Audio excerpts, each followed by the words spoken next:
Welcome to Pocket Woman, Lockpicking and Locksport. Today is Locksport Hangout. Welcome in, everyone. Who we got here? Lockchuck, Lockkraken, GK Man, Yet, the early comers, welcome. How's the sound going? Can you hear me okay? How's the background music? Too loud, too soft? What do you reckon?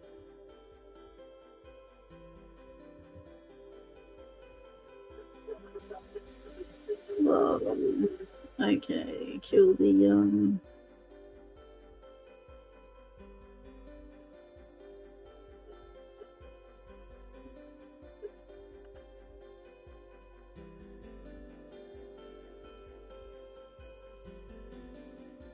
Okay. Well, let's get comfy and get into it. We've got some locks to check out. It's called a vintage lock that we need to identify the age for and have a Bo Peeper. That's pretty cool. Got a lock to fix as usual, and we've got lots to explore. We've also got some chili on the cards today. There's going to be some chili being brought out. Right. Snake, g'day. How's it going, Snake and Mossy Pigs?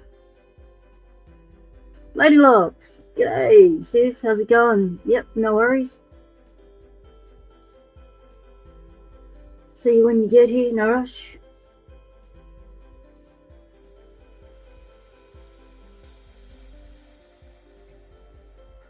So where are you all listening from? Work, home, your lock labs, in the car driving? Where are you?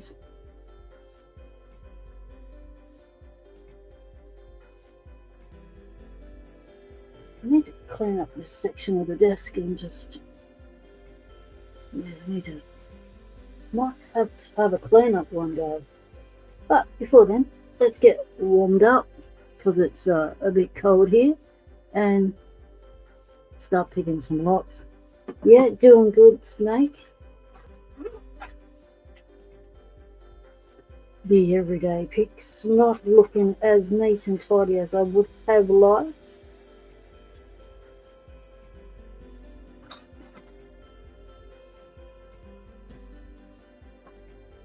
Just organise the picks so we can find the tension wrenches. That's the plan.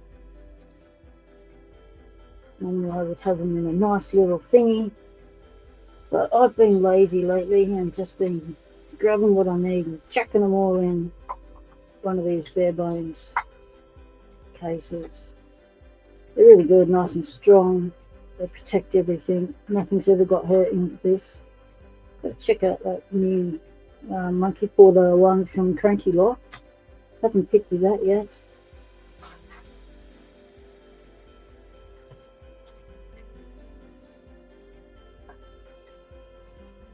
That's the everyday picks. The most used tensioner would be the thickest one.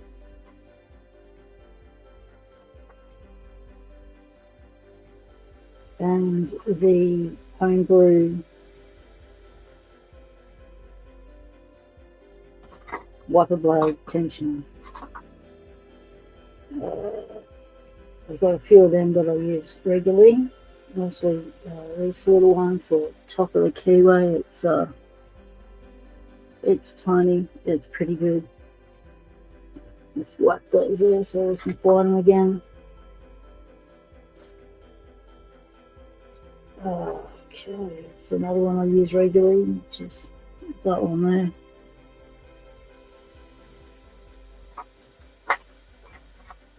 That should cover everything.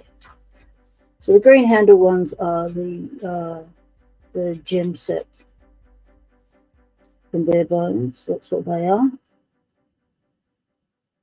And these are pretty good.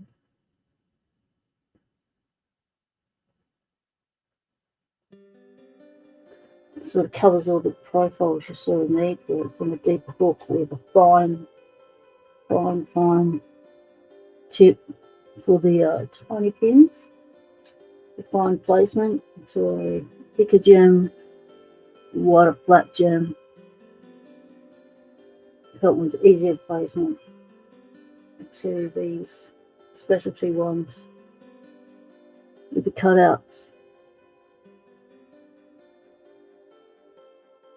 Getting under pins when you've got low set pins behind high set pins. So we'll pop these where I can get to them again, which should be right there. So this needs to go. So I've been trying to pick this. Haven't been able to pick it. Been able to pick my own one of those, but I haven't been able to pick that one, which is odd. So the Medico, the Ruco, the cover's just there because I love it. I can just look at it. We might check out my overall collection while we're at it and pop that one in it. We've also got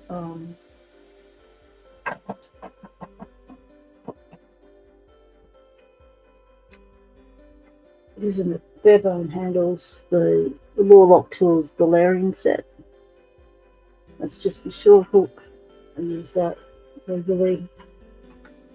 And these are the Jimmy Longs that I got from J. Gabriel. I'm not sure the thickness of those. I have to measure them. Let's measure the Jimmy Longs. It's the Mashushi. Welcome, mate. Yeah, there is always too much stuff in the way. That's exactly right. But that's because we want everything right there where we can reach it when we need to reach it.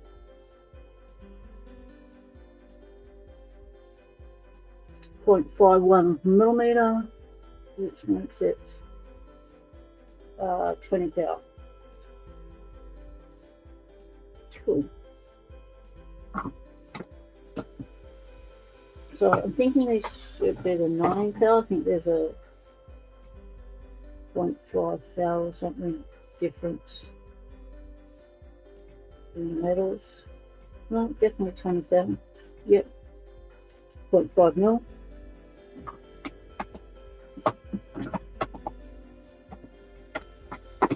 Having these is really handy in the lock gloves. You always want to measure something for some reason. So these are good. These are nice strong picks. You can get in there, and they're thin enough. These are nice profiles. These are the flats.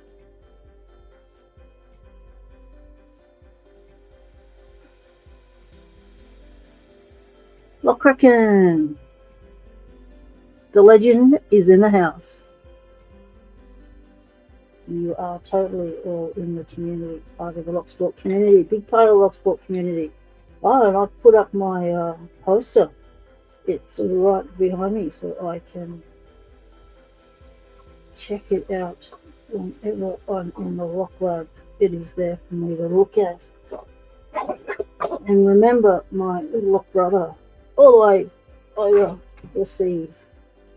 These are the new. That's it, Mark. These are the new profiles from their bones. These are the really thin shafts.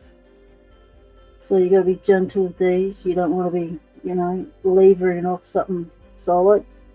You want to be gentle. These were designed for picking the bylock in particular. So extremely thin, not raised, thin all along, paracentric keyways, and the bylock's tight little keyway. So the bylock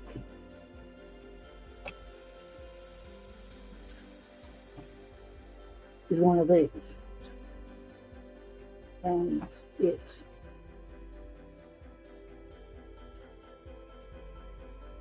needs to go along that channel and get in there.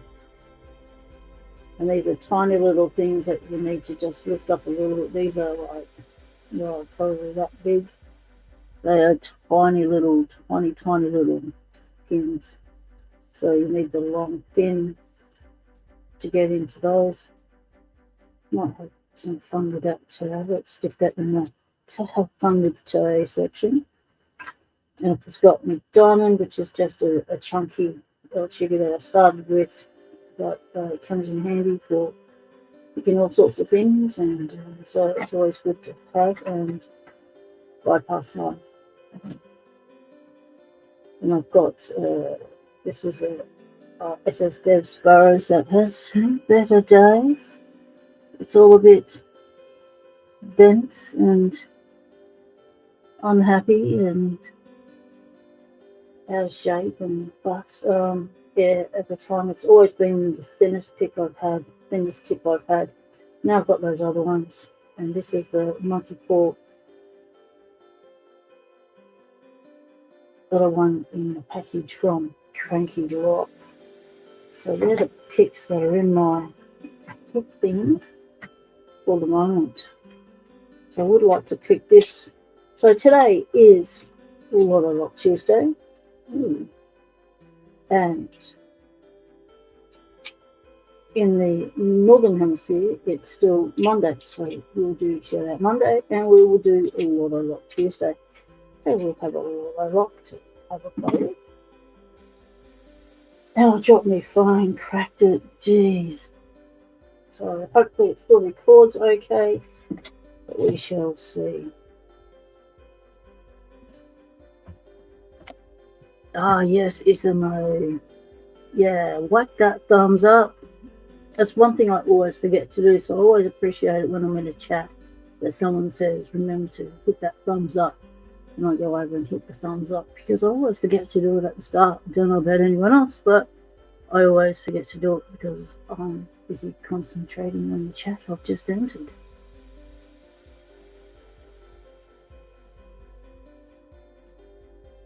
The Moki flash sale, yes, I saw that on Sandman's video. There's a 10% off. Moki's gonna drop the website down for a month while they do an upgrade and such. So they're having a little bit of a sale before that happens. So if you want to get into your monkeys, now's the time to do it. 10%, a lot of countries that covers your postage, so that's a pretty good deal. G'day Yin Yet, welcome in mate.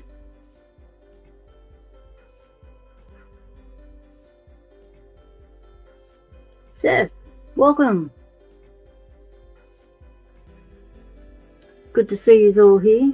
Alright, let's get started. I'm going to take a seat. I don't usually sit down at starved lives, but my uncle's saying, get off it. Ha.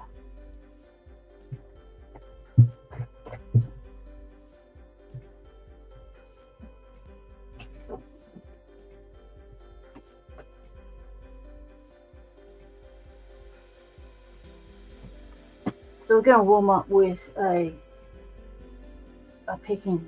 So my new warm-up lock would have to be the lock from LPD. This one here, which is the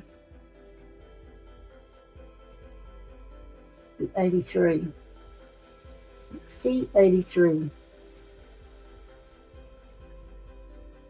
Door half cylinder, large number of key variations. Cam can be adjusted in 12 positions. Pin tumbler technology. So it's really cool to have a box.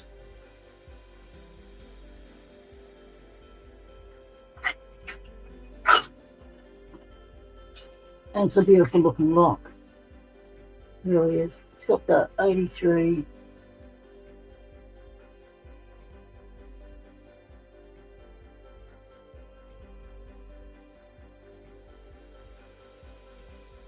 That reverse? What is that? No, just upside down. Okay. Turn it up the right way is always good. C series. Avis. 5, what is it?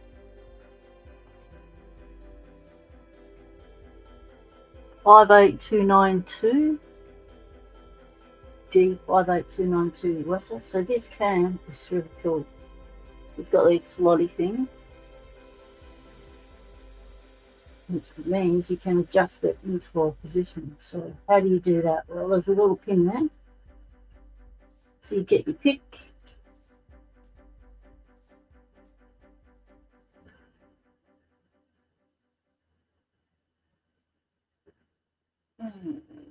Get in focus. And press that little pin. And then you can to the next location where you want it. Fix in. And you have a fixed cam. So that's really good for when you are installing it in all sorts of things, in those padlocks, in the what is it? I'll get the right name, it's right behind me. And the padlocks in the doors, because this also goes in a padlock. So that hasn't popped back up. Oh. Get 100.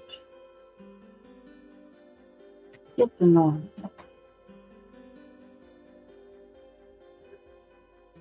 Push it back down.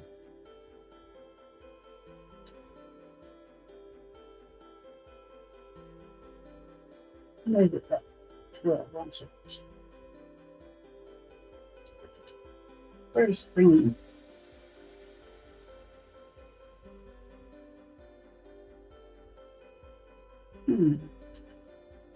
Maybe there's a better way to do it, like through there. Yeah, you can see the spring in the back.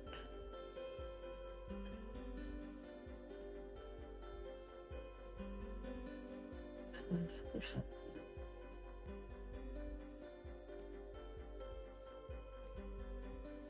Maybe you have to go around the clockwise direction. You can't go reverse it back through this kind of thing. I'm not sure.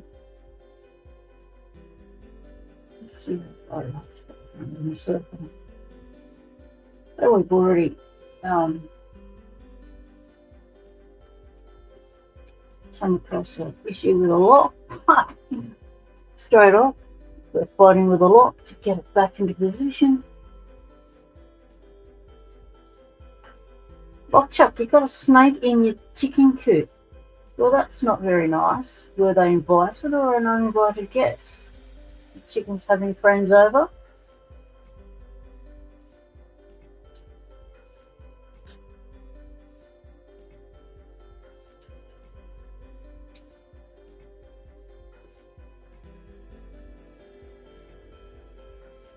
Was it a poisonous snake or just a python type, like one that was just after the googly eggs?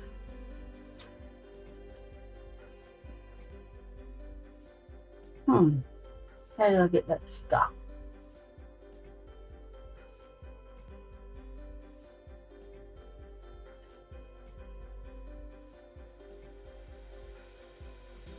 That's all the way down. It should be free rotating, but we're not going anywhere back and forward.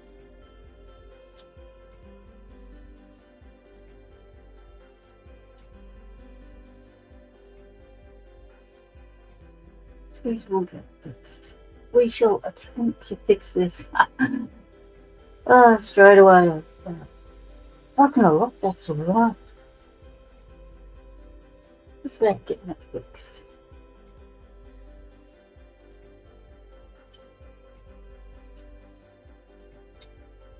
Figuring out what to do when things don't go to plan.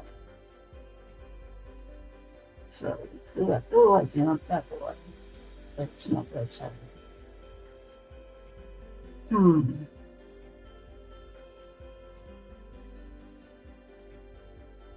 So in theory, technically, you just push that back down and it should work for you, but in practice, it does not always do that.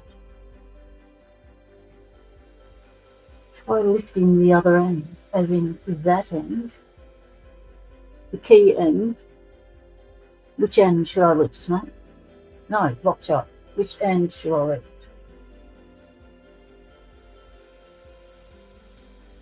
You mean the bottom of it?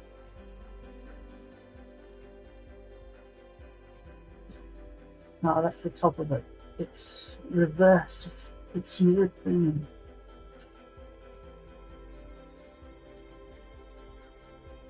So it's all the way down. Why is it stuck? Do I have to pick it? The other end of the spring. Okay.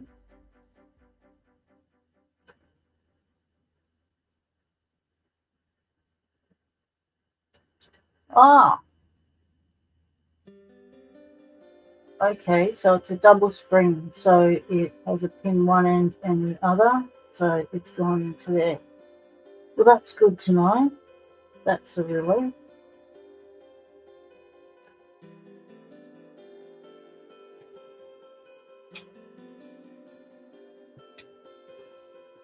See, these things don't come with instructions. Instructions are required. Okay. Alright. Let's pick it. So it still rotates. Everyone's still happy. How's the sound going? Can you hear me okay? I'm a bit far away from the microphone. I'm not speaking directly into it. I can make adjustments if necessary.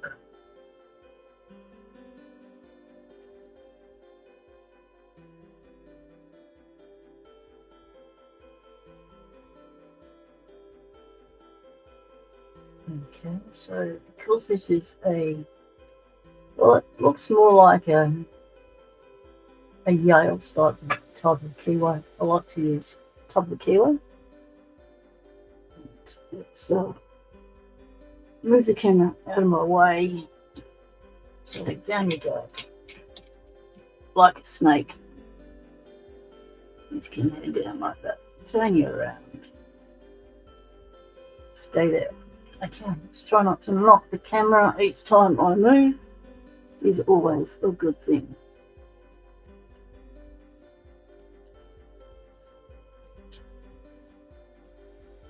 I just really enjoy picking the slot.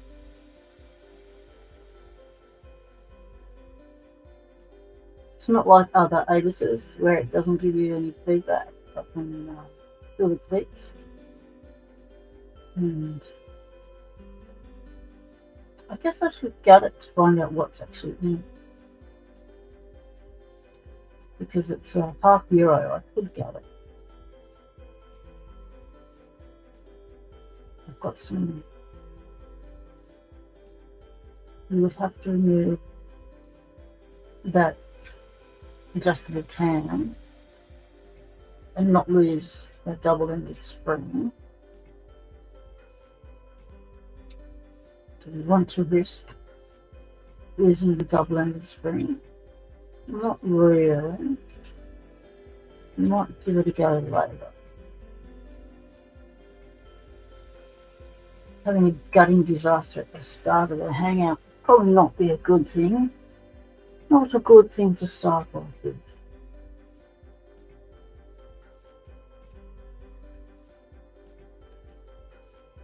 So I haven't picked since last time we all went live together.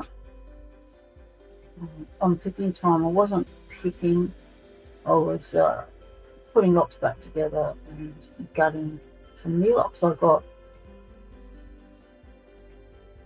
So I wasn't that active in the chat because I was busy gutting the locks. And then I spent part of the time searching for a pin that went pating. And I didn't find it. So yesterday I decided, right, that's the day. I'm going to do it. I'm fixing my floor. I'm getting on my hands and knees. I'm finding things. So down I went. So in my head I said, right, I'm not looking for the pin I lost. I'm looking for something else. Because that way you can psychologically out-psych the pins and they think you're not after them and they'll give you something else and then you'll find the pin you're actually after. So I did that and it worked.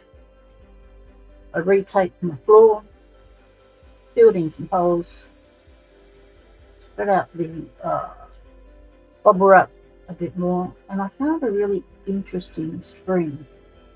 Maybe someone, yes, it's the C 83.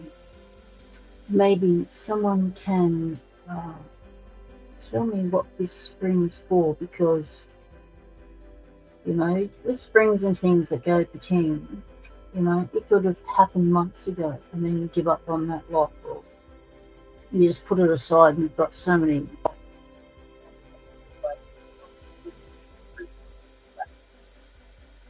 I found a really interesting spring. What is that? For? Not. This is mine. Let's find things on the floor section. So some lock bodies are pulled apart. Some attempt at some challenge lock things. And I realize that's not right. Or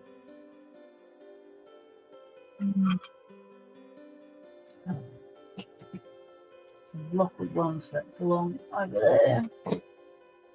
My oval section. Oh, a good shim. Let's put the shim in the good shim section. Alright. This is some springs and things.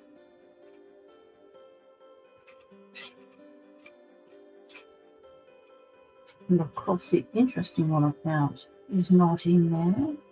Why not? You've got to be. Yeah, you're in there. You're just hiding in amongst another spring. So this was weird. I'm thinking, oh, I've got no idea what you came from.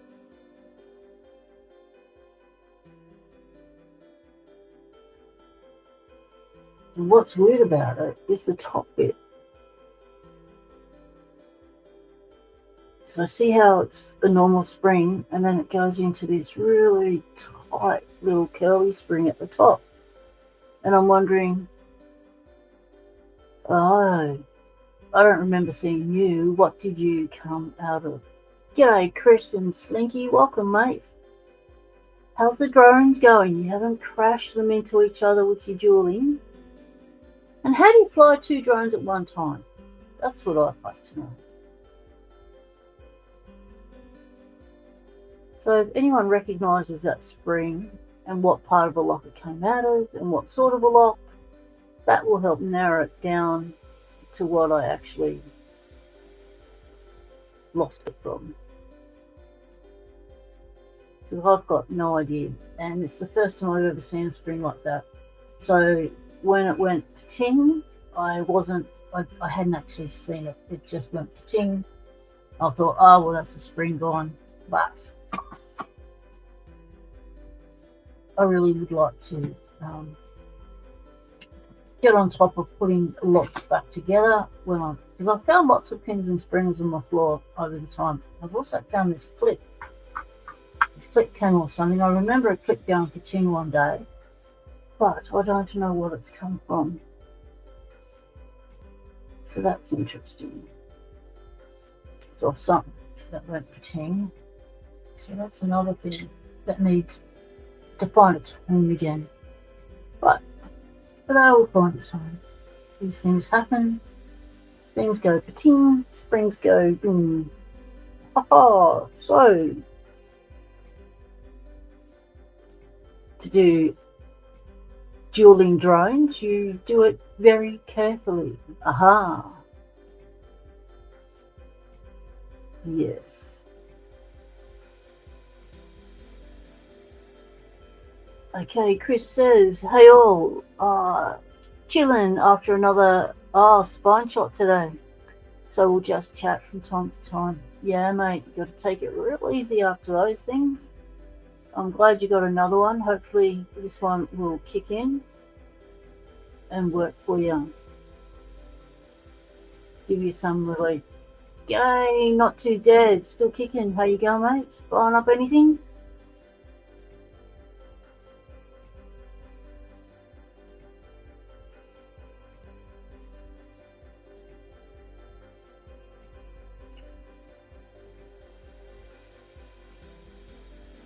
I really like the fact that I now know what that spring does, so thank you very much. That's the advantage of doing Locksport Live is you get to find out things in real time and get an answer, figure them out. You don't have to do a video and then wait for someone else to do a video.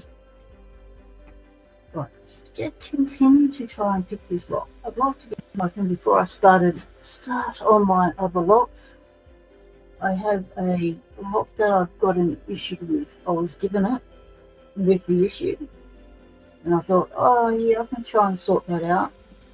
However, I've spent quite a bit of time on it and trying to sort it out the easy way. So now I think it's time to get the big tools out and sort it out the hard way, which means we're going to get to explode a lock.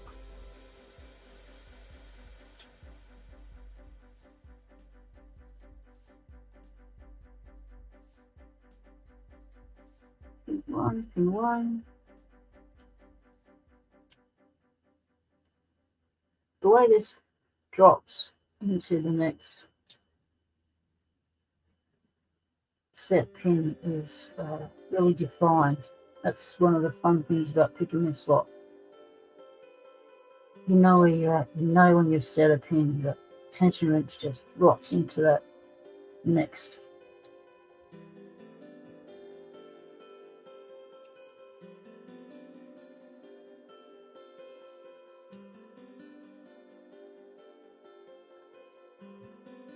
So Chris, give Swanky a pat from me. Hope she's helping you heal. Not being too demanding. We're going to go look at two kitties. Well, they're mature age students. And they're a bonded pair. And we're going to go have a look at them shortly. One's I think one's a tortoiseshell and the other one is either a tuxie or a cow cat. So a black and white one. So one's friendly and stuff and outgoing. The other one's shy, but it's covered. Alright, we got that open. Nice. Always good to start the day with an open. Woo-hoo. One down. Lock tower has begun. Now, what we need to do is look at the lock that's given us a hard time. And this is it. Who'd have thought? It's a master lock. Yep, that's it.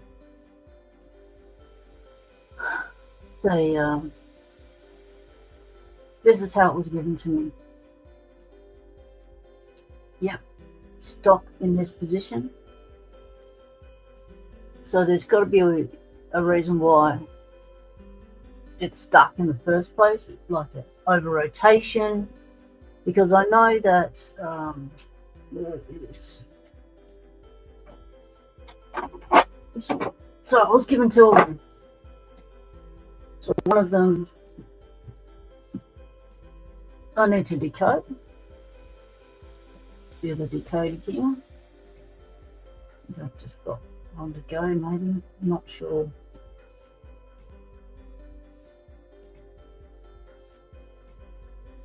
I'm only a beginner at decoding locks.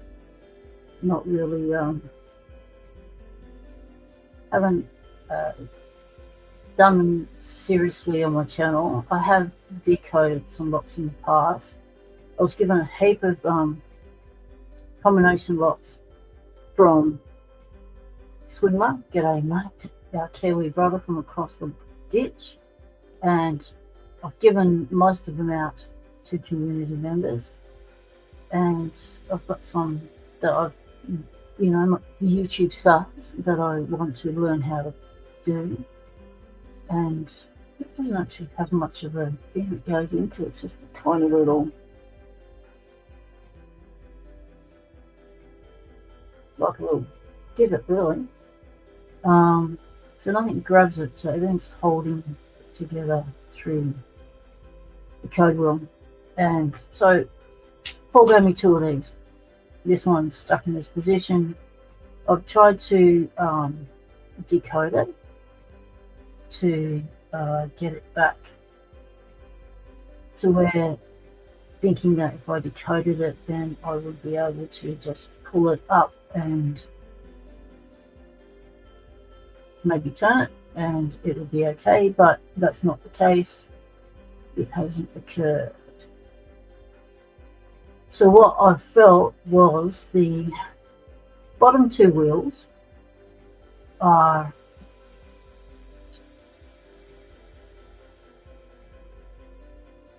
I think they're set, but I think they're set 1, 2, 3, 4, 5 away.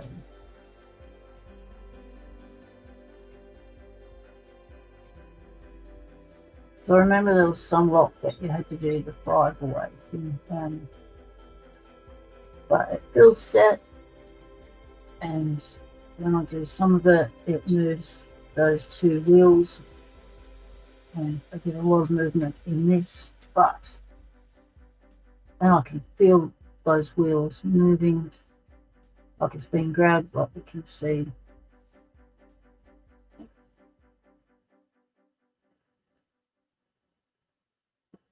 What is wrong with this lighting?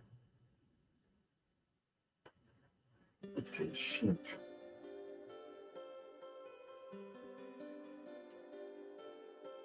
They're moving.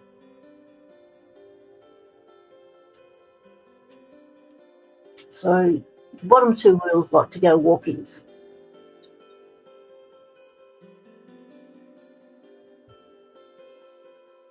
That's good to know, Chris, that the shots hopefully will last longer.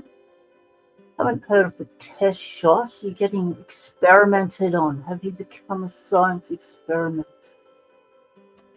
Yes, it is a master lock. I don't know what model it is. This I mean? Yes, it is a master lock code lock. So normally you would,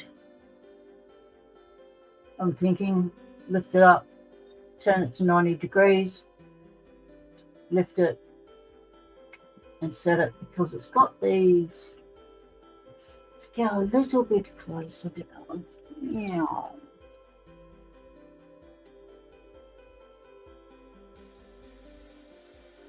Well, so it has got these two little things in it. Can we see it?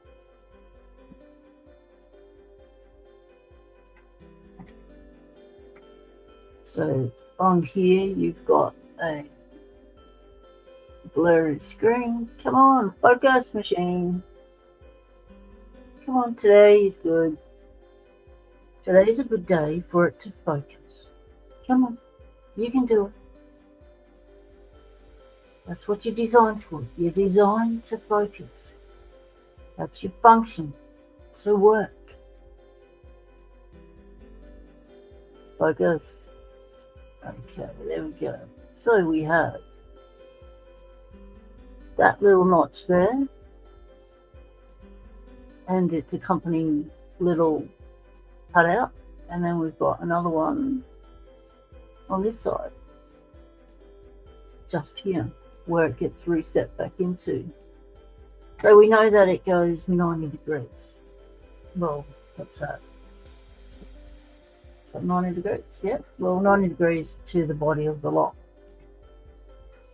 So we know it's in its set position. So either it is stuffed up inside here, and I don't know what's going on with it. So we're going to pull it apart. So to pull these apart, you have to remove this thing here. You have to have the lock open, of course, and you screw that open. So the test is to try and do that without damaging the face of the block. So I thought I'll just make a little thing up. Oh, okay, someone's just jumped. Someone wants to jump into the scene. We have a new addition to the Lock Lab. We've got a green 3D printed froggy.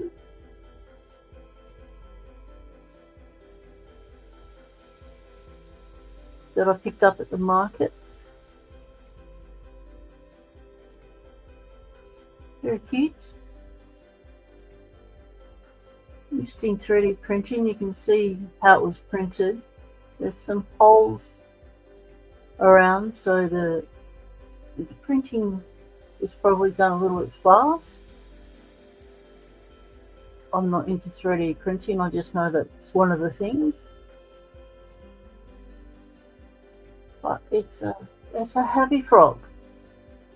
And I like green tree frogs. They just freak you out. They just rock up on your windowsill, splat, you're in there, hanging in, you're doing dishes.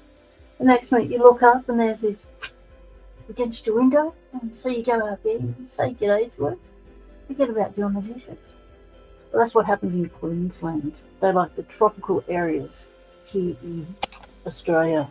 So we don't really get the green tree frogs here, but I always have fond memories of playing nicely with green tree frogs as a kid, because they're not just little ones like that. They're big things. Not quite Australia's most poisonous plastic frog in the world. Would be poisonous if you decided to consume it, I guess. So don't go eating plastics. Our bodies already consume enough plastics. Apparently, we're all full of plastics these days. Microplastics, nanoplastics, tiny little bits of plastic. We are becoming plasticized humans. So, what do you reckon? Does anyone know what the fault is? Why that's not allowing a code change and a reset before I get the big tools out? Any comments about what to do before we go? We're getting serious.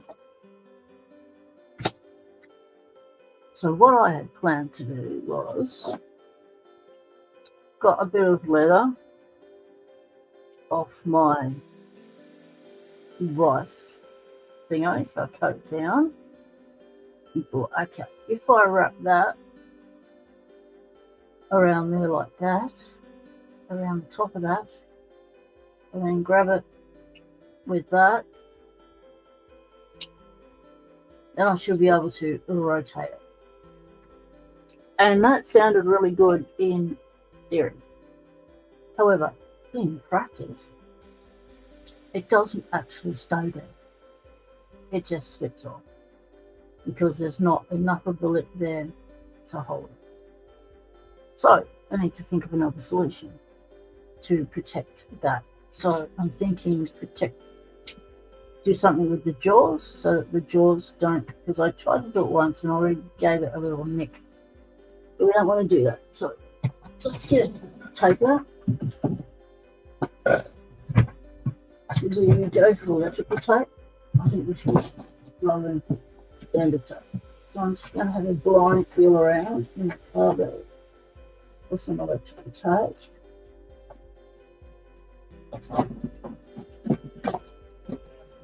Alright, sticky tape. Right.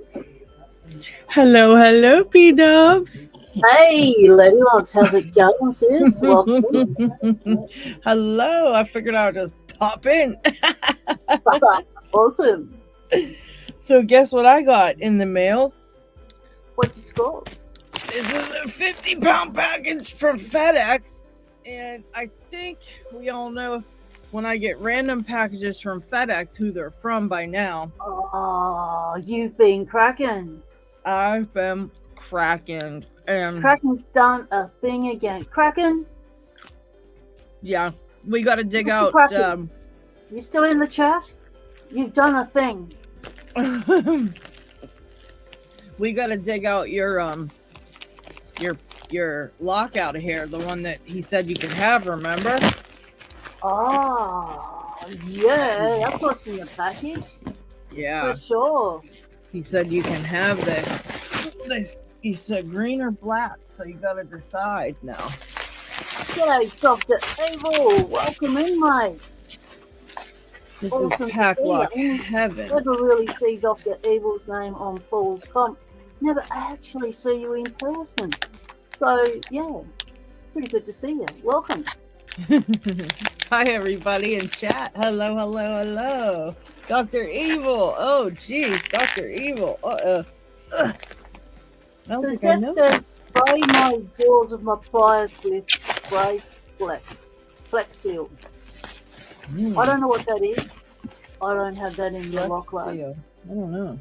Oh, so flex have you heard of flex seal? Oh, that's some kind of sealant, isn't it? I don't know. I think I've heard of that. Ryan tells me to spray it on different things, but I don't think I have any. Yeah, I've tried loose numbers, I've tried tight numbers. I've spent a lot of time on this lock. I've tried that. G'day, Kipper, welcome.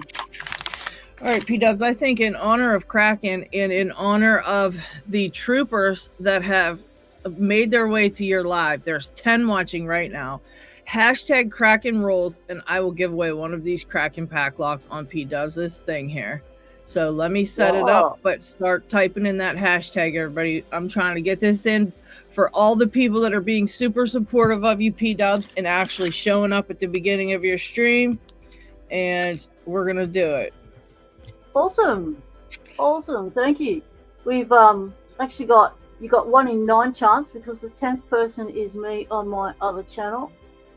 I had to see if it was all working. Okay. So I'm number 10 and I'm already getting one. So I shall stay out of this one. So hashtag it, Kraken rules. You know how it goes, people. Yep. As soon as we get them up, I'll do a quick drawing and then we aren't going to say another word about it. And everybody who comes late, they're SOL. Yeah, they're missing right out. Because Kraken's in the house. That's right. So do it while he's on a lunch break or something. That'll be cool. And everybody agrees he rules. So there shouldn't be any problems with this hashtag because everybody knows how Kraken rules. Totally. Well, I'm going to take a look at your green one, P-Dubs. Personally, I think you should choose green just because it's cool. Because I love the purple color. Well, you already have that one. Yeah, but look at this. Really oh my God. This is a rare green Kraken pack lock logo lock. Oh, hang on. Wow. Let's get in a never close see one. This again. You will never see this. Never. Oh, that's awesome. So that one's for you, P-Dubs. And I'm going to put that one aside and then we'll take a look at my pink one. And then I'm just going to pull out any one of these. I'm just going to mix them up. Does it say the colors on the packet, does it? Yeah, it says the colors on the package. So I'm going to flip it over and hurry up. One. Yeah, I got a pink one. Kraken got me a pink one. And so now I'm going to mix them up. And this is the one I'm going to choose. All right. How many? Let's see. How many? Hey, Gabriel. G'day, mate. Welcome in. We've got 7 entries. All right, guys. I'm drawing. Right. Who's not in? Who's not in? Oh, I think everybody, because you're number 8. So we got 7 people. Okay. So here we go. We're doing it. Drum roll.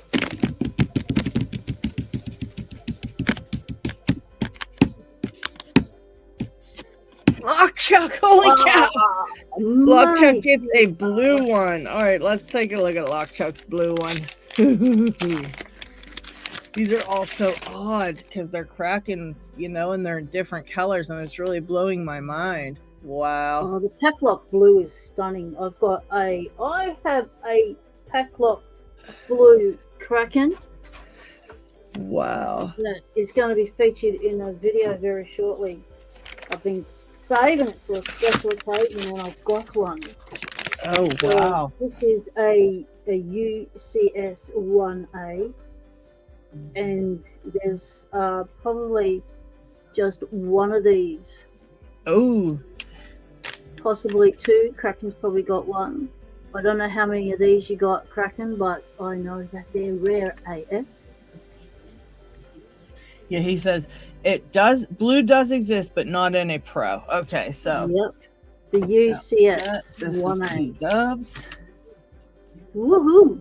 So that's how cool it is. And it is a stunning blue. All right. Now we're going to sit the rest of these in my drawer for the next time we give away a Kraken.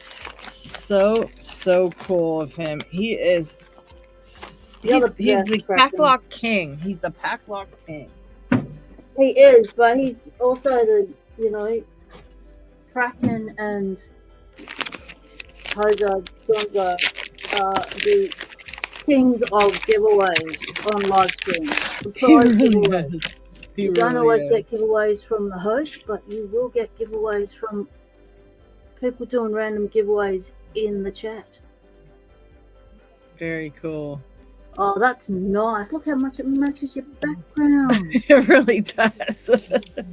Like you could put it down, it would blend right in. It just looks like there's a chapel on there. It really is blending right in. That's so funny. Oh, very nice. Very nice. Look at all them shiny Lockwoods you've got there. Oh, awesome. Yeah, I was picking my Lockwoods today.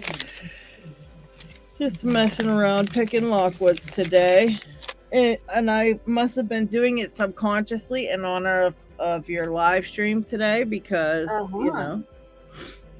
So, yep. And I actually got one open with a leashie, with the Lockwood leashie today. You finally. Boy, this was hard. This was the hardest leashie open I've ever gotten. Is that the 334B? Mm-hmm. Yeah, but these just are so, tricky because of those spool pins. Using a leashie on these is so tricky. You wouldn't think so, but geez, oh man, is it tricky. Because you've got to do counter rotation with that leashie. Yeah. And you've got to release tension to be able to set the pin, which means you've got to be careful not to drop all the other pins. Definitely a tricky one. So Chris Capoon taught me how to pick the Lockwoods with a leashie. And he was one of the first in the community to get a leashie and start showing other people how to pick with a leashie. And so basically, everything in my head about leashie picking is thanks to Chris. Chris is awesome. Yeah, I really struggled with this, guys. I mean, and I don't know if I can even repeat it. It was just that once, and it's pretty, lucky. Zeph is saying that the Flex Seal stuff is something that creates a plastic coating on things. Oh, that kind of stuff. Yeah, for putting over the picks or something. Yeah. Well, for putting over the jaws of a bitey. Because I need to pull apart this master lock to find out how come you are stuck in the reset position, but you're not resetting and you're not moving and you're not decoding and you're not doing what you're meant to do. So we are going to pull you apart and find out how come. But I also have a very shiny, lovely Lockwood to show everyone. And this is going to make you all go, whoa. It's one of those locks.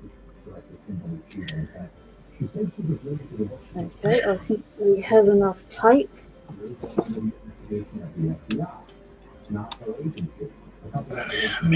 there is television sound or something coming through your mic. Probably Ryan. Hang on, let me tell him to shut the TV down or turn the TV down. Or just use his headphones. What's he doing watching telly? He should be watching us.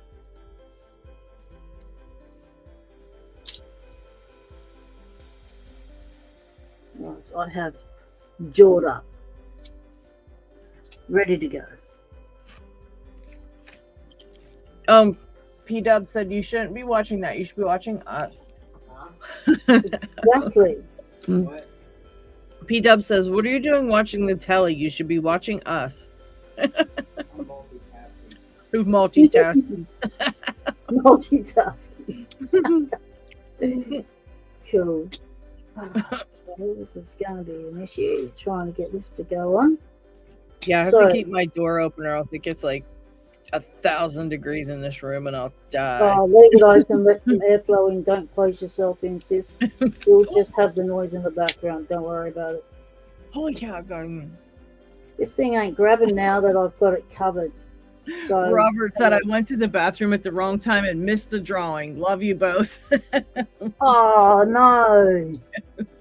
But if you had already done a comment in the chat, you would have actually been in the drawing. So you don't actually have to be there. You just had to have left a comment to be entered, because the thing picks up who's made a comment. So if you're a lurker, you don't actually end up in the drawing. But if you have left a comment, you do end up in the drawing. And you don't have to be here for it. We'll track you down. So this is just sliding right off and not working. Right, so reduce the amount of tape, maybe. We'll just put up with a scratch lock. Tape the lock. Yeah, tape the lock. That's what we'll do. We'll tape the lock. And put one layer around the lock. Oh, good thinking.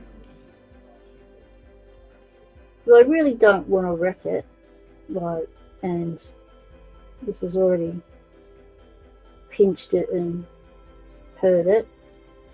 Because they are a nice looking lock. For a master lock, you know, it is a nice looking lock.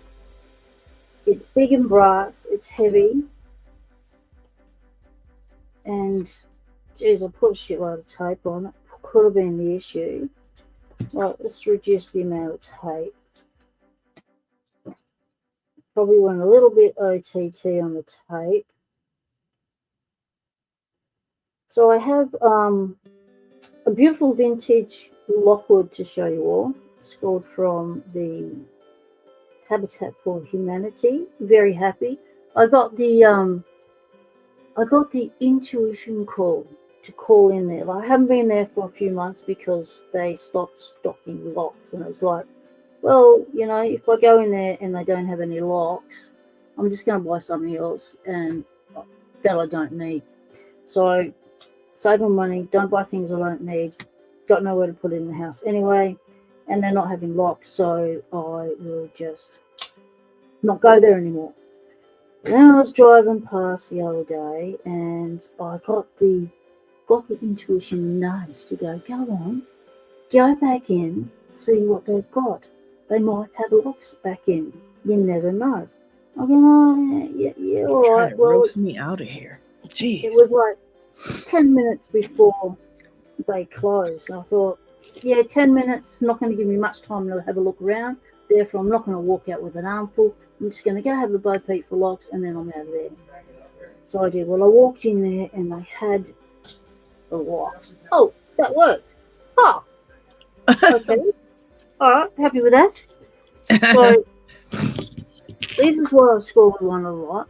So it's a Gainsborough. Yeah, let's not hold our breath for that one. But these are all cylinders. Brand new. Kick cylinders. I think these are for screen door locks. Does the box give us any information? Yep, the cylinder glass door lock, SKBC, PTYR 4000/CYL cylinder PBK. And then the other number is 07L23. Why don't they just give a bombarding number? And so I thought, oh, sweet. challenge locks. So during picking time, while I wasn't focusing on the chat, I was gutting locks, right? And these were some of the locks I gutted. So normally with Gainsborough, you see the numbers on the face and you think, oh yeah, they're mastered, because they're making them for builders, you know, to throw in. These come with no keys. And so I pulled apart this one, checked the core, make sure it wasn't flattered across the top, because I brought some other locks from the salvage shop and kick cylinders, and they had been shaved across the top, which was unfortunate because it meant that they made for a shit challenge lock. It really affected the picking and stuff. And then when I put in a trench trap, it bound up. So hence I went through 2 cylinders. I remember that. I think I remember that. Yeah. So this one is a beautiful smooth, and I thought perfect. And then I pulled her apart. One thing went pating, and I went, whoa. But then I looked at it and went, hang on a minute. It's weird. It's confusing my brain, which isn't hard, but you know, gives you a chance to nut something out when you're feeling confused. And yes, it was mastered heavily, but on the 1, 2, 3, 4, 5, 6 chamber, there was nothing in the top chamber. There was a master pin, but there was no spring, no driver pin. Like, what the? Don't know why they did that. Crazy Gainsborough. So, and what they've also done is the pin stack, you can see, is not balanced. So they're not all the one height across because of the heavy mastering on the last 2 chambers and the second chamber. So they haven't even balanced the pin stack. You know, the least they could do is, you know, put some effort into the bloody lock and balance your pin stack. So luckily I have some other springs I can put in there for a 6 chamber when I'm making the challenge lock out of it. But it's good to know how Gainsborough skimp on things. So I'm going to, should I turn this, is it going to be a reverse thread or a normal thread? And yet saying twist the shackle with a screwdriver.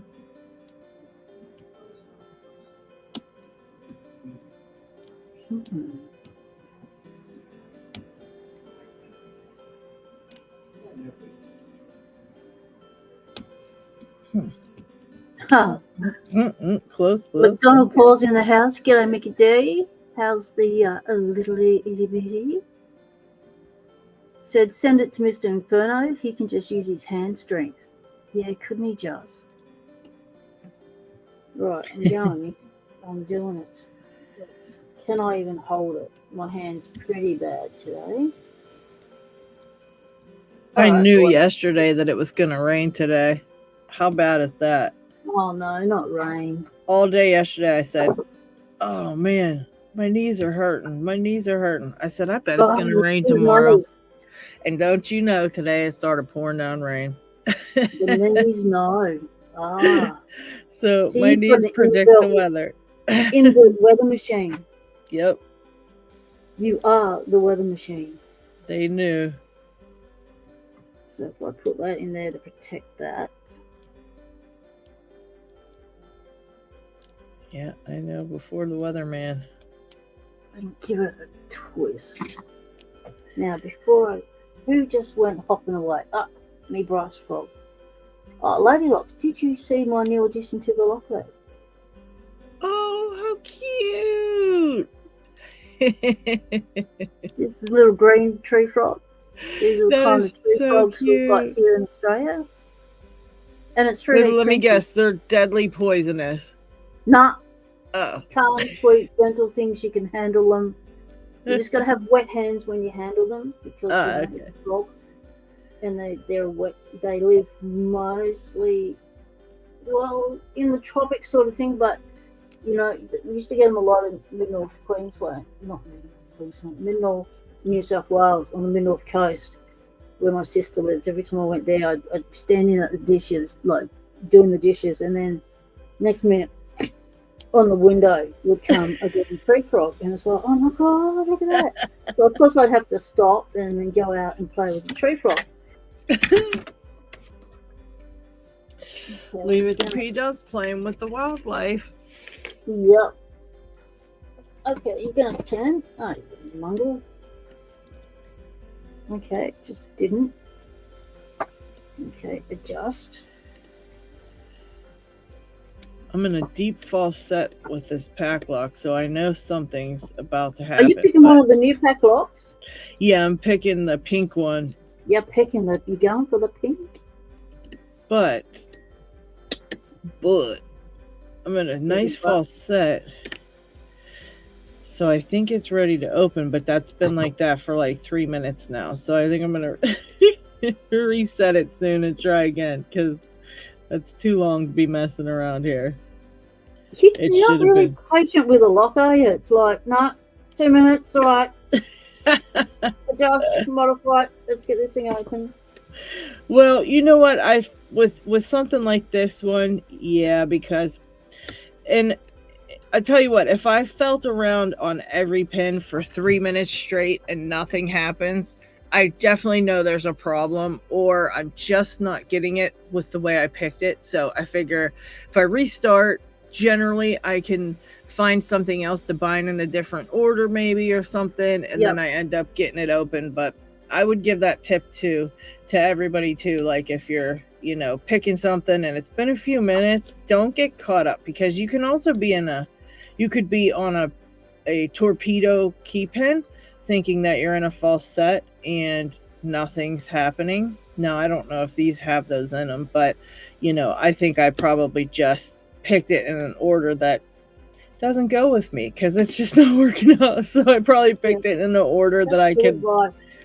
I need to take that advice because I just I get stubborn with it, and I'll just keep trying, and it's like I just need to stop, reset. That's one thing I don't do often enough. Stop, reset, give it another go. And it's definitely, because look, if you got that far, you can get that far again. And even if you have trouble getting that far, if you do it again, you get more practice. So it's not like it's going to hurt anything, because if all else fails, you're just getting more practice at that lock. So that's always a good thing, Yeah. So here we go. We're going to restart Keybeard. G'day, Keybeard. Where are you in the chat? Keybeard. Speaking of Keybeard, I got to get some mailings done. I might do that while we're sitting here on live. Is on a lucky streak. He sure is. He's been on a lucky streak since he hit the community running. Itty Bitty's doing great. Good to see. Today's a good day. Excellent. The little Itty Bitty is now the star of McDonald Paul's show. I love it. All about Itty Bitty. I'm loving the kids series you're doing. I'm thinking, you're not really doing it for kids, are you? You're doing it for us, finding kids. Yeah.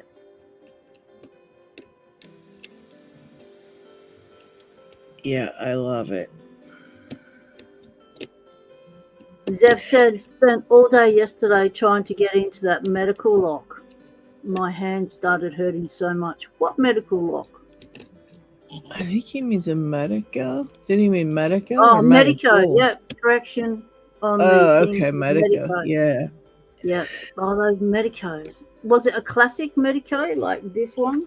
One of the originals without any little thing with the little UL or whatever that stands for. This one Chris gave me, I still can't get into it, but I keep trying.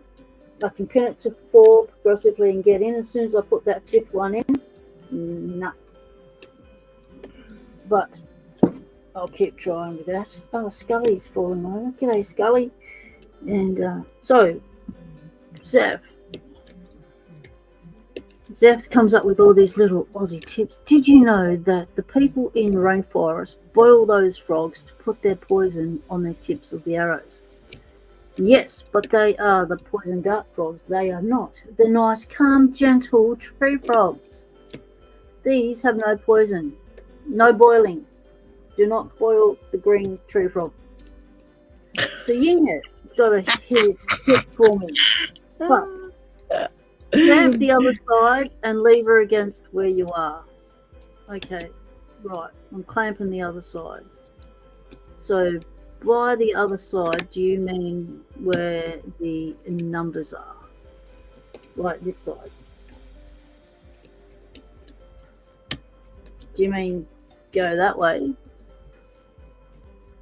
and clamp it on the numbers? Is that what you mean? Yeah, it's a padlock. It's a master lock combo lock that is stuck in the open position, in the reset position, but it's not resetting. It's not going back. So it needs to come apart. Okay, Zeph's got another little, did you know? Did you know that if you put a frog in boiling water, they'll die? But if you gradually raise the temperature, they'll be just fine. Ooh, never knew that. Oh, interesting little tidbits. Keep says, love that itty bitty McD. Oh, G Keyman saw a hedgehog at a garage sale yesterday. What, just hanging around, part of the family there, or was it just a walking? LPD's in the house. G'day, mate. Welcome in.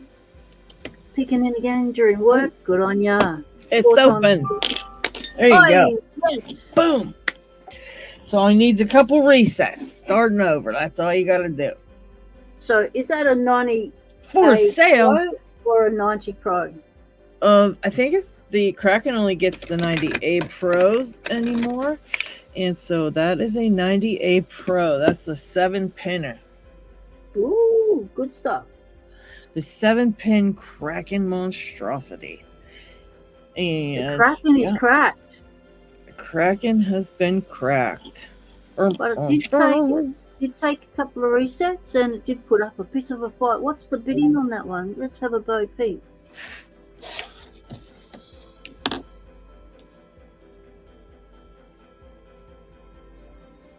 Ooh, that's a lot of high lips up there. Mm-hmm. Yes, it is. And which can make it easy or hard depending on, just whatever mood you're in that day, because sometimes you can just kind of really just slam into it, push them all up to the shear line without really, poking and prodding each serration and things like that. But sometimes, depending on the binding order, of how many spools there are, etc., it can be a real pain in the butt. So this one wasn't too bad, but it definitely was a bit more tough than the last padlock, my picking time Kraken pack lock, because that one was a little bit tougher. This one was a little bit tougher than that one. So yeah, that's that. And then I have a sloth pickers one that's also pink, and that one is a monstrosity that I think I've only opened like twice. Oh, so, okay. Yeah, some of them can be really tough, really, really tough. They are tough. I have a Medico. Someone was talking about a Medico. I think I'm going to bust out my little Medico. It's a tiny little one. I can't get it gutted to progressively pick it. And it's been really annoying me lately. No, I lost it. So as soon as I find it, we'll get to work. Aha! Aha! Here it is. I don't have a key for it. And I can't get that top piece off of it to gut it. So it's just... Is it a cabinet lock or like a...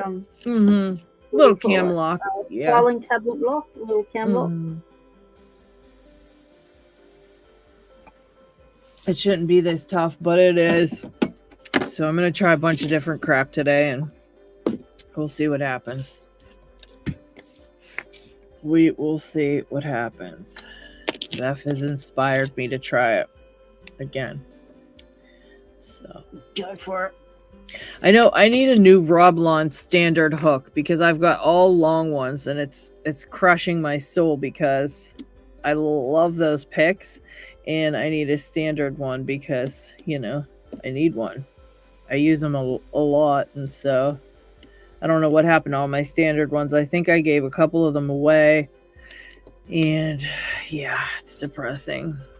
Okay, I've taken a stance of fortitude here. I'm bracing. I'm using this to pull against, that to push, because I've got no grip. My hand's too stuffed today.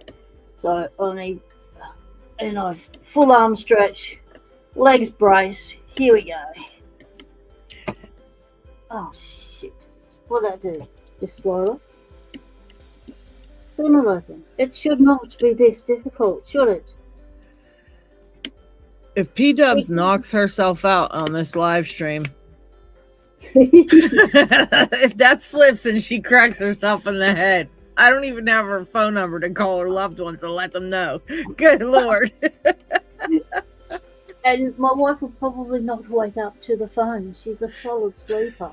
I mean, a fire alarm could go off and she would not awaken. Come on. And so she'd probably just take one look at you and go, hey, you know what? She knocked her own self out picking them damn locks. I'm going to leave her there. Yeah. Learn her lesson. Yeah. Well, she knows, like, she doesn't even come into my lock lab. It's like, I don't even go in there. Why would I go in there to pick her up off the ground? It's like, there's not enough room in here for two people. The dog will, off the ground. The dog will be looking at you like, are you going to wake up and feed me? Yeah, at 6:30. Oh, yeah. 10 minutes, the dog will come out and go, I'm ready for my brekkie. Yeah. And I'm just chewing the shit out of this lock, like, I say you do a different project till your hands are in better condition, P-Dubs, because that could be all it is. Your hands are bad today, he said, and it might not be the best day to be gripping on that. It might hurt them worse than be real mad tomorrow. Oh, fucking hell. I've chewed the That's shit wild. out of that.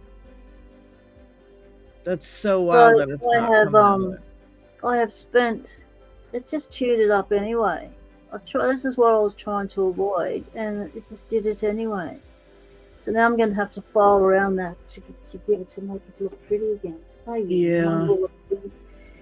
So that lock is going, it's coming apart, whether through its own cooperation, how it's meant to come apart.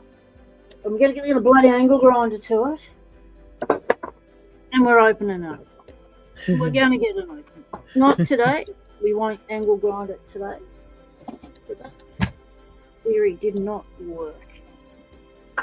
Right, so it's time to change tack. And won't do it before the dog wakes up and tells me to go feed her. Zeph says the Medico is a padlock. P.S. Whether a living hedgehog or a stuffed hedgehog. What? Oh, I think you want to know what the GQ man said there was a hedgehog for sale. So it would be a living hedgehog for sale? I don't know. Are you allowed to sell I think that's what we were asking. Is it living or a stuffed one, GQ man?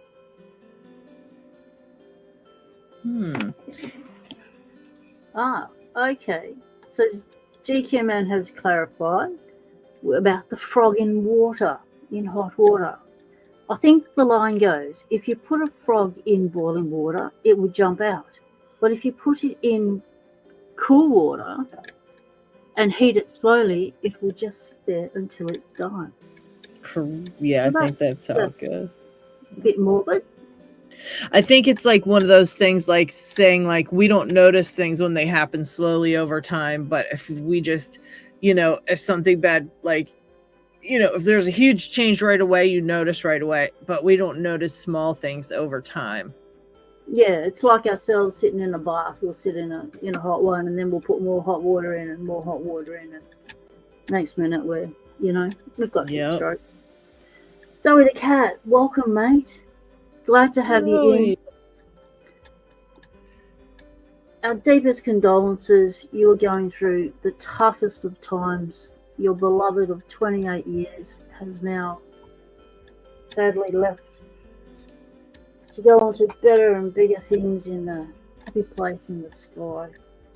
And a relationship of 28 years, that was massive.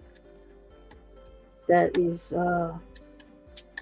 this is the level of grief you will be going through. There's no way I could even imagine it. Love that deep for that long. You will be devastated, and I feel for you, mate. I really do, and the whole community feels for you. We're all sending you hugs.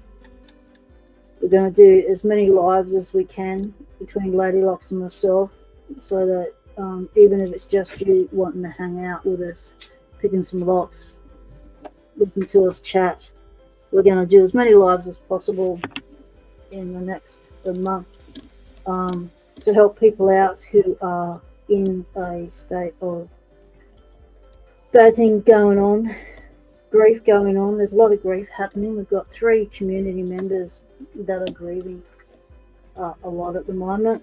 We have Zoe the cat, who's just lost their beloved of 28 years. We have John Doe, who has just lost his sister, and the funeral was the day before picking time, and Zoe the cat's ex-partner passed on Saturday during picking time, and the third person that's going through a lot of grief is Knox Locks. His partner did the dirty on him, and they've now broken up, so he's gutted. He's been betrayed, and his love's been basically thrown back at him, and that cuts deep. So we're going to do as many lives as we can, so that you can all hang out, take your mind off things for the amount of time we're chatting away, fighting with locks, picking locks, showing off locks, so that there's going to be lots of moments of grief that you're going to be going through, and we can't take that away. We don't want to take it away. It's part of the grieving process. What we want to do is just give you a bit of time out from it. A place where you can just hang, talk shit with the community, find out about locks, pick with us at home, grab some locks, pick with us, and you get just that a few hours break from the grief, the deep grief, because it really affects your body as well. Grief impacts your body in a big way, so you need to make sure that you're taking care of your body, looking after yourself physically, because mentally you're going through a lot and your body will feel it. Grief is so difficult to go through. It's horrible. Yeah, you all know that it's all helped me through my grief. When my 14-year-old cat passed away, I'd never known that level of grief before, and then in April when my niece passed away, this all helped me through that. So I know how much the Locksport community can help you get through these really rough times in your life. Mm-hmm. We're here for you both, for all 3 of you. For anyone else that's going through a rough time, use our Locksport Hangouts, our Locksport Weeklies, to just come and hang, do some locks, take your mind off things. Terry B has arrived. G'day, buddy. Terry How's B, it going? Terry B. Nose picking. Oh, I'm not going to do any nose picking. Talk about noses. Oh, I'll tell you what. Oh, dog picking. Locksport's in the house. G'day, dog. How's it going? Just popping in to say hi, leave a like, and hitting that button. Off the bed. Have a nice pick. Awesome. Have a good sleep, mate. Thanks for doing all the good stuff. Noses. Well, they have put me on a ventilator to sleep. Yeah, the doctors are trying to get me to sleep. Yeah, good luck. And I've had insomnia ever since I was a kid. It's part of my DNA, and they want me to sleep. Yeah, good luck. This is the time I do my Locksport. I don't want to sleep in the middle of Locksport. Come off it. But anyway, they're trying to get me to sleep, and so they put me on a ventilator to get me to sleep over night time. Because apparently my brain stops telling my lungs to breathe when I'm asleep. Oh, shit. Hence why I don't sleep much. Why would you go to sleep if it's going to kill you? You know, it's just... Well, another thing is that really doesn't get you any rest. You will fall asleep like that, and you will have trouble in the night, but you actually won't get any restful sleep, and it's not good for your body because you need that sleep and you need that rest.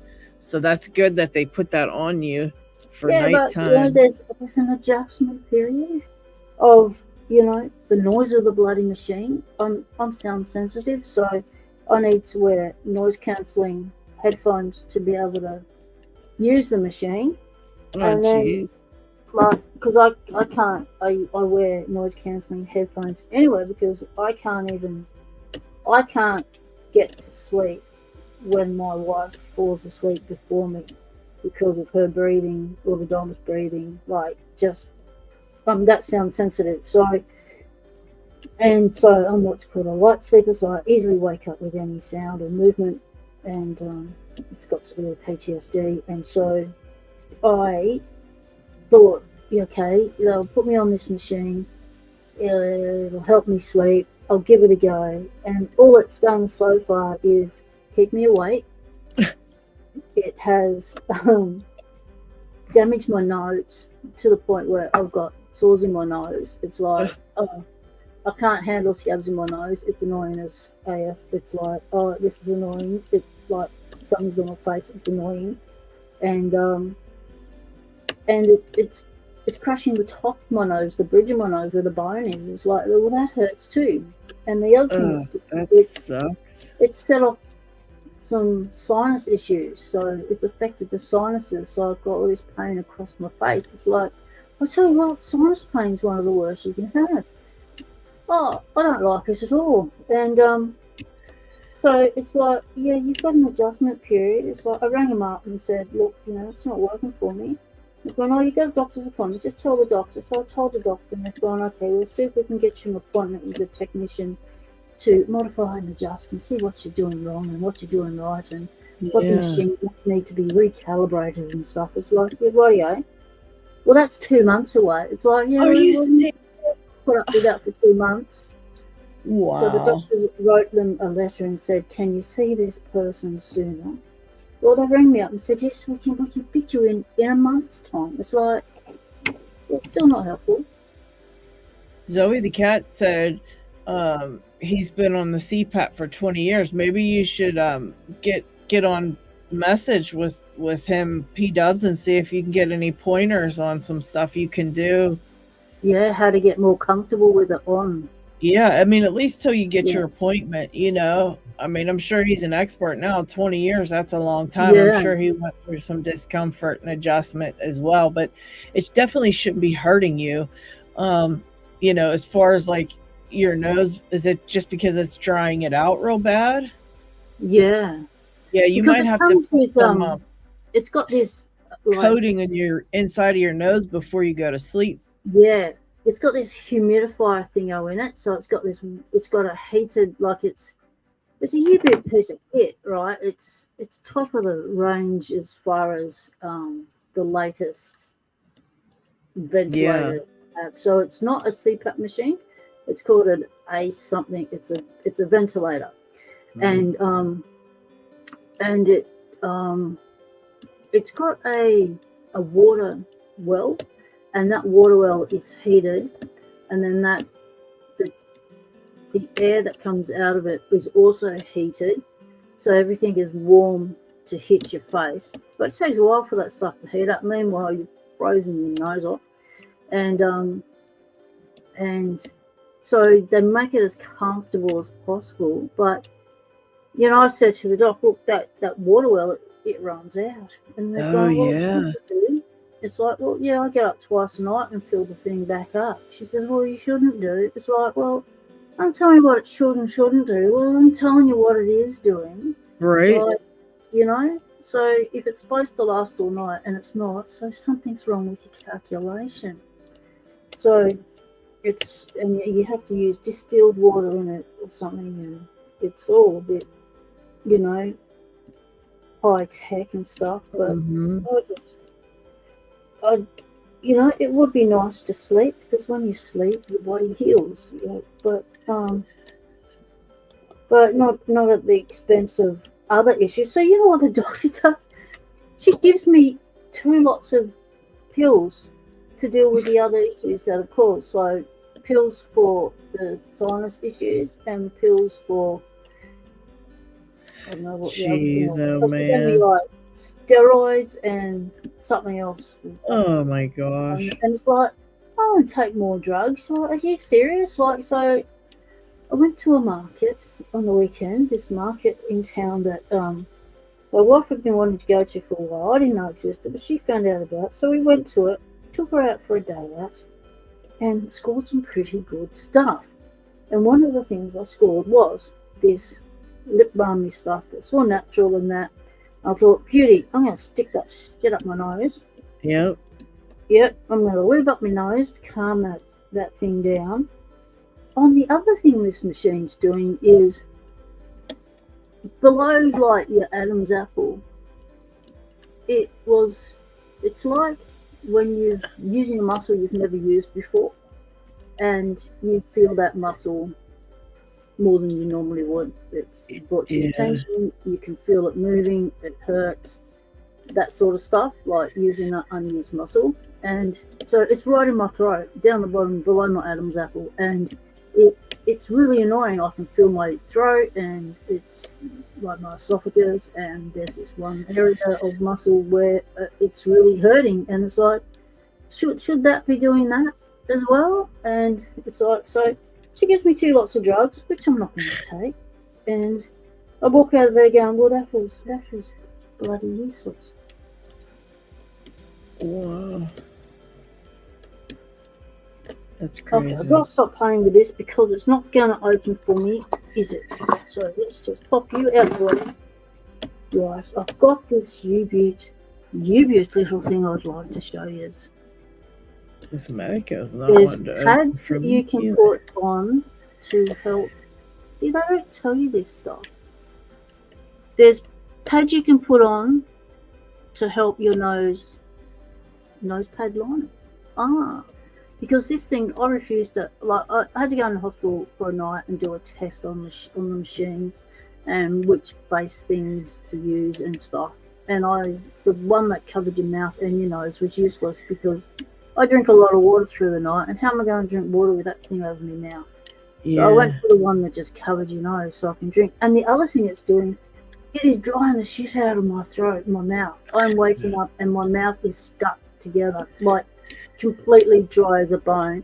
And I am wiggling the straw into my mouth to be able to get an opening to drink water to lube it, and so I can open up my mouth without ripping the shit out of everything in there. It is crazy. This is not working for me, people. It's like, oh, Zoe the cat knows the machine I'm talking about. Yes. That's wild.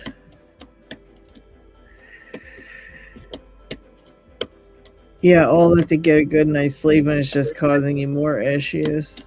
It's like... Yeah, it's not called a V BiPAP machine. It starts with an A. So it's because it's a ventilator. So it's air. It's an AV something. So air. I don't know what the acronym is. Yeah. They bombard you with a shitload of information when they give it to you, and then they send you off to to work it out for yourself.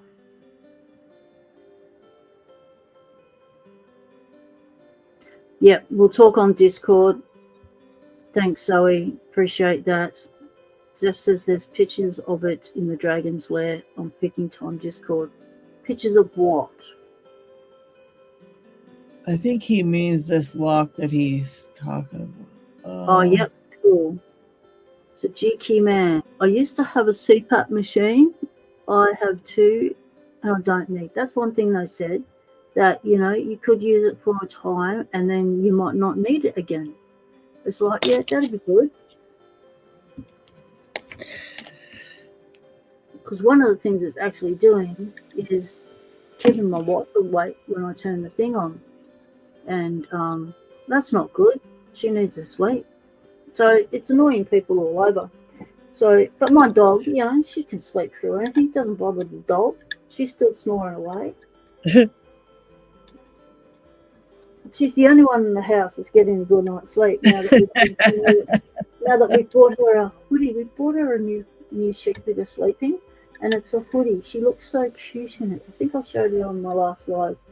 She came in with it on, and it's an actual hoodie. Like, it's got little alarms and everything. Like, and it stays on. I don't have to get up in the middle of the night and readjust her sheepy because it's slid off and she's got tangled in it. So this is really good. No tangling. It stays in place, keeps her warm, and she can cover her head over with the sheet, with the hoodie part. And she looks really cool. That's cool. So let's get to, I wrote some things in the description. One of the things I wrote in the description had to do with this lock. I said vintage. We've got vintage. This is a beautiful Lockwood upside down. Let's go in close.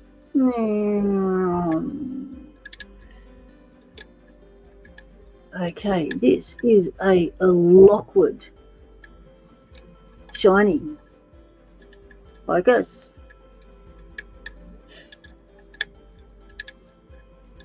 Look at the lines on that. Doesn't it remind you of those like hot rod cars from? Yeah, it does. You're right. Yeah. Like, this is sleek lines. This is one. Where'd you get that one at, P-Dubs? Yeah, scored it at the Habitat for Humanity. Oh, this is what the nudge was about. This was the intuition going, go in there, you'll find a lock, go in there. It's like, you've got no locks. It's like, yeah, but go in there. It's like, but they're closing in 10 minutes. Yeah, but go in there. It's like, I'm listening to you. So I went in there, and this was it. $5. Wow. And it's like, oh my God, I've seen shiny Lockwoods before. They have the Streamline series, but I've never seen one like this that looks like a 50s motor car. Yeah. Like, what were those hot rods? What era was those hot rods? Oh man, I don't know. I know what you mean though. You're right, it does. So Keybeard says, Lady Locks, you said you wanted to progressively pin that cam lock. The core should slide out of you. Remove the tail piece, and there's a brass plate on the top that you can remove. I can't get the brass plate off. I tried my best. I cannot get it out. It's super tight in there, and I can't get it out. I don't know what else to do to get it out of there. Ooh. It's soup's annoying, but it feels like it's almost open. I'm just mad I can't gut it because, well, I guess if I open the core, I'll be able to. I don't know if I can. No, I won't even be able to get it out that way. I don't think. But usually the Medicos have got the grub screws on the top. Yeah, this one's like a cabinet lock, though. It's like encased in it's like a cam lock, so it's got that metal around it. Well, Jiggy Man says that back when he needed the CPAP machine, if he didn't use it for a day, he would fall asleep at 60 miles an hour. That's like 100 Ks. But it doesn't do that now without it because, you know, his body's recovered from whatever was causing that. But whoa, that's a nasty thing to have to look out for. That's crazy. Just like microsleeped on you, just shut your brain down because of your lack of sleep. Wow, that's crazy. So, Still Kicking wants to know what's everyone's opinion on the 3-in-1 dry lube for locks. Well, since you mention it,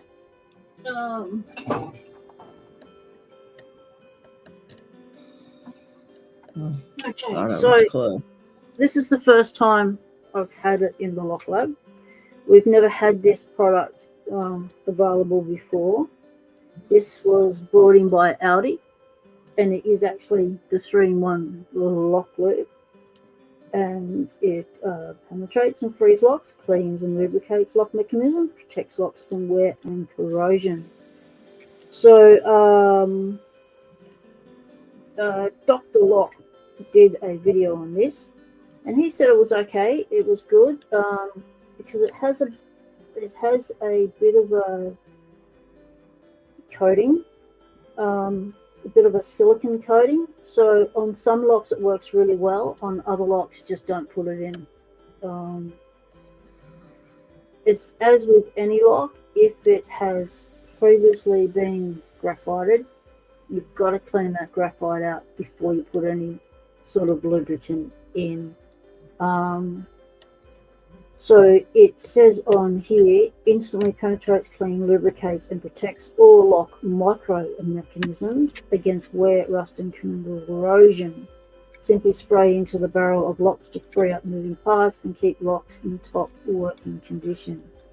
So what sort of chemicals does it have? See, this is made by the WD-40 company. And don't swallow it. Okay, so keep your mouth shut when you're spraying it. Don't intentionally misuse it. Keep away from the little ones. Spray it in a well-ventilated area. No risk of fire remains after it evaporates. That's always good to know. Don't store above 50 degrees. Well, you know, then don't sell it in that way. Don't puncture it. Contains petroleum solvents. Avoid contact with the skin. Repeated contact may cause skin dryness and cracking. Right, so it's a petroleum based, but it's not. It says it's got no silicone and no grease in it. So what does it have in it? It doesn't tell you. See, I don't like it when people hide their ingredient list, their content list. So it says it's petroleum-based solvent. So it's made out of oil, like petrol oil, like car oil, the oil that you get out of the ground that they refine, that they make petrol out of. So it's a petrol-based product. Yeah, but it doesn't give us any details. So I haven't actually, it's a brand new bottle, I haven't actually used it because I wasn't sure. I wanted to ask the locksmith about it because normally what we use here is this, which is inox, and it is a lubricant for all sorts of things. It's similar to a WD-40, but slightly different. So it displaces, protects, and penetrates like a WD-40 does. Dissolves corrosion, oxidation, and salt buildup. It lubricates and frees parts, removing squeaks. Protects even in extreme conditions, so it won't freeze. Won't gum up, become sticky, dry out, or wash off with water. Non-toxic, corrosive, static, or conductive. No acid, silicone, kerosene, or petrol fuels.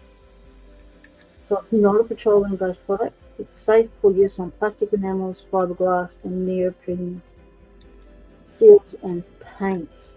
So with that last bit, paint, safe for use on paints. When we first moved in here, I struggled to open the bloody windows. They were wedged in tight, and so the plumber actually said, "You got any of this stuff?" I said, "Yes." He said, "Just spray it along the channel of the window going up and down." And so I said, "What? You can spray this stuff on wood and paint?" He's gone, "Yeah." And so I did. It freed it up. 6 years later, it is still running smooth. I haven't had to reapply. Yes, it's Wow. good stuff. So we free up all our locks with this sort of stuff. We put it all in. So, but I do have the 3-in-1.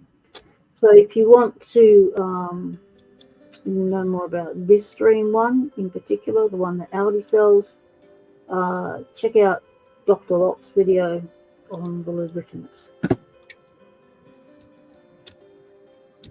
But there's some locks like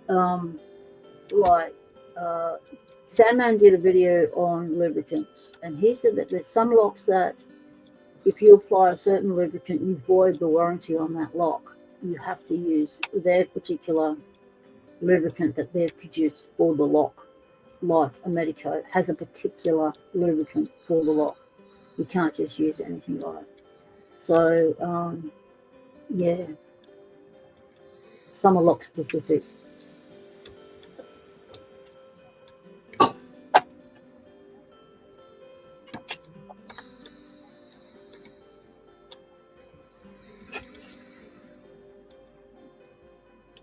So let's go back. What are you picking there? You're still picking the Medico? Mm-hmm. Yep, still trying to figure it out. I'm in a very big full set. I'm so close, I think, to getting it open. So still dead. Not still dead. Not still picking. Still picking. Who's not dead? Has just said, Oh, shit. Press the button working, hello button. Yeah, a little bit slow on the uptake there, button. Okay, thanks PW. I found some for a good price locally, so I grabbed a can. Thanks for the tips. And Zeph said started using one of those handheld vacuums that blow very strong on a lock after I put WD-40 in them, and it blows out all the black grime stuff. And yeah, thing is, Zeph, any locksmith will tell you don't use WD-40. Yeah, don't do that. Don't use WD-40. If you want to clean out your lock, use this. You can get the Houdini oil. You can get the Houdini on Amazon not too. Really, no. Like $11. Houdini. There's an issue with Houdini, and that is it leaves a smell. It can stink out your house and stuff, stink out your lock lab. And yeah, I just spray mine outside. Picksmith was saying they don't list their ingredients, and he doesn't care for that. Yeah. You know, which I agree, but hey, it works, and I just spray it outside. But I want to get that stuff Picksmith was talking about, but I don't know if he said we can't get it because we're not like, you know, locksmiths or whatever, but I don't know. Sandman was saying the alternative to that is Triflow. They list the ingredients and it doesn't smell, and it's a clear fluid, so it doesn't leak. If it does leak, it doesn't stain and stuff with a color. So GQ Man said the basic WD-40 can promote rust, and was even proven by the government once. It can remove all the water, so it's a displacement thing, which is what it was initially designed for, and leave the metal open to moisture. But they have better versions now that add protect and lube. Yeah, they have there's a lot in the range of WD-40 now. And Still Kicking said, I've seen the Sandman did one, I just haven't watched it. Yeah, watch it, it's interesting. Yeah, no worries, Still Kicking. That's what we're here for, have a chat, share the knowledge. So Doc McKenna was putting some locks into the hospital, doing some maintenance on them, and wanted to know how to clean them. So I left a message about this. So if your lock is really badly gummed up and that thing ain't moving, shifting, you need to soak that sucker. Put it in a glass jar and whack some of this stuff. This is called shellite. Now this evaporates. This is what, this is the same substance that is used in the tri-flow. So this is one of the ingredients that's in tri-flow. This is basically a lot of fluid. And the advantage of this is that it evaporates dry and leaves absolutely no residue. So you soak it in this, that'll help degum it, and then you tap it out, get a key blank and rake those pins, or get a rake and rake those pins, free them up, and keep rinsing it and stuff in this. The other thing that's used in addition to this is to get the, so that's for your soaking overnight thing. If you soak it for longer than that, the thing's going to all evaporate. You're just going to end up with a lock in a jar with no moisture. The other thing is this, which is a brake cleaner. A surprise, yes. It's a bit stinky, so do it outside. But what you've got a spray little thing, so you can use that propellant bit to help break up whatever's in there, give it a good blast.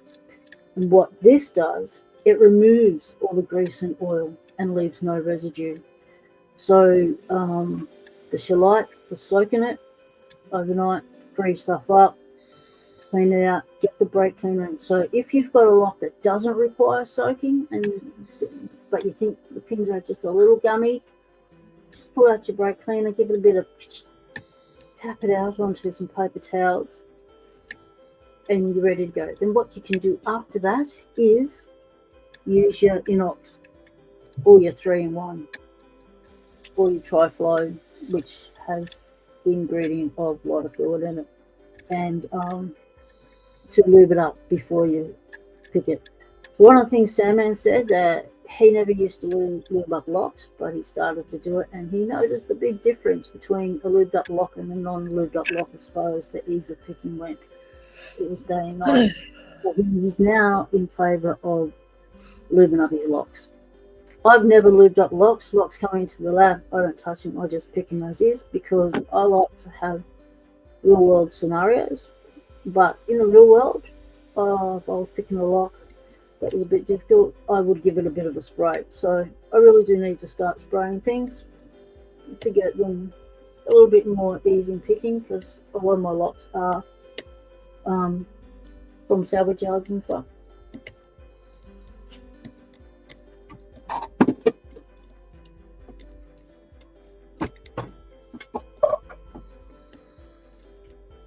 But that shellite was one of the best lots of advice I'd gotten when I first started about trying to bring locks back from the grave, because they were in the hospital and they were not functioning at all. Okay, that lock, so that's good. So this lock is functional, and right on cue, the dog wakes up just. So this is functioning, this is good. So what I'm going to do is, when I come back from feeding the dog, we're going to have a look at hang on, puppy, you're right under me, mate.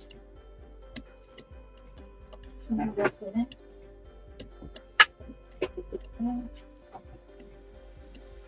We're pulling out the books. So we have a very old Lockwood catalogue here. We're going to have a look through that and try and work out what lock we have. And we've got some other old stuff that we can use to try and ascertain what lock we have. Because one of the things I like to know is what locks are called. What are their model numbers? What do they do? Like the year they were brought out, and this is back in the day when before Australia went metric even. Some of this. And what's interesting is we've got these things on American lock. And this is an old one. And so American lock's been in Australia for quite some time, but it's never been widely used. It's basically just been used by locksmiths at the time. It's not sold in hardware stores or anything, so the public can't actually get hold of it.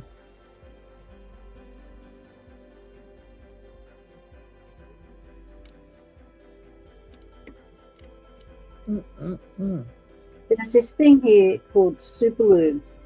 Provides a long life protection against friction, wear, rust, corrosion. Fish bowls are an ideal way to market this popular product. So they're telling you to stick it in a container called a fish bowl. Stick your lube in a fish bowl.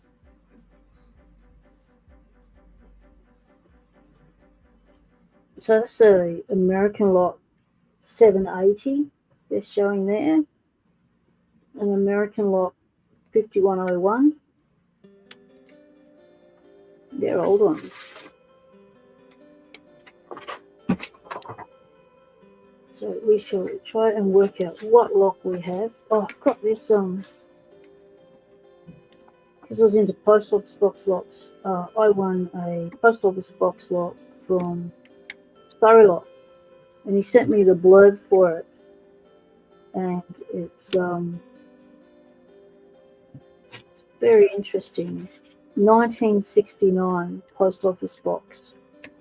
It was made by Wood Products, all brass with bevel glass. The PO box uses a Yale lock and key. Through the years, many companies have made different styles of post office box locks.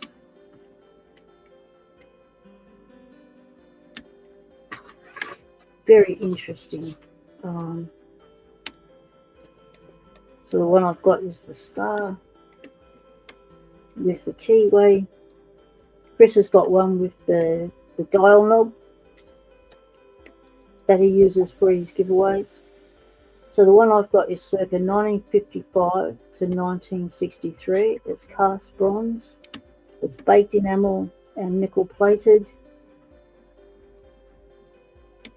Some of the companies that made locks for the post office boxes were American Device, Authentic Electric, Corbin Dorringer, Federal Equipment, Keyless, Oro, Rancho, Solbrew, Sherman Manson, Sparvel, Taco, and Wood Products.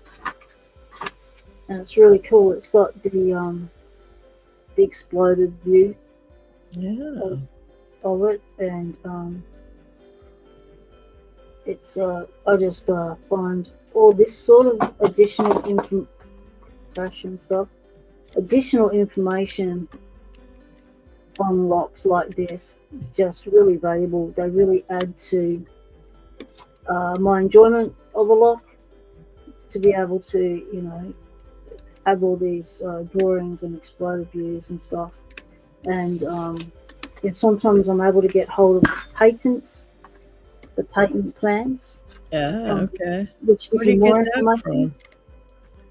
A lot of it's online now. It used to be you had to go and do the old fish projector thing and all of that, and but these days a lot of it's online and you can look it up, which is really helpful. That's pretty cool. This is one on the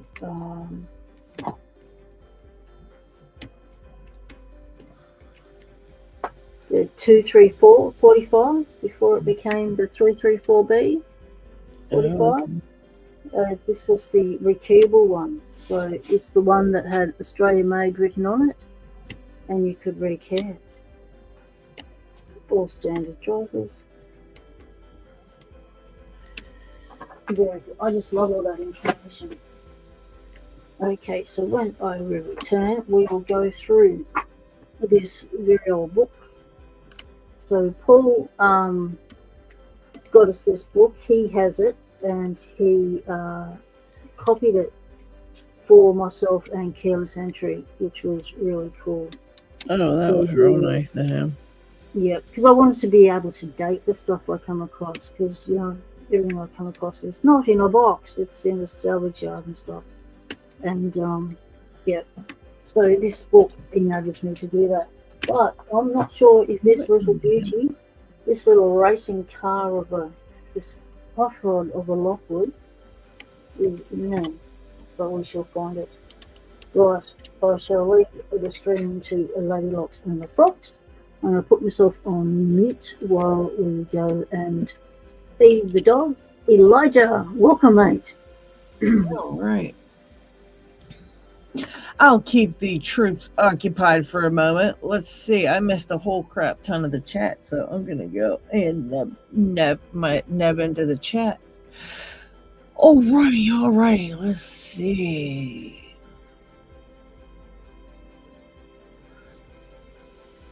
Isamu Sushi said he has a puppy cat. Okay.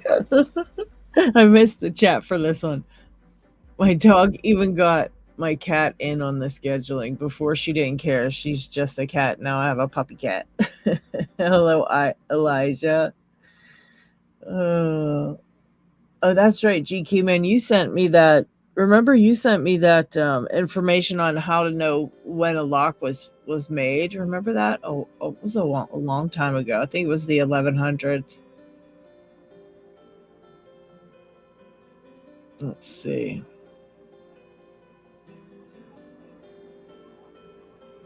There's a few lock pattern plans on Pinterest. Don't forget to leave a like on the video. Of course. Actually, let's put this up here.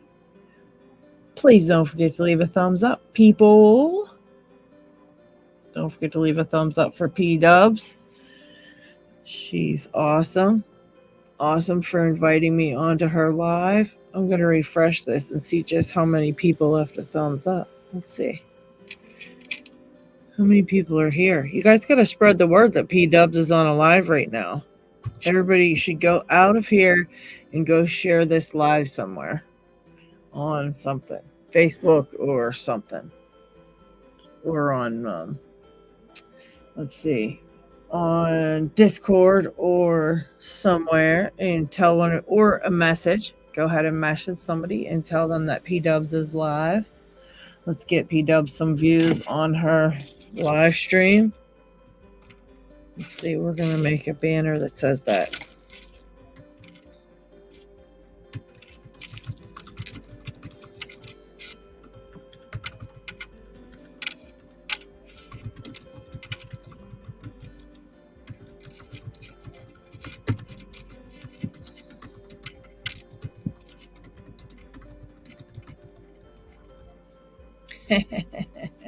I like this one. Here's the new banner I made.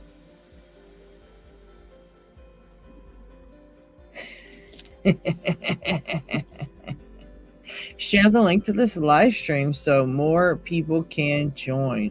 Go ahead. We will wait. I'll do this while we wait.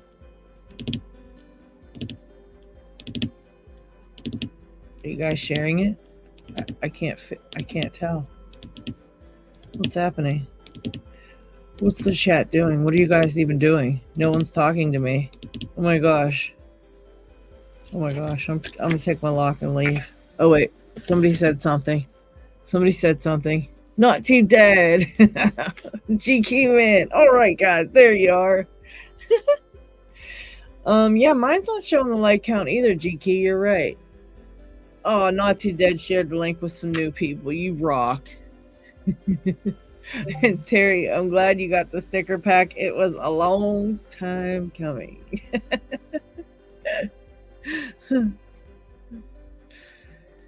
All right. Just shared on Discord. You guys rock. Dr. Eva says, no, don't leave. Aurel, what's up? Yeah, let's rack up some people in the chat for P Dubs. Let's show her some love. Let's get a big old audience for her. And then when she gets back and it says like 80 people watching, she will just fall over. Yeah, that's one thing about P Dubs' channel. She doesn't have Facebook or any of that. Like, even with any of you guys, if you have a channel that you like, that you watch, and you think that, you know, they could use a shout out, or you see somebody talking on the Facebook groups, or, you know, on Reddit, if you guys are on Reddit or Discord and somebody needs help with something, you know, share somebody's video that you watched that helped you, or share that person's channel, you know, that way more people get to because P Dubs doesn't have Facebook, for example, and so nobody on Facebook even knows about her, you know. Like, I share some of my videos on Facebook, but people don't really watch videos, you know, when you post them on Facebook. They barely even give them a like. They're just like, they scroll past it. But some people occasionally will watch it, you know, a video or something on Facebook. But you could share some, you know, if someone's asking a specific question that, you know, somebody's video could help them, you could always do that. That helps to share their videos out and share their channels out.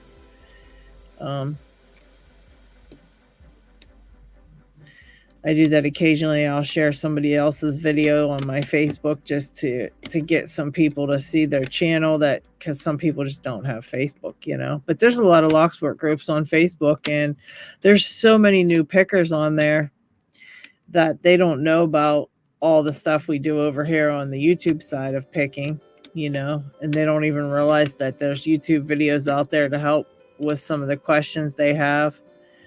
Today I actually was on Reddit and I saw somebody had asked a question about how to pin up a practice lock.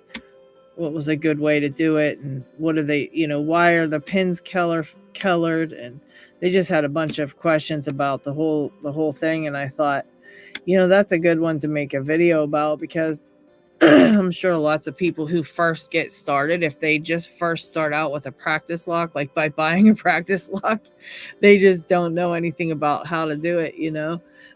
So I thought maybe I would make a video about that, like how to pin up your brand new practice lock, and talk about the different pins and things like that. Because I mean, I tried to answer the guy on Reddit, but there's so much detail to it, and a lot of it you have to actually see, you know, because you can explain it all day, but if somebody's not like showing you what you're supposed to be seeing, it's hard to explain some of that stuff, you know. So I did my best to explain it to them, but I didn't have a video that I could even send them, because I never did a video about that kind of stuff. But I think it's probably a good one to do a video about. So, you know, work on that for maybe later in the week, and send it to the person. But let's see. Yeah, the clear well, that's the thing. That's the thing with those clear locks. That's what people think they're practice locks, and they're more like demonstration locks. They're great for demonstrating what's happening when you're messing around in there, you know, and it does help as a visual aid, like so that you can see what the hell's going on. Because like for me, that helped me a whole lot when I saw how everything was working. Although, you know, me being a person that's like on YouTube a lot, I started looking on YouTube first. But when I had my own sitting in front of me and I could move my pick around in there and see what was going on. But I think that's a big mistake. People think they're practice locks just to practice on, but they're more just to see, you know. But yeah, people should definitely, if you get one, just check it out and see what's going on in there. But it's not really one that's going to help you with your picking. Yeah, demonstration lock, not practice lock. Yeah. And but there are those ones that have like the grub screws in the top. Those are great for practice locks, but people pay so much for those too, and you could just grub screw a lock, or you could just use a regular kick cylinder and not even grub screw it, because then that teaches you how to gut a lock too. Like, by the time you mess around with that thing and take it apart and put it back together 17 times to learn the different pins, you're like a pro at gutting by then too. So I think that's another thing like people should just do is buy, like, ask for a kick cylinder from somebody in the community and make their own damn practice lock. You're better off to buy like pins from CLK or something, like, and get a small little pinning kit that you can still have pins for things, you know, and you can use them in a practice lock. But when you're done with that, you still have pins for things. And did I see Terry B finally got some new poker chips on order? I can't wait to see these. I hope they are yellow and black and white. I'm super excited. Terry, you got to tell me what they look like. Explain it. Explain what they look like so I can picture it in my head. I'm super excited about that. Let's see. That's so exciting. I'm so excited. Zoe, we did one earlier for a Kraken pack lock. So that was the giveaway. We did it for the people that showed up super early, as a reward for them popping up early on P-Dubs' thing. But I can probably do a sticker pack. I can throw in a sticker pack for P-Dubs' live. You guys want a sticker pack? Then say hashtag sticker pack, because I know a lot of you guys already have them. So you guys that have them might not want one, and the people that really don't have any and would really love one, you know, that lessens their chances to get one if you really didn't want one. So if you want one, type in hashtags, just hashtag stickers. How's that? Let me do it over here. P-Dubs won't even know we had a giveaway going on. Let's see. I'll make a new one. All right, let's see. I'll do hashtag stickers. Hashtag stickers. Now, let's do this. All right. Hashtag stickers.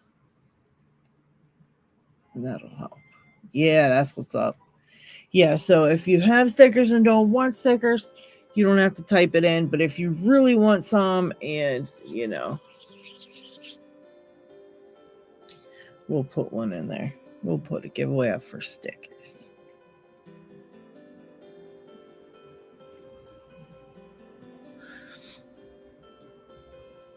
I like literally need to make a pile of stickers for my UK people that when I get new stickers, like the entire Kraken family stickers came in, but I already had, because I only send to you guys like every so often now. So when I send stuff to Nick, like every 4 months, I already have so many stickers that you guys don't have yet. So like then you get the ones from like 4 months ago, but nothing from like then till now. So I always feel bad. So I already have another couple things set aside for Brett Sucks, and I'll have to set aside a couple things for you too, Terry, because, you know, there's more stickers that you don't have that we just got. Like I just got a few different ones in. I like to share them to everybody, so it just takes time to get them all, you know, get them all packaged, which I told myself today I was going to be doing my mailing. I think it was Keybeard that today I was going to be doing my mailing. Or no, who did I tell? Was that Keybeard, or was that no? I think that was not Too Dead. Or no, Nola Southpaws, who I talked to today. And I told him I was going to do my mailing today, and then yeah, I didn't do it yet. All right, let's see. 7 entries, 8 entries. All right. Hashtag stickers. Oh yeah, that'd be great, Lockchuck, because I just want to give him like the Kraken family stickers that he didn't get, and a couple other things that he didn't he didn't get from the latest bunch of stickers. And maybe Brett can send them over to Terry B also, because I feel bad that those guys miss out on all the new ones because of the fact of, you know, we only mail to them so often, so it's kind of stinks. Let's see. Where's Lockchuck here? Lockchuck, I'm sending you a thing on Discord.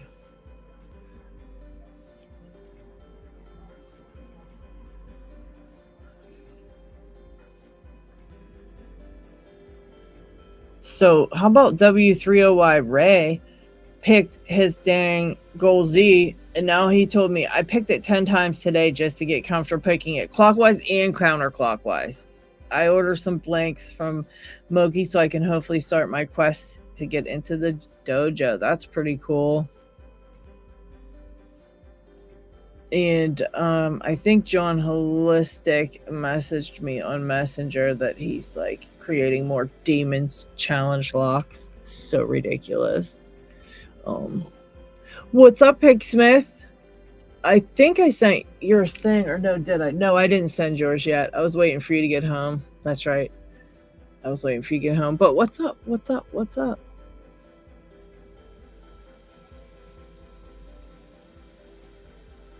Yeah, we were just hollering at everybody to share the love. Okay, so if you wanted stickers, you got 5 more seconds to enter hashtag stickers. Oh, X-Vin had to pop in at the last second. Good job, Vin. Anybody else want stickers? Now's your chance. I'm drawing it in 5, 4, 3, 2. I waited. Okay, Robert, you're in. What's up, Lock Chuck? Hey, let's see who we got. Barnett Bursley, nice. All right, so Barnett, you're gonna have to get a hold of me somewhere on Discord or on something, and yeah, get a hold of me, and I will get you your sticker pack sent out on Instagram or Discord, Reddit. It's Lady Locks everywhere, so you'll find me. So Barnett, Bursley. All right, congratulations. What's up, Lockpick? What are you picking today? What you got going on? Let's see. This is a Reese U.S. military brass military lock. Mm. I got, what was this, 3 or 4 in the mail today from my recent eBay spendings, which I need to quit. At least you find stuff on eBay. I can't find anything on eBay. I never find anything good. Everything I see, I'm like, meh. Well, for some reason I've got on this brass lock kick. I like the little, for some reason lately doing the little brass locks. So yeah. They're all over the place on eBay, so. Yeah, that's true. Very true. Not too bad a price if you hunt around. G'day, Lockchuck. Welcome to the stream. You've been doing stuff behind my back, I noticed. Nice one. Congratulations to the winner. We've got some new people in the chat. We've got Pig Smith rocking up for a little chat. We have got you know what I did, P-Dubs? I guilted everybody into I said, you all need to share this link to the live stream and get more people here. So I made everybody share it. Awesome. Look, Robert Hoagland, g'day, mate. You've made it into you doing hashtags, so you want to stick a pack. Congratulations. Yep. We snuck in another sticker pack giveaway in there while he was gone, and yeah. RL, g'day, mate. Awesome. Oh, that's very cool. And there will also be later on in the stream. There's going to be some. Of course, it's a lot Tuesday here, and it's a shout out Monday in the Northern Hemisphere. So I'm combining both of those, and we're going to be doing some shout outs and some Lotto Lock giveaways. Ooh, I'm going to get in on that. I'm going to win too, so you all better not even enter. And they're not going to be master locks. Oh my gosh. Yes, I've decided that to get back into Keybeard's probably going to win it. Keybeard's probably going to win it. He's on a lucky streak. He totally is, yeah. But you know, we've got a new runner now. We've got a person who's come in who's cracked it on their first stream, their first Locksport Hangout with me, Robert Hoagland. Did you no, Barney, who just won? Yeah, The that was relay. Barnett Bursley, I think his name was. Yeah, I wrote it down on the sticker pack. I hope he saw that he won. Barnett Bursley, welcome. So usually the new people that rock up for the first time are winners. Heads up, there's always a lucky first. On streams, you notice there's a pattern. If you're new, you might just crack it. Flo's in the house. G'day, Flo. Welcome in, mate. There's a Lady Locks. Did you see the comment on your picking video about a new picker I pointed to your channel? Did you see that one, Lady Locks? Oh, no, I didn't see that one yet. Oh, from G. Keyman. Yeah. I answered him. Yeah. That was really cool of you, G. Key. Thank you. Cool. Very, very cool of you. Awesome. So we're going to have a bow peep at this little beauty. I just can't stop looking at it. It is so gorgeous. Don't usually go for door locks like this, I'm more of a, give me a cylinder any day so I can pick it. Yeah. But when I saw this, it was like, whoa. That's really cool. And you just go, that is so beautifully designed. So what I might do is get the paint out of the cracks, give it a bit of love, clean her up a bit, and I have a little door here. It's about, yay long, and I attached locks to it. So I'm going to attach this with a lock to it, and but in the meantime, we're going to see if we can find out the age of it. Because if you look at it just by the design, you would go, oh, those sleek lines, that we're talking, that's from 1930s to late 1940s. That is the Art Deco period, hands down. That's what it looks like. Yeah. Art Deco. Well, we're going to have a bow peep through the catalogue and see if I can find it.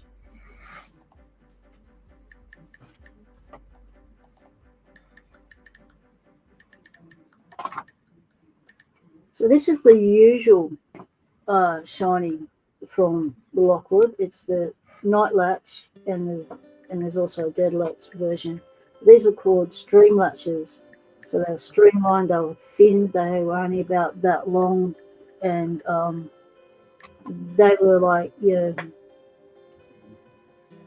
better version of that, which is your standard seat in every house sort of thing. But when you saw this, you knew that people just decided they want a little bit more class.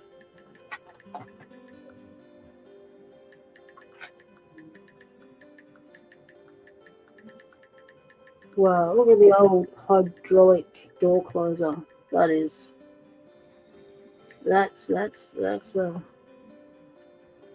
vignette, so it looks like Art Deco to them. That's cool. And then the other shiny that Lockwood put out was the screen door, your fly screen door lock. That's a little thing there.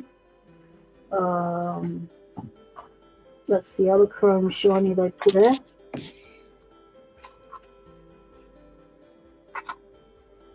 Now we're into the padlock section.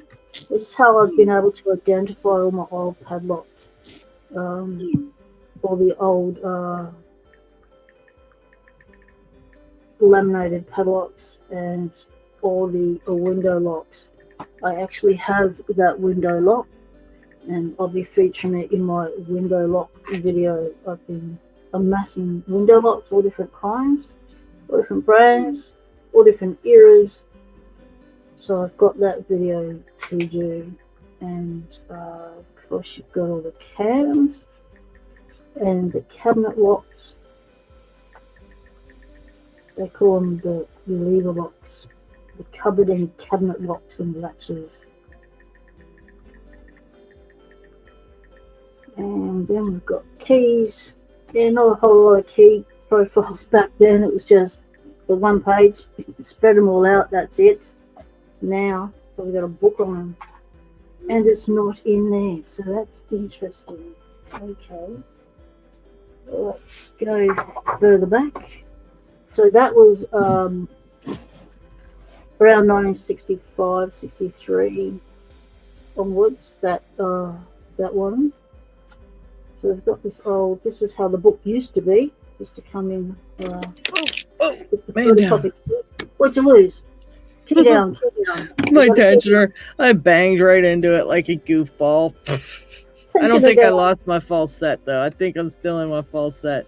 But this is where I always have trouble with this lock, and I always have trouble. And it's some if I can remember what it is I have to do, I'll be able to pick it in 2 seconds next time. But I forget, so Yeah. I have to figure it out all over again. That's okay. Well, that's the fun with locks. You don't have to remember how to pick them. You just relearn it as you go. Yep, that's the fun of it. Lockchuck, what do you picking, mate? Reese military padlock. Okay.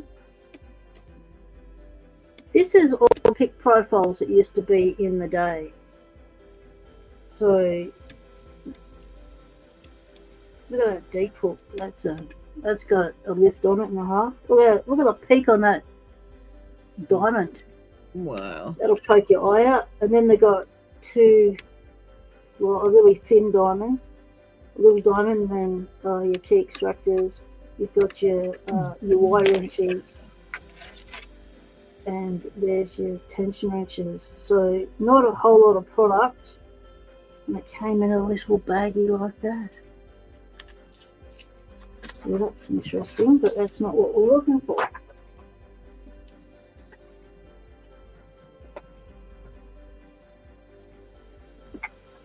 I'll have to look through my drawer of brass padlocks and see if there's anything in here you might like, Lockchuck. I have quite a few, but you probably have picked most of them, but maybe not all of them. We'll have to check. I'll have to check through here and see. Sure.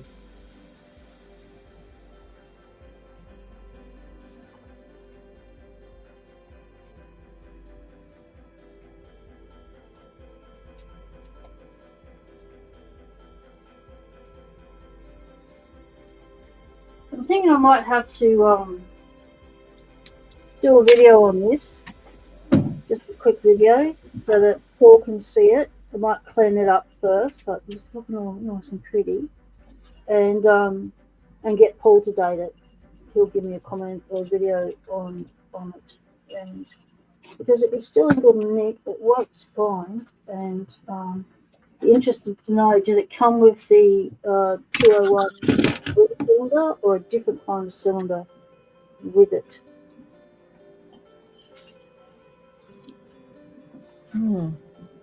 I can send you these to pick, Lockchuck, if you want to borrow these ones. I don't think you picked. Did you pick this one, or did you had one like this? I can't remember.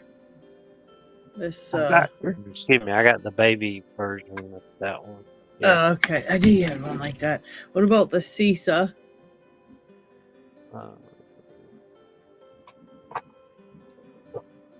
No, I don't. No, I've been trying to get on some of those on eBay. Yeah. And then I got a Union, just heavy duty sucker. Oh wow. Yeah, I'd love to pick on it. Yeah, I'll send you over those with the. Cause I'm gonna send those Master Locks back, and I'll send these. I sent you another. I think I sent it out already. I think I sent you out a package. You should be getting it tomorrow. I think. I'm almost. I have to look in my pile, but I think yours went out last week. So there's a couple of different little locks in there. From Bolivia, the babies. I sent you the babies. Yeah. That Tivanaka brought back. Yeah, I sent you the mini Destitainer and the mini cross lock. Okay. For your collection. Because I had 2 of them, so I sent you those for your collection, so you could keep them. Oh, well, wow. Thank you. Thanks for joining in, Dalt. What you doing? You getting ready for work? You want to jump on for a bit, mate?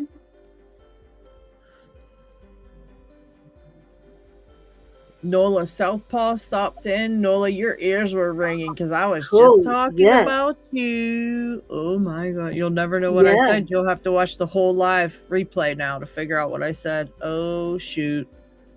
Yeah. Busted.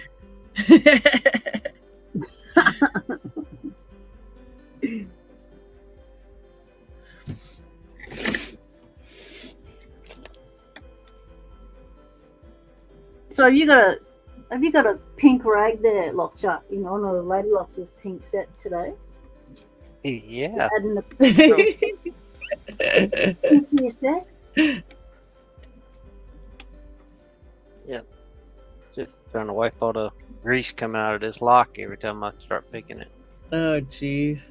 Oh, that's never nice. No. Right, so I'm going to go through the lotto locks and grab some for a giveaway.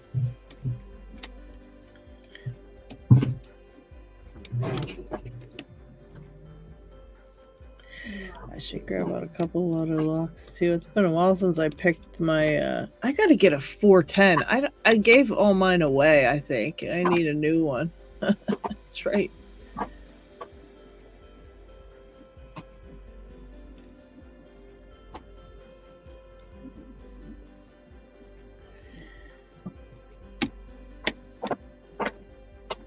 Alright.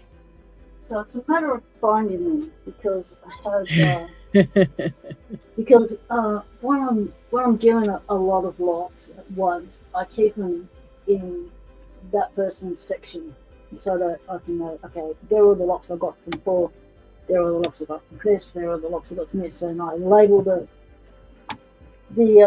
box sets. So it's a matter of going through the drawers to find where did I put it.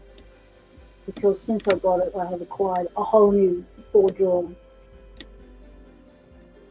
filing cabinet. It's they're all brand new. They're Aguses. Oh my.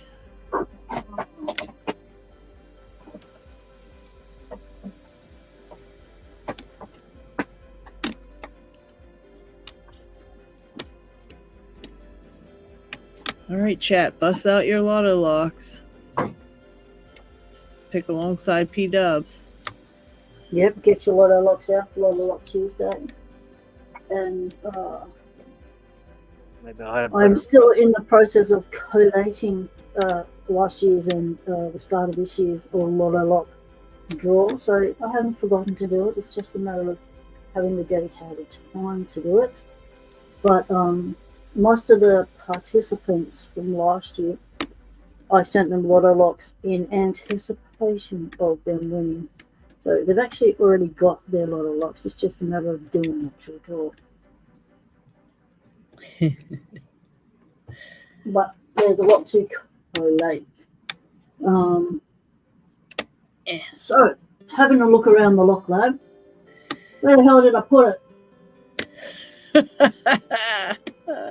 I hate when that happens. Yeah. Massive search time. Try not to make anything go crash. What were you saying? Did you say something about lotto locks, Lockchuck? Oh, you got a 410 right there. Oh. Yep. As I throw the tensioner across the room. I just did that too a little bit ago. I'm still working on the same one I've been working on like a goofball. What in the world? Bring my desk up. Oh, Lord. And my tensioners. Uh-oh. Yeah, I think mine has something to do with the ginormous high lift in the back that I'm ignoring. And I just was picking this one in honor of Lock Fumbler, who just picked he did his video on his C83, and what happened with his was he picked it and it was real easy, and he's like, what the heck? So he went back through to see what might be going on with it, and he gutted it and looked at it, and all the key pins were in the wrong, or all the driver pins were in the wrong direction. So you know how they have that like, what do you call it? They're the taper, the taper spool pin, kind of like a T-pin or something like that. Are they mushrooms or? They're like a T-pin. They're like a spool pin, but the one end of the spool pin's like a T-pin. It's weird. Okay. And that the newer Avis's, and he his was all in the opposite direction, so they weren't even being acted on. It was just a spool pin, like instead of a T-pin spool pin, whatever you want to. I don't even know what you'd really call that pin. I guess I don't know what you'd call it, but he had to flip them all around, and he was like, "Wow, you know, this is what makes them difficult to pick, and like makes them pick, you know, really a little bit more pick proof." And the fact that Avis had them in the wrong direction, he was like, it was a brand new one and everything. So he was like questioning what the heck. Yeah. He was like, they might want to check their quality control or something. Cause but yeah, he had to flip them. Wow. I saw that video. Was that his number 6 of the C83s or something? It might have been. It was the very last one. I just now catching up on like probably 2 weeks worth of YouTube videos, and I'm starting at the newest ones, which I should have probably started with the oldest ones, because I know I'm gonna miss a whole bunch of stuff's gonna go like by me, because everybody's gonna put out more stuff today and tomorrow, and I'm gonna miss the older stuff, I'm sure. But I hate getting behind like that because it just sucks. And then I go to search for something. Look, I went to search for picking time on Saturday. I mean, I've been doing picking time for almost 2 years. It ran on my channel, Lockheed's channel, and the picking time channel. I'm subscribed to the picking time channel. Saturday morning or Saturday afternoon, I came home, sat down at my desk, and was like, all right, let me go tune into the live. And I went to picking time, tried to find it on YouTube. I typed in picking time, hands only live channel, picking time, hands only, picking time live. I typed in so many things of it, and not one time did the picking time channel come up on YouTube at all. Even though I typed its freaking name in there, and I've been associated with it for 2 years, the live did not come up. I had to go through all this nonsense. I had to get on in Discord, take the link, copy and paste it. It was like this big bunch of crap just to find the picking time show, which they're not showing it. Like, they won't even pull it up when you type it in. It's ridiculous. I was so mad. I've noticed lately, like, a lot of times I just, when I go to YouTube, I click right on subscribers, and that's where I look at, you know, or subscriptions. Yeah. Lives don't show up in my subscription very often anymore. I have to go to the go home, and it just shows general videos, and there it'll be. I know it don't make any sense to me. Yeah, it's like they changed this all. It's making it harder for people to find the lives. I mean, it's really annoying to me, because especially because my channel has been associated with picking time since the beginning of picking time. So we've been in every description with the same, you know, on picking time. The description had all our links mixed together. You'd think that I could find Lockheed or picking time faster than anybody. And when I type it in, not a goddamn thing comes up, and it makes me so mad. It just goes to show you, it's like, you know, just trying to find stuff on there is so frustrating to me. I just wanted to get on the live, and I couldn't even find the live to get on it. It was so ignorant. Yeah, G Keyman gets the notifications just fine, and Terry B said, yeah, it's hard to find that way. It's just so ridiculous. And YouTube says they're all about community and building community and stuff. But you create a community, but you can't find your community. It's like... Yeah. And then you get penalized for doing shout outs, you get shadow banned. And you're not allowed to do subscriber call outs and stuff in the chat. And it's like, well, that goes against the core business aim, doesn't it? It's a little bit ridiculous, yeah. Some of the stuff is just really annoying. Well, that one's open. Dang, go ahead, Lock Chuck. I'm still stuck on the same one.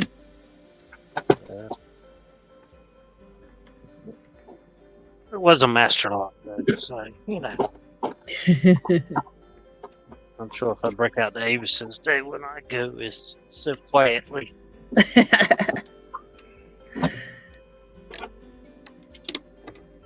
Yeah, that drives me nuts. And then I'll go to look up a video about something, and it'll bring up videos from 3 years ago instead of like the videos somebody in my community did yesterday. You know, it's like, what the heck? Like, I'll know somebody made a video about a certain subject, and I'll look up that subject, and it'll bring up things from 3 years ago before it brings up that one of my subscribers that I subscribe to's videos, you know? So annoying. Yeah, I don't know what's up with their algorithm or whatever you want to call it. Yeah, it's really hard to find stuff.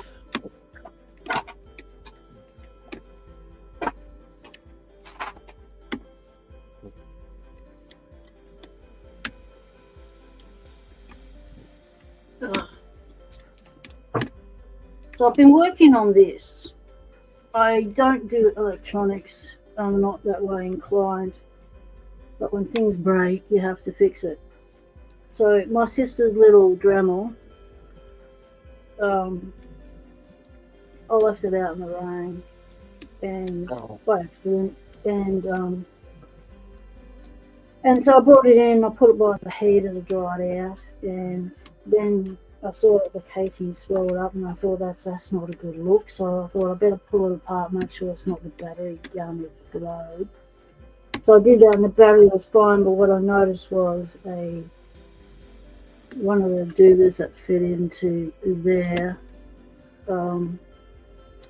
was snapped off here. So I went to the electronics store and took the part in, and so I just need that little doober there. And they said, we don't sell it, you have to buy the whole motor. And I went, what? So I said, well, just I'll have a look around then. So I found these little bits.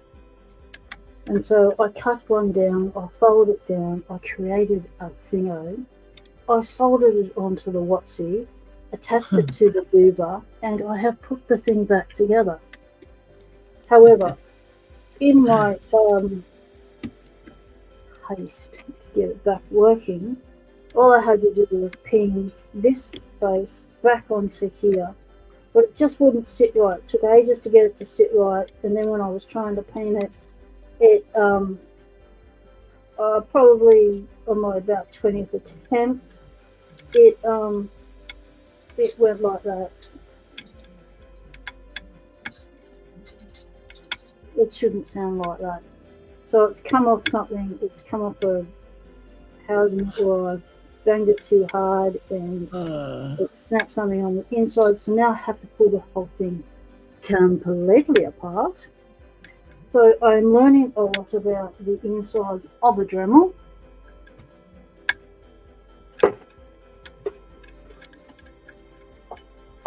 Oh, I put that in the wrong spot. Hang on. So, I have found the box labelled Paul Springer. Oh. Come back. Oh. Oh.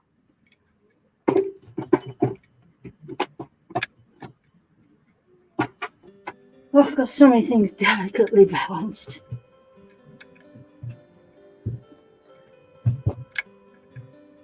Someday I'll get this thing open. So, for the new people who may not know, Lotto Lock Tuesday. Anything to do with Lotto Locks. And you can use the hashtag Lotto Lock Tuesday and do @PocketWomen so that I can find the videos, because another issue with YouTube that they've been doing is we used to be able to use the hashtags freely and trust that we could find the videos associated with that hashtag. However, that trust has been broken. We can no longer find the videos with the hashtag. Put in the hashtag you'll go look for the current videos, and all you'll see is stuff from 4 and 5 years ago. And where's the current stuff? Like, so you put the filter on it, and you'll go, just give me the recent stuff, and it still doesn't. So it makes it really difficult. So you have to go through over 300 videos to find the current ones. Well, that's a pain in the you know what. So I've decided if people just put the hashtag, so it still goes into that folder on YouTube when YouTube decide to stick it in there, and put the @Pocket Women so that it makes collating them heaps easier. So I'm going to keep running the giveaway for this year. I was only going to do it for 1 year, and then when the year tipped over, people still wanted the giveaway to keep going. It's like, yeah, okay. So I needed to get some more locks.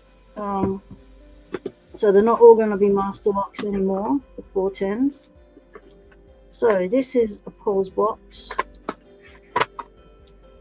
And we have some. Thank you. Nasty. Oh boy. We got some nasties. Oh yeah, they're the nasties. That's my nemesis. Bloody hell.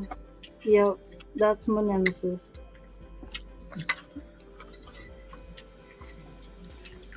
Man, I just love those. Love the look of the lotto locks just laying there all in boxes, all fresh and new. Yeah, there's one without its box. And who are you? Oh, the 312.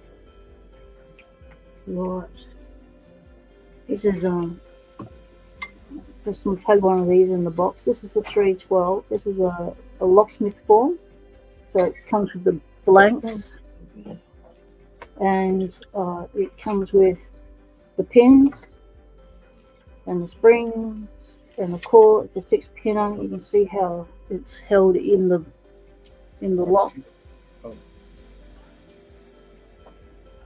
That's the core retaining plug and rotation limiter. And then and it comes with the plastic thing there already in there, because they so that you can P-Dubs G Keyman says you're holding too far left, so gotta hold towards the middle a little more. There you go. Oh my, look at that.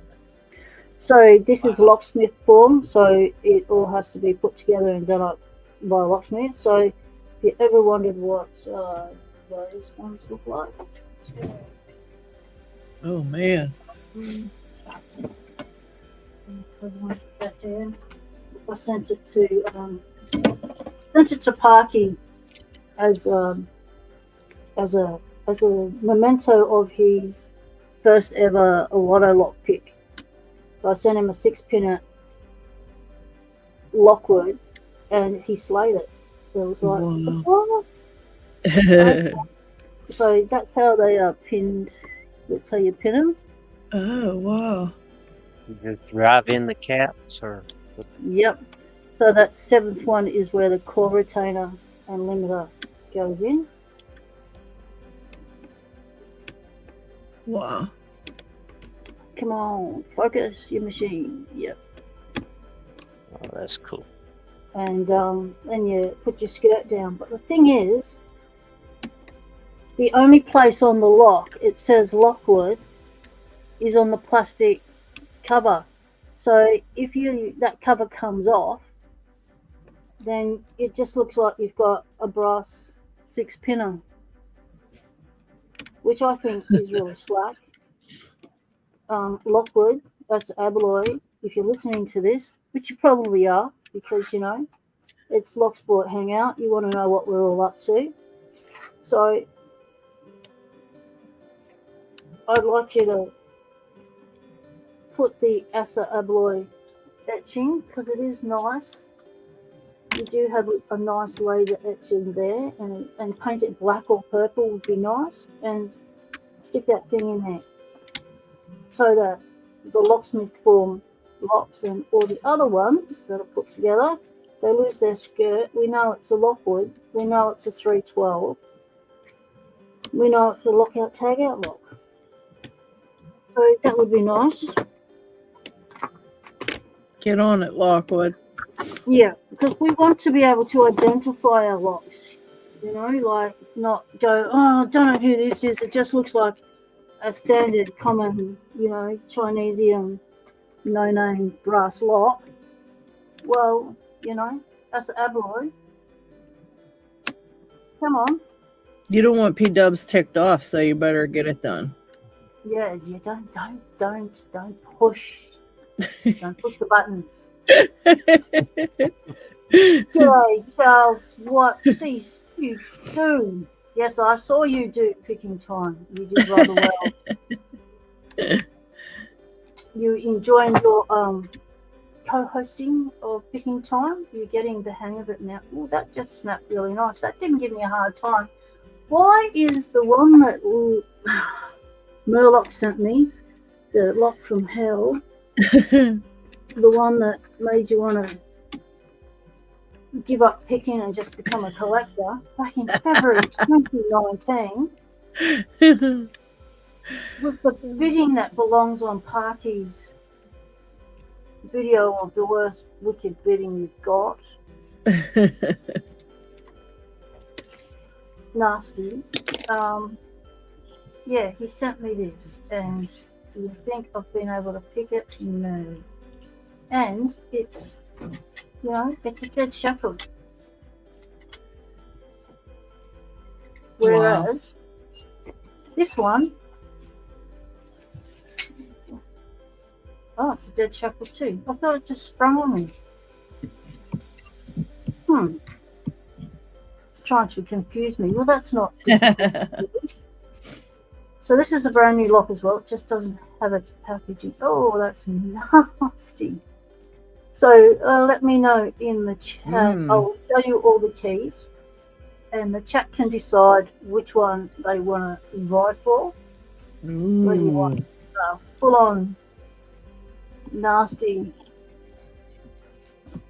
Wow. Oh my! Look at that low cut. I know that there. number one is horrible. Yeah. Oh, dang. So this is the 7440. This is this lovely box. So if you want that one on the winnings, I will swap it out and send you one in a box. So it says a solid aluminium body with steel shackle, a lock body and shackle, vinyl encased, precision 6-pin cylinder, key retaining. Want to open one? 7440, rated 6, and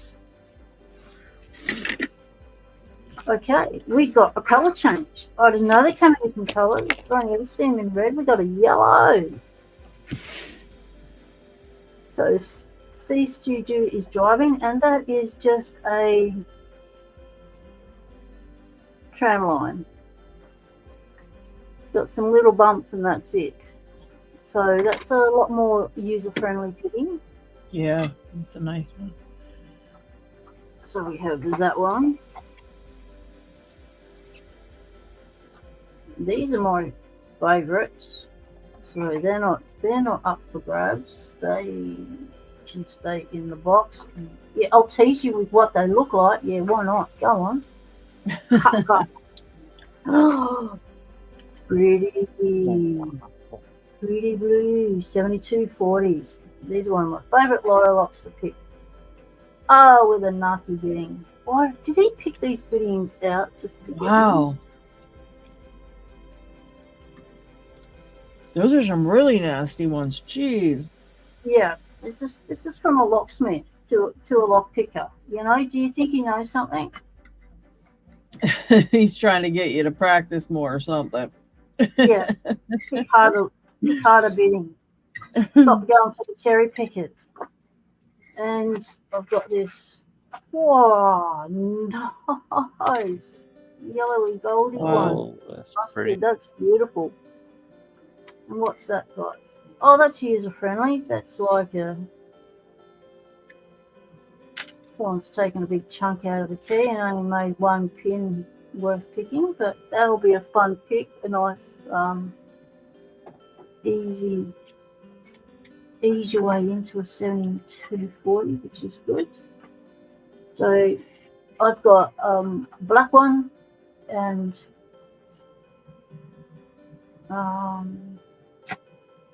no, just a black one. So now I've got a black, yellow, and the nice blue. So Wow. I didn't realise I had a blue one because it's been a while since I unboxed this. So this needs to come out. I've got a video I'm doing for a friend, so that needs to come out to be part of that video. And so we'll go back to the 7440s, the Nemesis lock. Oh, what? No, there's no So one to this join our live. What's going on there? this one is without the plastic body. So if you want to see how these are put together, how they're done, Let's see. pull one apart. This is locksmith form. So you've got 6 entertaining pin. You've got that pin there. I wonder if all the pins are there with the core coming. Hey, P Dubs. Yep. Can I invite Nola to join the live? Nola Yep. Southpaw. Coming Oh. up, mate. Yep. So if you want one that's in locksmith form, where you can repin it and turn it into a challenge lock, that's got some high bidding, so you can even mess around with the key pins, make them shorter, change their height, change the bidding because you've got enough there to work with. That's available to you. So that's interesting. No, too dead. I've got a red one. Oh, well. Come on, mate. Did P Dubs just say the F word or no? Did I hear Almost. that or no? Oh. Almost came out. Look at that. I mean, these all qualify for Parky's video of wicked bidding. Not Too Dead and Nola and everybody's making fun of us because we totally missed them saying Nola wanted to join the live. And Not Too Dead did a hashtag let Nola join the live. No, he said, woohoo, we did it. Sooner or later, Nola will finally hop on. I sent him the link on Discord. We'll see what happens. Cool. They said, ouch, that key was wicked. Yeah, that's nasty. Yeah, that's- severe high lifts. Like that's like Paul's trying to do me head in with these. This is why they're leaving the Lock Lab Vera giveaway. Yeah, like, let me tell you, those are some of the nastiest biddings for, what do you call it, I've seen. I've never seen that bad yet. Zeph, Oh, I want Green. that one. we Oh, got green. I think that one says Lady Locks on the back, doesn't it? She looked. She looked. What's up? Have a Uh, look. G'day, Nola. How's it going, mate? I'm making it. How about Finally. y'all? Right? Only been about 45 minutes. Oh. Well, you're good luck coming on because I finally got this thing. Nope. Oh, Awesome. nice job, Lockchuck. Good stuff. Gee, that took some work, didn't it? It's a messy little thing. Yeah. Don't lock it up again. Yeah, that's wild. I'm assuming that's not guttable, huh, Lockchuck? No. Yeah. God damn. The damn Primus is killing me. That's the big. Oh, you working on the Primus too? Uh-huh. Wow. I can get the finger pins, no problem. I can't get the standard key pins. I'm the whole opposite. I can't figure out how to get them finger pins. I just take a Lisa. which one is it? My small, not that one. small flag and kind of wiggling back and forth and kind of turning and kind of random, and all of a sudden it'll pop right open. Yeah, I don't have any flags. Oh, I gotta get some flags. You can use a should maybe be like a hook pick too, right, Lockchuck? I think so. If you got a thin, Oh, a diamond. Looking for a diamond? Yep. Yeah, maybe a I don't know if diamond. the Huh? diamond will get in between them though, because they're so close. Oh Yeah, yeah. I was trying a 16,000 diamond yesterday and wasn't having any luck. Yeah, you could use maybe a different type of just a pick of any kind and just just give it your best, because like I said, they're not very high set. They're very low, and even though you're supposed to single pin pick them, just moving them back and forth like one at a time, and it'll usually, like, say it's a backward set one, once you push it to the back, it kind of pops it back and then sets it too sometimes. Yeah, I'm gonna have to check that Yeah, out. there's no serrations on the Primus, so they can go up and down fairly easy and rotate. Yeah, I'm gonna have to try that. It's killing me. Let's see, there's mine right there, because there's all the. I took all the finger pins out trying to Just learn get the just top. yeah, Oh shit! but the bidding Yes, is well. Let's see that. That's Oh god! see Yeah, those that two in the sucks. back. Let's see, come on, focus. Yeah, those. That number Wow. 6 and number 4 is. I have to use a deep hook there, or I overset number 5. So You're still working on that. You should try taking out a couple of the top stack if you can't get it soon. Just take a couple of the top ones out too and work. Like sometimes all it takes is just getting the hang of it. Yeah. Oh wow. I already took one. That's what I was doing. I was trying to find what pick worked. Be the best. best. Yeah. Yeah, and I've been getting these top pins. Do you have a SS Dev? No, I don't. I wish Ooh. that was the SS Dev and A Moki high pick maybe? No. I've got a Moki high pick, but I just can't stay on the pin because most of my Mokis are round tips, and What about a Rob Lawn? Do you have one of those? A long one? Yeah. Sanding. I think they're too thick. I don't. The way. Yeah, I can't get around that warding right there. Yeah. Wow. Yeah. That I've been using a 19 thousandths. Jimmy, you see, I don't know.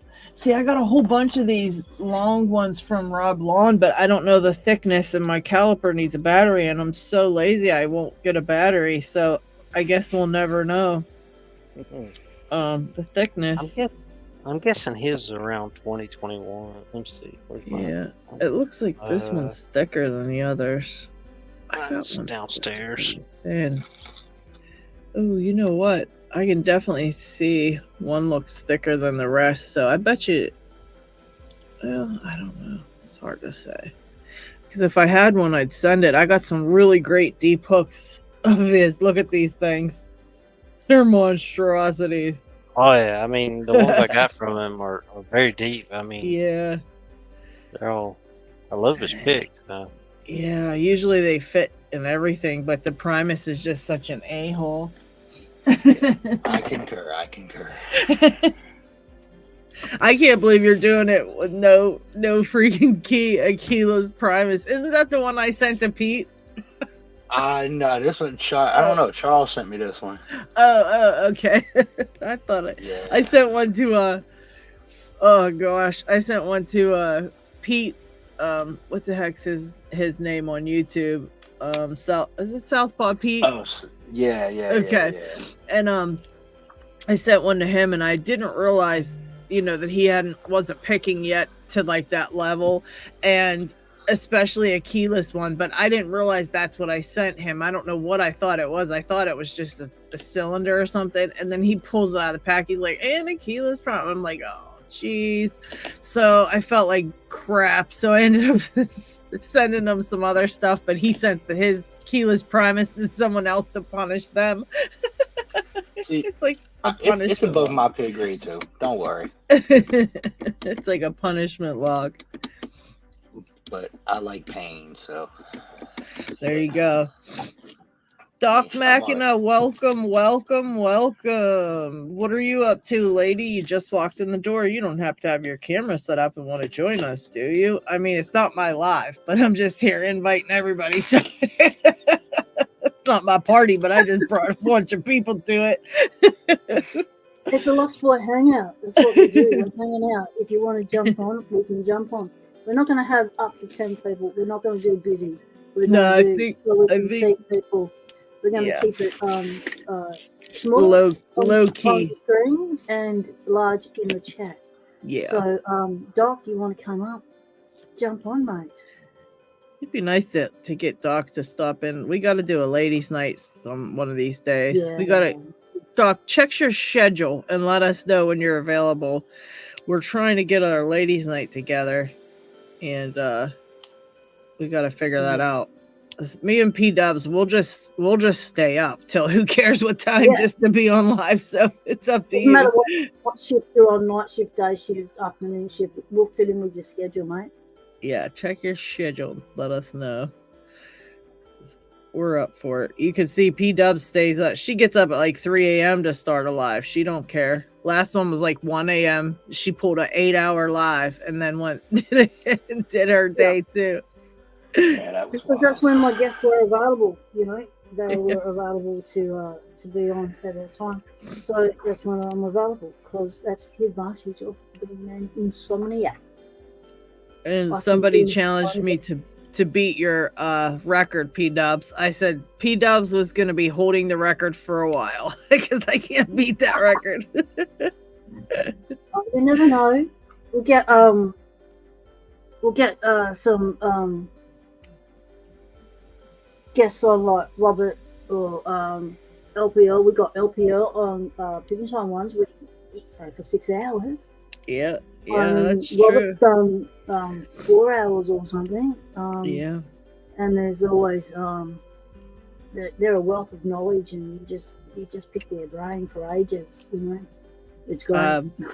I did ask LPL to come by one of the lives, and he says give him a few weeks because he's got some stuff he's doing, and then once he's able to, he said he's happy to join. So as soon as he's back to being available, he'll start joining us. So well, they're all getting ready to put up new products, so they're going to be busy AF for a while. Yeah, I know Robert's very busy too, so we'll let them get their stuff together so we can get the products out, because I got so much stuff I want.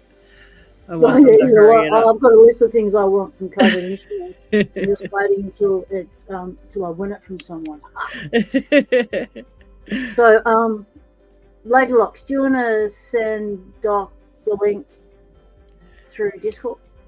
Oh yeah, I can send her. I think she might not be able to join, but I'll send her the link anyways, just in case. Well, she might be able to join once she's out of the scrubs, grabs a cuppa, pats the dog, and settles down. Yeah. Where are we at? Where is she? Where are you? And dog? we will once Doc has walked in the door and got comfy and is settled with a lock in our hand, we shall start the giveaway. So we've got the yellow Avis, we've got the green Avis, we've got the red Avis, we've got another red Avis, and we've got the naked Avis. So the naked Avis is actually meant to be a naked Avis. So it says it is without the sleeve. So it is meant to be butt bare. They all come with the little stickers. We like the little stickers.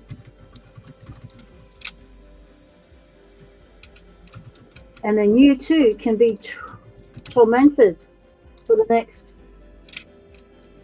94, 5 years of your picking life with some bitting that's wicked, like mine.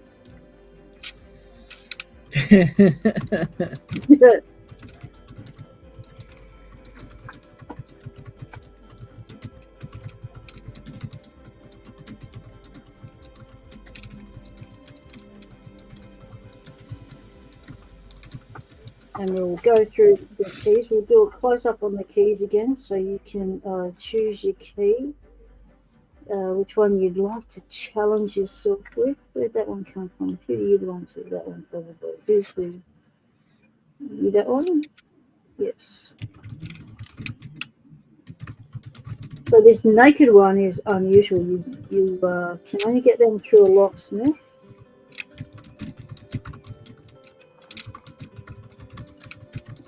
Oh, what is it here? Let me see. Hold on, let me move this out the way so I can see what P-Dub's doing. So I'm trying to move this a little bit around, get that in here.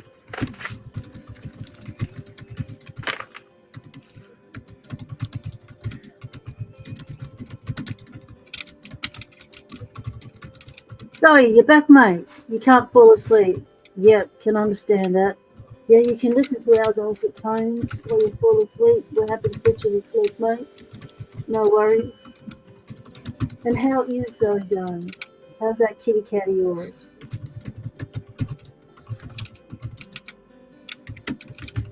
You're getting sleepy.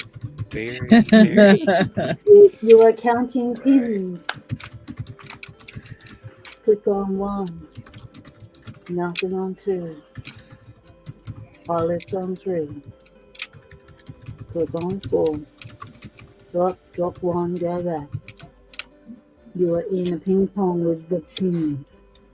You are getting sleepy. Sleepy. Can we try and put someone else to sleep like this once? I remember who was it? Yeah. Tequila Dave. Yeah. He was like, why am I still awake? Oh, that was funny. So that Dom is still kicking my butt. But it's quite nice bidding too. Why do people send me bidding like this? What do they think I am, a black belt?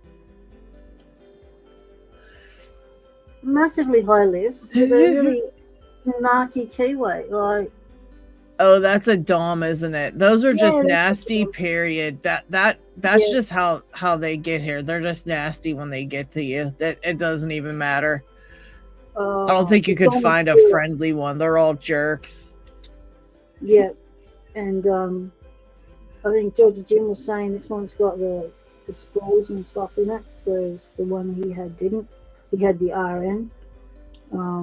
Yeah. So that's still on my list from LPD. I haven't picked that one yet. And the Wilker I'm still having trouble with as well. It's got like a Yale style keyway. It's a nice key. I like it. Yeah. And I found out by Dick Kimman that told me that Holmes Green is our actual town. So that's good. You get a bit of a lock location comes with the lock and key. That's nice. So, alright, let's try the Medico. Why not? Bring the Medico on.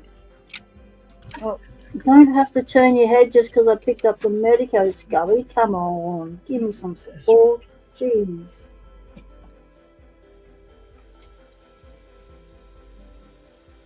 So a Medico is best picked clockwise or anti-clockwise? Do they have a preference? Depends on what you want to bind first. The rotation or the lift, I believe. Oh, you get a choice. No one told me there was a choice. So what's best? How do you best pick a Medico if you've got a choice between rotation binding or what was the other one? The lift. you know, because it, Rotation or live.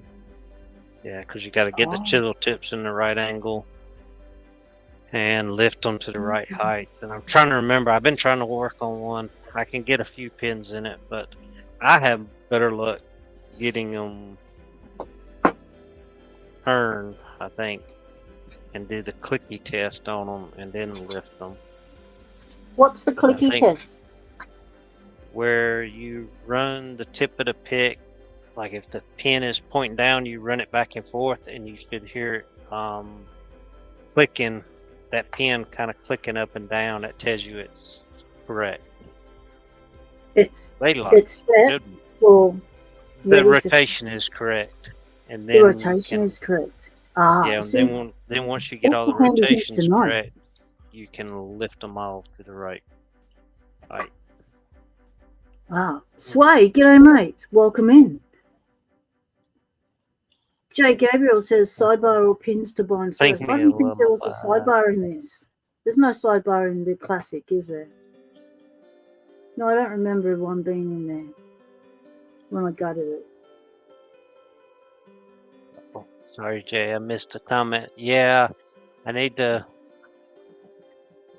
send loose that 19 core I got so you can practice on that.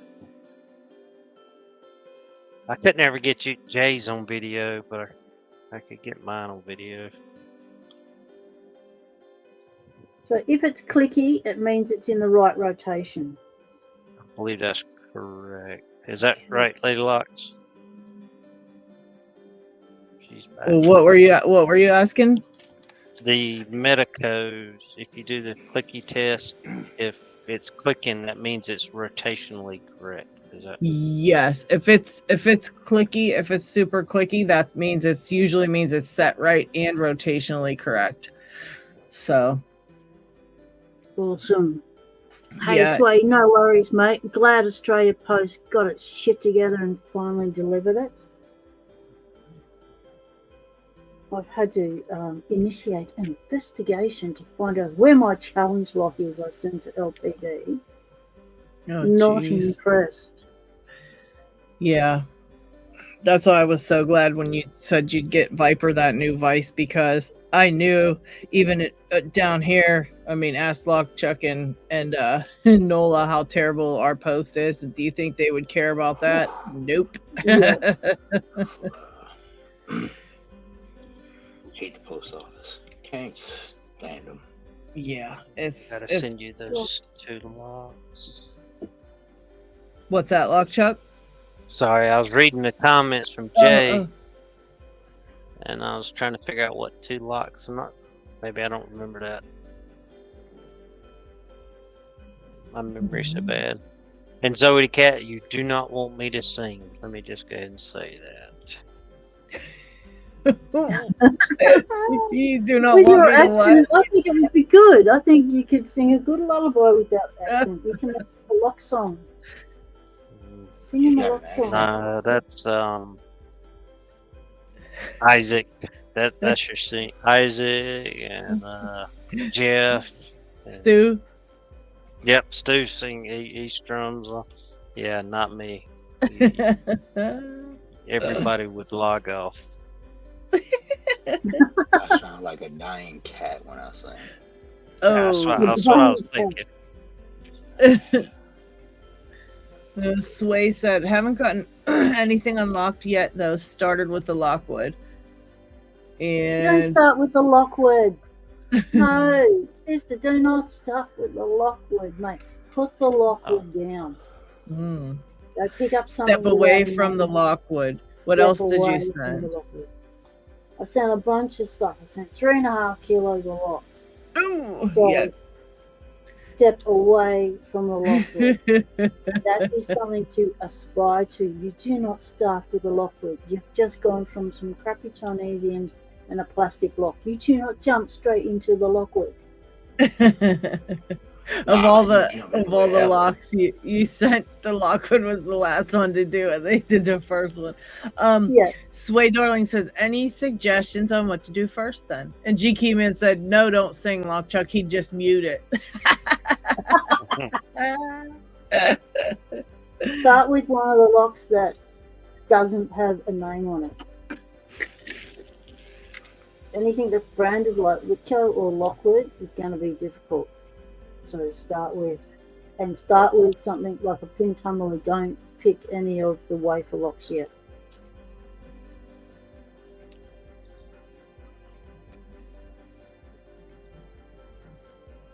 I want to try to get some auto locks. That's what I want to look for. Automotive locks. Hit the junkyard. Yeah, that's why it says officially putting the Lockwood down. If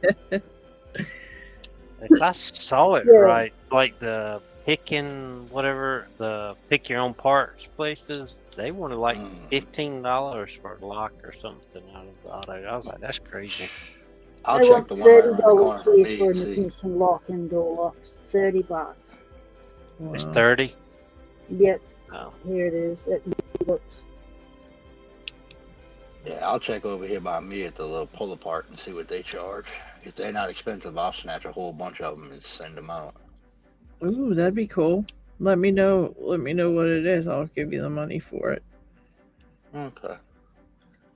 We'll check it out as soon as I can get out there with all this rain we've been having.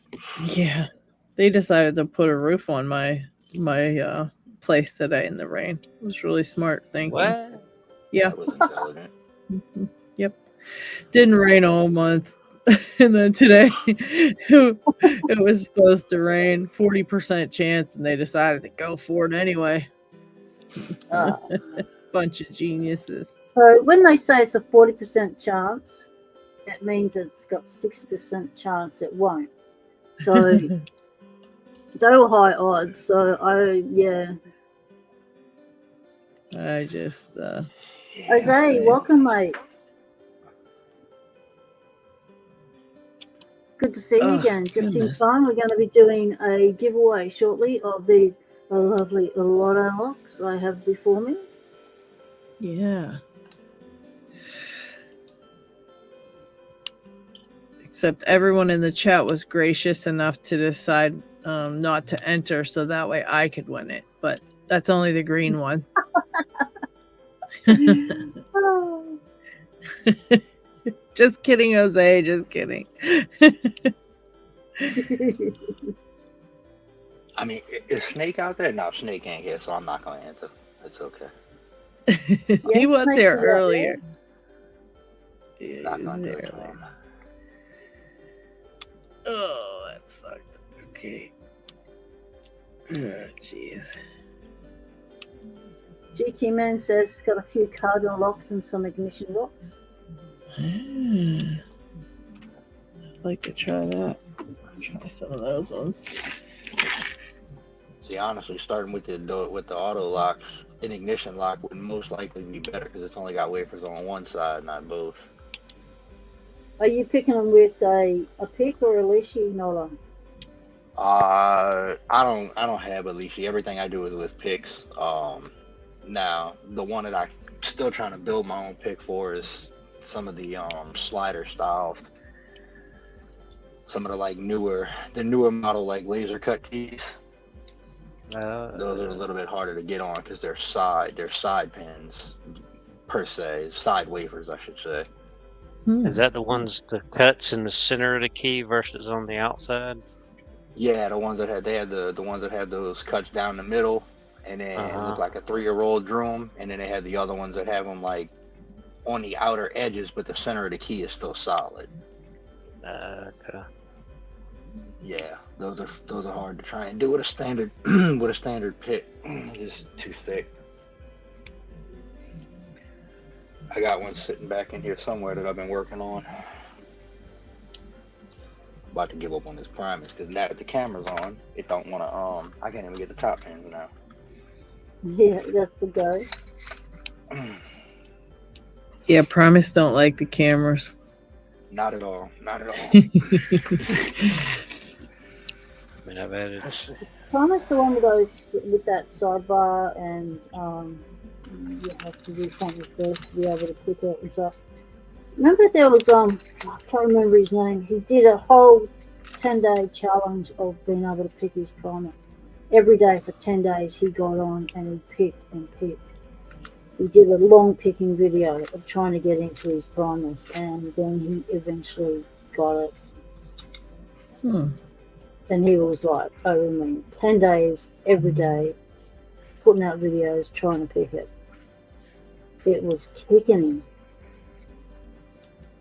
Oh, got it. Okay. A couple Lockwoods with the leashy. That makes me feel a little better. Ooh. Give me this other thing. Not lock checks here. Maybe I should figure out how to put this stupid thing back together. Yeah, maybe. Zoe Cat says there's always car locks on eBay. Yeah, but it's about the condition, you know. You want something that hasn't had the wafers and stuff damaged.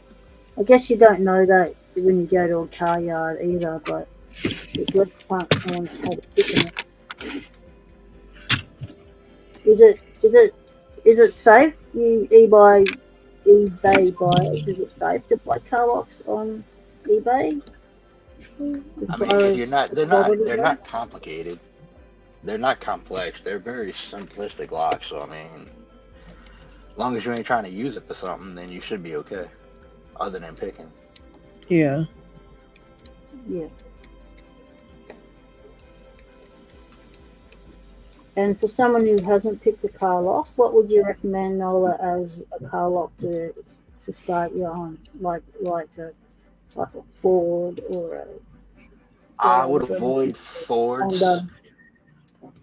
I'm not sure about the Fords by y'all, but I know the Fords by us.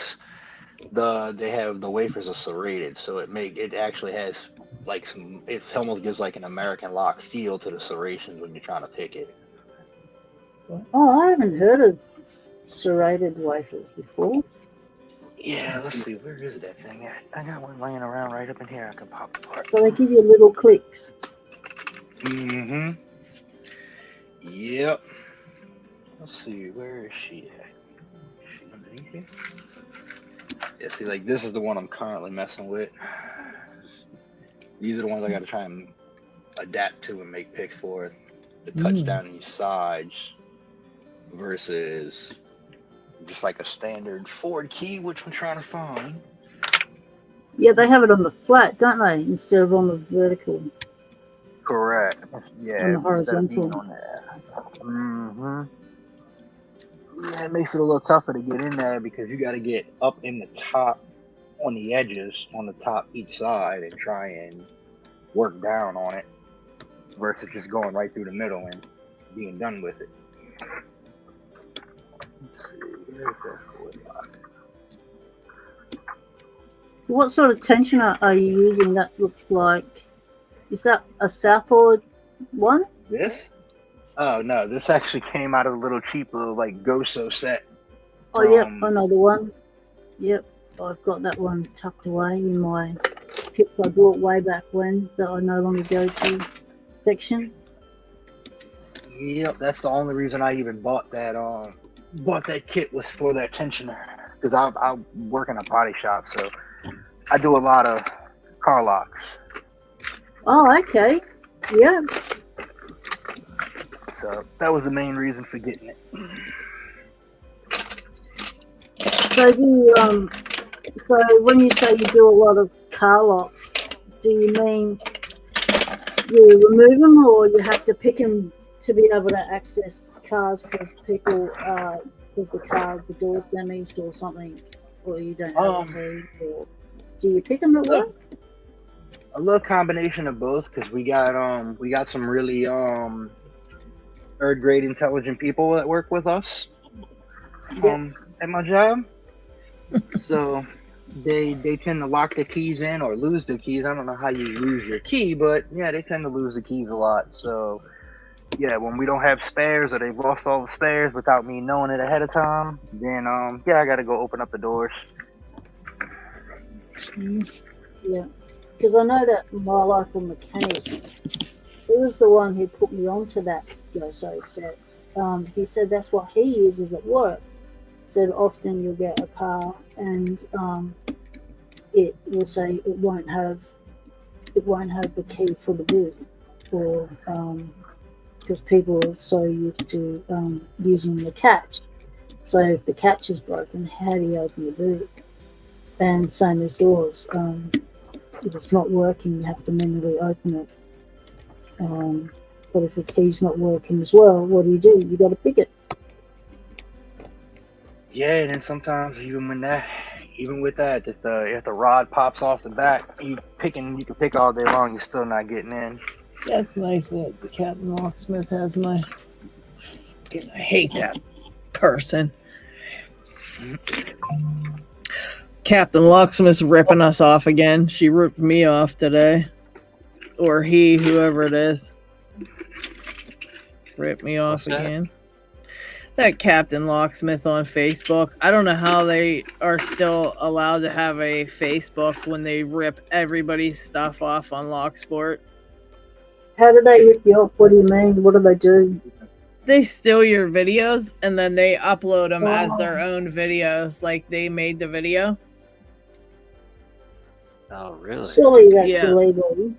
Like Facebook's got to put a stop to that. So it is, and they don't. So is that nicking your video off YouTube? Yep. And putting it on Facebook as their own. Yeah.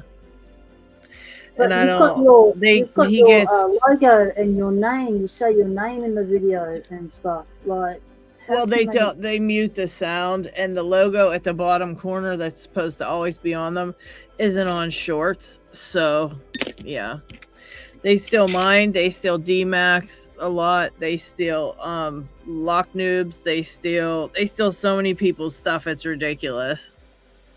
And who is that? So this is just your shorts or your long form videos? A lot of it's just shorts, but I've seen tons of pieces of D-Max long form videos on there too. It's called, their name's Captain Locksmith, and they've got like, I don't know how many followers on Facebook. It's a lot. It's like 20,000 followers or something. Content. And the actual link. Yeah, Ryan always goes in and posts like everybody's actual links. Like if he sees D-Max video, he'll go find D-Max channel and find the link and post it underneath. And he posts my links underneath. And they blocked him. I have to pay attention to that. I've never seen them. Or if I did, I didn't notice. Yeah, they're on Facebook. That's so messed up. Yeah, that's not cool. Sway Darling said, settled on a round, no-name door lock and some broken gold padlocks to work on. Yes, that's why I sent you those broken. It started with the little Uzis. Keybeard, I know what you mean, Nola. I work at a wood shop, and everyone always locks their keys in their toolboxes. That's where I come in. Yeah. They're slow. Yeah, sounds about right. Kraken says, ain't nobody stealing my lives where I get drunk and don't open anything. So you reckon make content that people don't want to steal, but other people are interested in supporting and watching? Yeah. That's one way to make sure nobody steals it. Yeah. Somebody still would. This is pretty Lady Locks. Where is it? There. Jay Gabriel says you can block remixing shorts. You can't block remixing. So on. They just they download them. They don't remix them because I did that on my shorts, but she still get, whoever it is. It's a he, I think, but I don't know. They still get them. I use like one of those apps to download. Oh, it's a locksmith in Florida, Ryan said. So this is a locksmith making people shit. Yeah. That's awesome. That's real How's nice. their form? I will get hold of some Locksporters in Florida, so we need to boycott this place, get some placards out, discount them, so that people in the town know that they're a thief. Yeah, he's got 115,000 followers, and he steals all our stuff. So I guess he'd steal LPLs and McNally's and everyone who's got any sort of following on YouTube. I don't know who that is. Well, that's the one. Yeah. One that I was Yeah, some of their stuff has like so much views and stuff. He mainly steals DMAC stuff, but I get victim to it a lot too. But DMAC hates it. Which, I mean, we all do, you know. So It's if a you write shame. to Facebook and complain about it, they're going to do anything about it? I guess not. Nope. They don't do nothing about it. This one has 1 million. Alright, hopefully the camera will show it because I don't know how to turn my flash on. But All right, let's put you on screen. so if you can see that, you can kind of see the serrations right up in here. Turn it sideways. Closer to the yeah. camera. Yeah. Oh, yep. Right there. Yep. And it's on both it's on both sides of it. So when it's in there, put it back in. It likes to hang up on itself. Hopefully the spring didn't go for a ride. Yep, it surely did. There it is.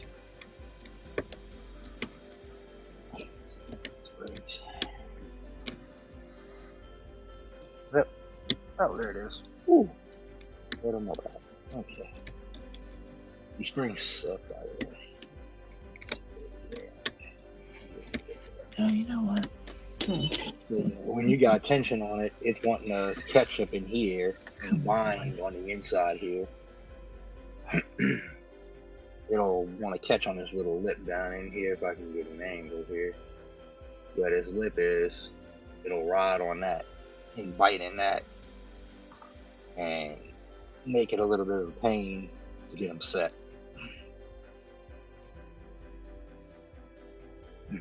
Now, as an example, this is. I'm sorry. Go ahead. Is that a Ford lock? Yeah, this is from a 96 through 2014 Ford. Pretty much all the F-150s, Ford F-150s and Expeditions use this particular one. Oh, so the big ones. Yep. Mm-hmm.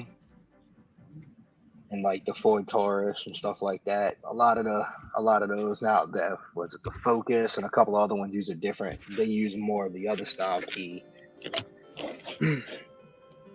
But as an example, where the hell did my tensioner go? Losing everything today. This one I actually took and modified this one and pulled it actually ground the serrations off of it to where it can be racked on like any other door.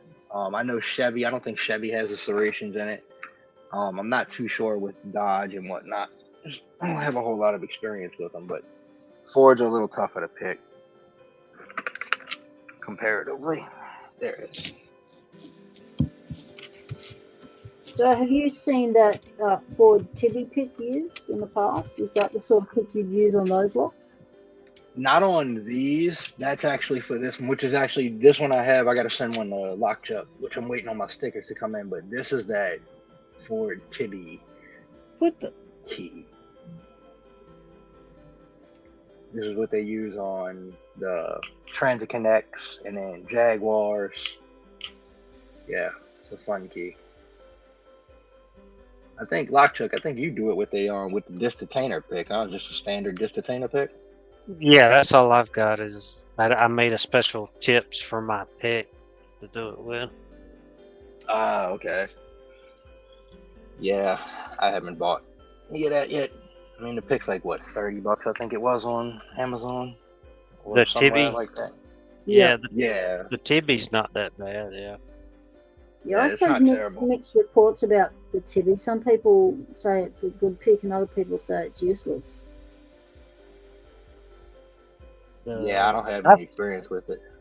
Yeah, I don't. I mean, but the Tibby I picked, it didn't have any false gates or anything, and it was Yeah, really the easy to aftermarket pick. one. That's the drawback to the aftermarkets is they don't have the false gates, and a lot of people don't realize that and get themselves in trouble when they put it in there.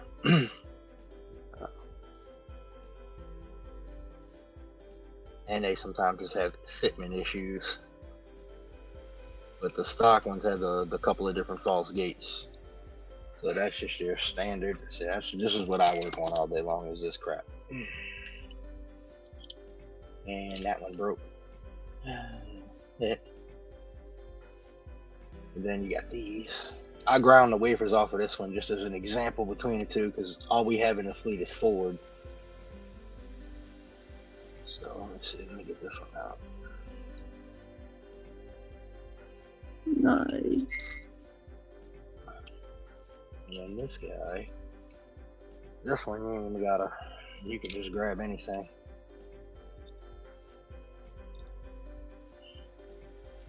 So they're easy to rake with no Well, serrations. yeah, when they don't have the serrations in them, I mean, you can pretty much grab. This is just a tension wrench.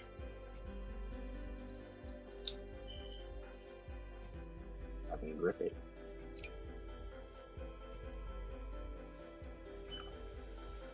Oh wow, that was just a Yeah. flat piece of metal.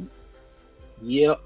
So when they don't have the serrations, they can be a little bit different and a little bit easier to do. I'm gonna go get me some out the junkyard myself now.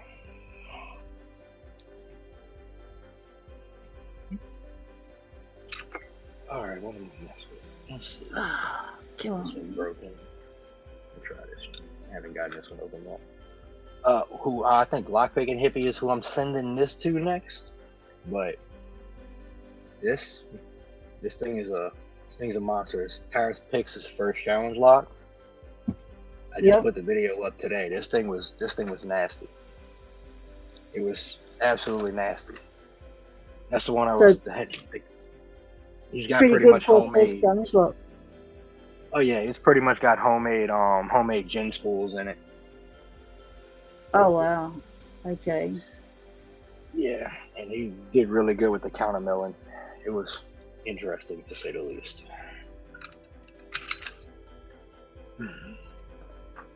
Let's see. I haven't done it. These are in my way.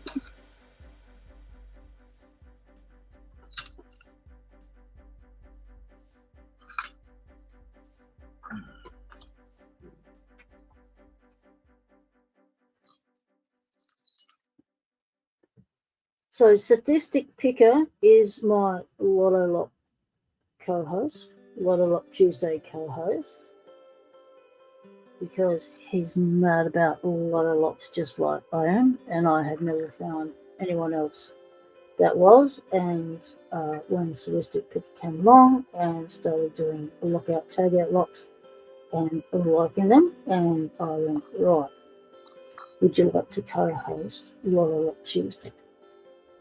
Because I can't always do it myself, and keep the series running, keep people getting interested in Lotto Locks, picking Lotto Locks, because they are a milestone pick. You know, getting that first Master Lock 410 is like getting your first American 1100, and getting your first 312 Lockwood and your 214 and your 215 Lockwoods. They're milestone picks as well. And you've got your Nemesis, your 7140s, and your 7240s are a fun pick. They'll teach you how to pick on a weird angle, because the port is on a weird angle. And the 7240s will give you an education about how to get a lock too. Even today, when I got a 7240, I can lose a spring, no worries. To the point where Paul sent me 100 of them, because I kept losing springs every time I gathered them. Because they're tiny, and we're trying to put them in at an angle, and yeah, sometimes they just go patting me. I was never impressed with the 410. They never did anything for me. Yeah, I always found them difficult, because when I first started, that was all anyone ever talked about with Lotto Locks was the 410. And then I started looking into it some more, and I found that there's lots of different brands and different kinds of a lot of lockout takeout locks there, like the Brady's and the Avises and the stuff from overseas. It's there was a whole world out there, and you know, the locks did work is safe, you know, and keep the public safe, the lock off stuff and lock on stuff, and it's like they're a working lock. They're like having a working dog, you know. They've got more to them than just being able to give good pats. So a lot of locks have got more to them than just being a good pick. So I like getting that look at them all. G'day, Downfall. How's it going, mate? Welcome in.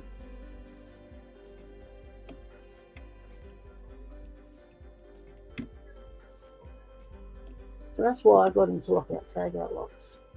I wanted to focus on, because there were so many locks, there was so much, and I'm thinking, you know, do I learn about everything all at once, or do I just specialize and just focus my attention, become hyper-focused on one particular brand of lock, elementing locks, something about a lock, you know, just specialize in it. And so I did lockout tagout locks. So the series has been running for 5 years. That's pretty cool. I mean, you would probably like. Where's mine at? Grab my box here.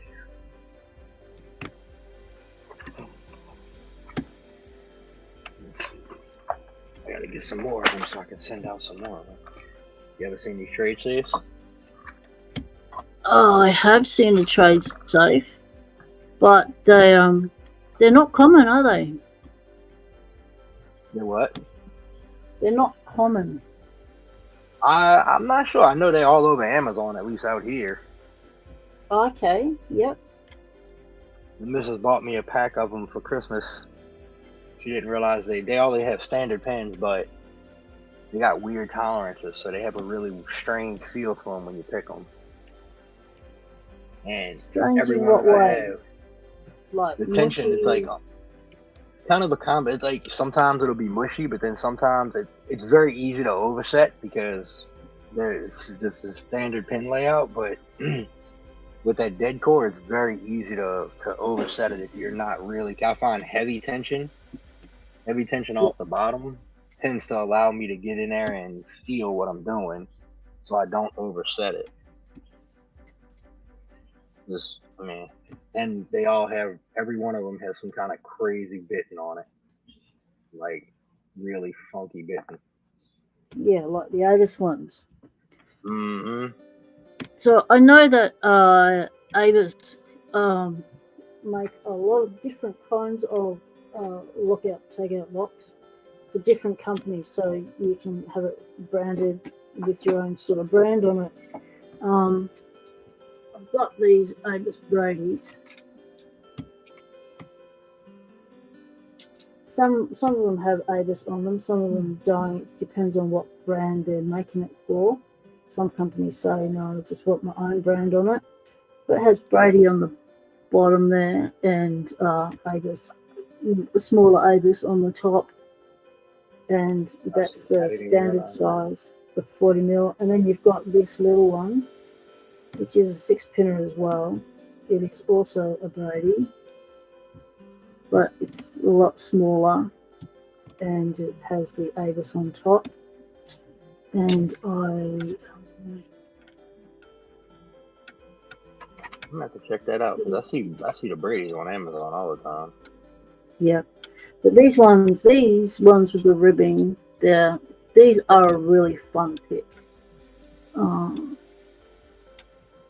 They're actually one of the few Avis locks I picked that has feedback. But you just gotta be careful. They can come master pin, so you don't really want that. Alright. Because when you buy a second-hand one, chances are they're master pinned, which is a shame. And I got this one from my winnings from Cranky Lockpicker. It is just says safety lockout, and that is the brand, safety lockout. And it's quite a heavy one, and it has a slider base key. Yeah, see, that's kind of how some of the newer Ford locks are. Well, some of the newer key locks are. And it, it's got those sliders on both sides, the nibs on the wafers both sides. So I might get the split wafers, yeah. Yeah. Are they split wafers, are they? Okay. So I'm wondering if this can be gutted. Yes, it can. Alright, let's cook it. See, that's what I like about these, is you can actually gut these. Yeah. Well, I say you can gut them. You can gut them to an extent. Yeah. What do you mean? Let's see, where's my kit at? So you can pull the core, and you can swap out the core for like a 410 core. Yep. So that's what I did with my 410, because this is one of the trade safe bodies, but I put my 410 core in it because I rattle clubbed it. Yep, I just got that one. Yeah, Lockchuck, that one says Avis, doesn't it? The core, that's the Avis core. Yeah, that's the Avis. Yep, let me get it turned that way. Yep, let's see, Avis. Very cool. It's got Brady, Brady. Yep. Sure, turn it back for a brick. Well, rattle trap it. So. So this is from one of the ones that I tried to gut. That I took the core out. You can take the core out, swap the core, but you can't gut the actual. You can't pull the plug. It's skeletonized. Oh, what? Oh, it's skeletonized and butchered like someone's taken a slab off the side of that. Yeah. So, yeah, that was a learning experience. But about using shims all the time. Well, that and I had a shim in it, but what I didn't know was, even with the shim in there, what I didn't realize that once I turned it, everything was just gonna go to dog crap. Yeah, if you turn it too far, it all just drops into that cutout section. It's horrible. So Zoe the cat's gonna call his sister-in-law. She always puts him to sleep when she's talking to him. That's a good tactic. But have us on in the background, Zoe, because we're going to do the giveaway once Doc comes. Oh, Doc's back. Yep. So when Doc's I actually have one of these in my giveaway. Run the giveaway. Say that again, Noah. I actually had one of those set up to go out in my giveaway, my 400 sub giveaway. Ah, cool. So have you pinned it up yourself? You said there's standards. Have you modified it at all? Oh, no, I haven't done anything with that core. I just took that core out and threw it to the side and actually put the 410 core in it. Because I rattled my 410, so I had to cut the body. And when she bought me these, I was like, hey, I can take this apart. I'm putting that's a good idea. You can recover your rattled 410 by sticking it in a trade safe body. The only thing you got to do is you got to switch the cam. You got to take the cam from the 410 and put the cam from the 410 in, because the cam that it comes with is like, I think it's like 90 degrees opposite. So you can't keep the cam from it. You got to take the cam out of your 410 body in order for it to fit right. But otherwise, that might be a good video to do, Nola. Showing people I actually have one up. How they can transfer their 410 into the trade safe. Yeah, I actually did. I actually had, that's one of my earlier videos. Oh, okay. Back in the early days, yep. Yeah, I put that up a little while back.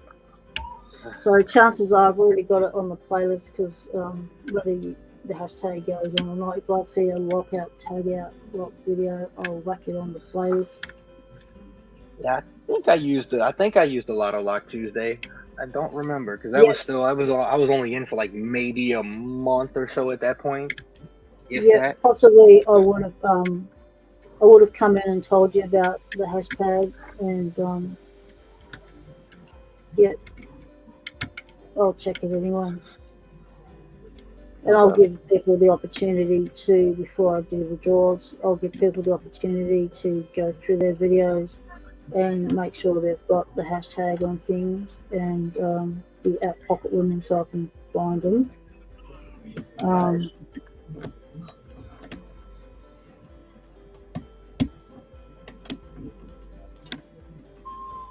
This thing. Let's see if I can single pinprick this thing. Yeah, Zoe, sometimes medication does not do what it's meant to do. And you just need that thing that can put you to sleep, like your conversations with your sister-in-law.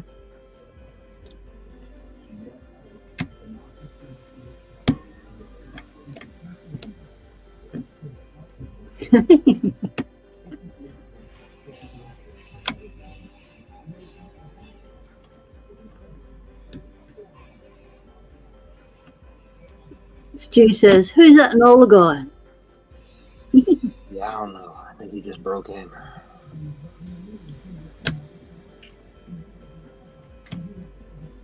Man.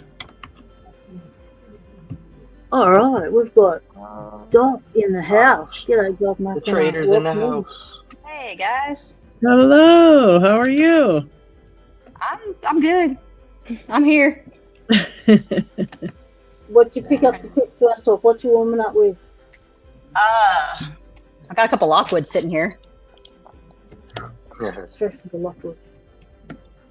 You're such a black girl in the making. Trying to get my camera set up. I feel like it's real slow. It's because you moved. You're a bit sideways. You need to rotate your camera. Yeah, let me see if I can. You may have to log out and that works. Yeah, you may have to log out and go landscape mode and then come back in.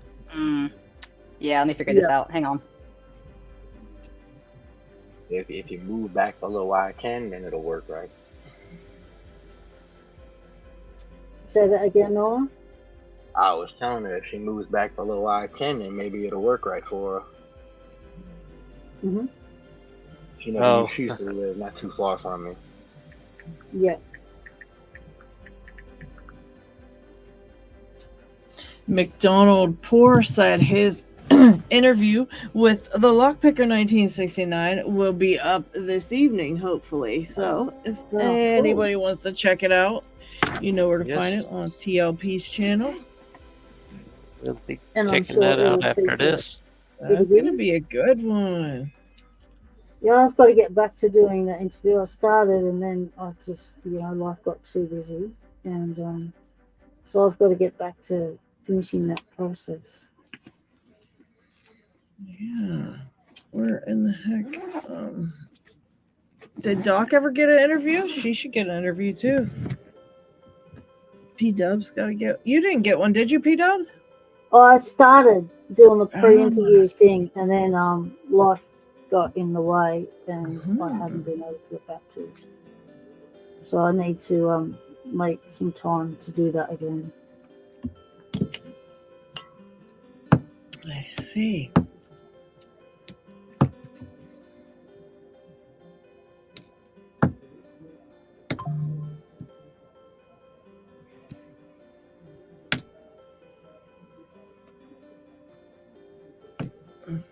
Yeah, Zoe the cat. Yeah. But then, then you'll have lots of moments of grief still to process and to just sit with. It's just because that part of the process is done, it doesn't make the grieving any less, any shorter times, and don't put any time frame on your grief either. Like, don't give yourself any shoulds. Like, I should be over it by now, or what? Don't give yourself any shoulds. Just give your body and mind time to grieve for as long as it needs to. There's no shoulds when it comes to how long you grieve for. There she is, all straightened out. Oh, I just had to download the app. Mm. oh, Yeah, I had to Yeah, do like that too. What, the StreamYard app? Yeah, I have a StreamYard app on mine too, and Oh, okay. for some reason my back camera, when I tried it, it was like a line. It wasn't even like turned. It was just a straight line down the middle of the thing. So I couldn't even use it like at all without the app. It's ridiculous. Doc, I've got a question for you. Yes, ma'am. In your hospital, or in our hospital, it's all by locks. What sort of locks are the predominant security lock that they've got at your hospital? We have a lot of Corbin Russwins. When I was looking around, that's what I was seeing. Okay. Why would they use Corbin Russwin? I guess because back in the day they were the most common, and Yeah, that's an old 'cause hospital. one of We're the like thing- 100 years or something like that. Real old. yeah, one of the things with Corbin Russwin is SE Lock and Key recently put out a video, and they said that when they have to work on Corbin Russwin, it's a pain because some of the locks are no longer in production stuff, and because they are such an old company, so you'll get a lot of, working on a lot of businesses that have discontinued stuff, and they want the same stuff, and they want the same keyway, and some profiles are discontinued, and you can't get the blanks for them anymore, and so it makes the locksmith's job a little bit harder. Makes sense.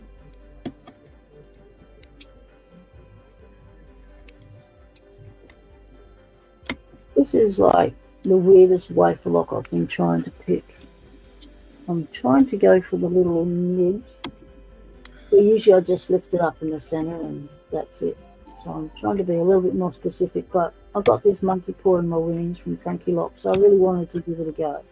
And I thought this sort of lock would be a good one to give it a play with.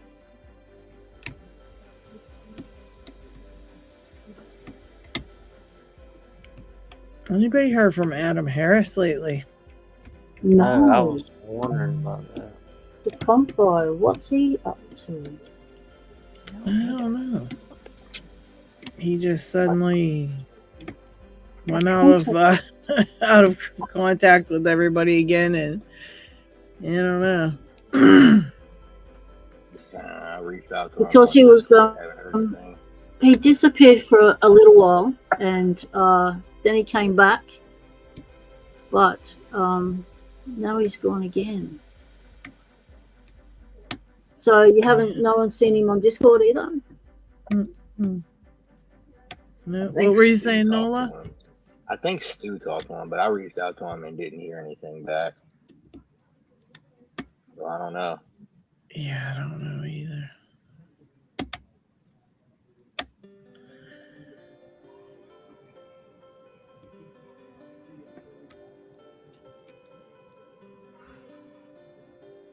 Zeph, just looking at your pictures of that Medico on Discord. Wow, that's been around the block, that one, hasn't it?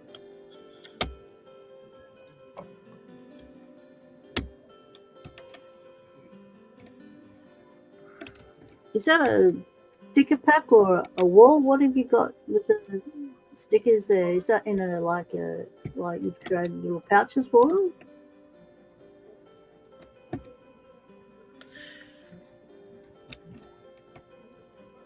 Who were you asking that, P-Dubs? Zeph. Oh. because he sent us a picture of the Medico we were talking about on Discord. And I was just checking to see if I reached out to Viper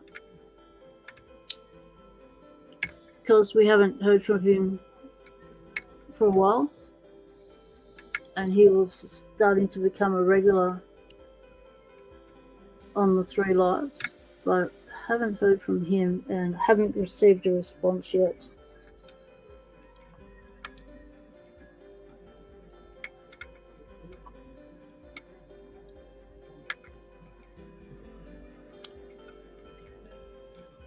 So Jay says he's got to send his pack lock to Adam Harris, including some pins to swap out after he gets his 200k club patch.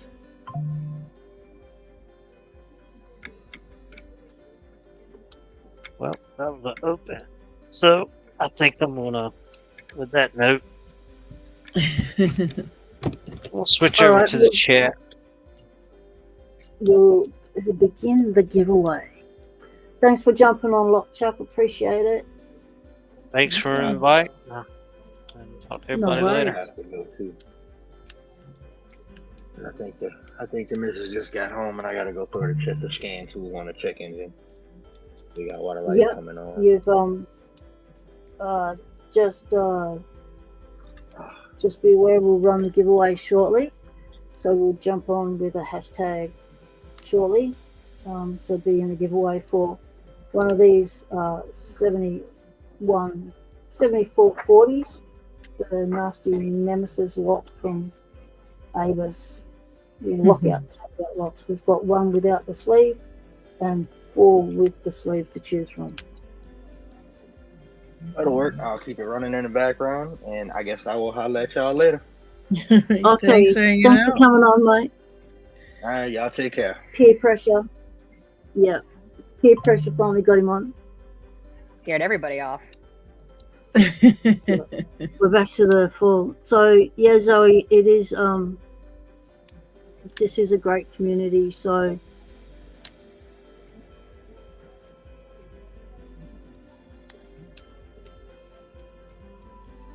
like the community really helped me through all my grieving with my cat and with my niece. So it's always good to just jump on the chat and say how you feel and how your day's going, how your week's been.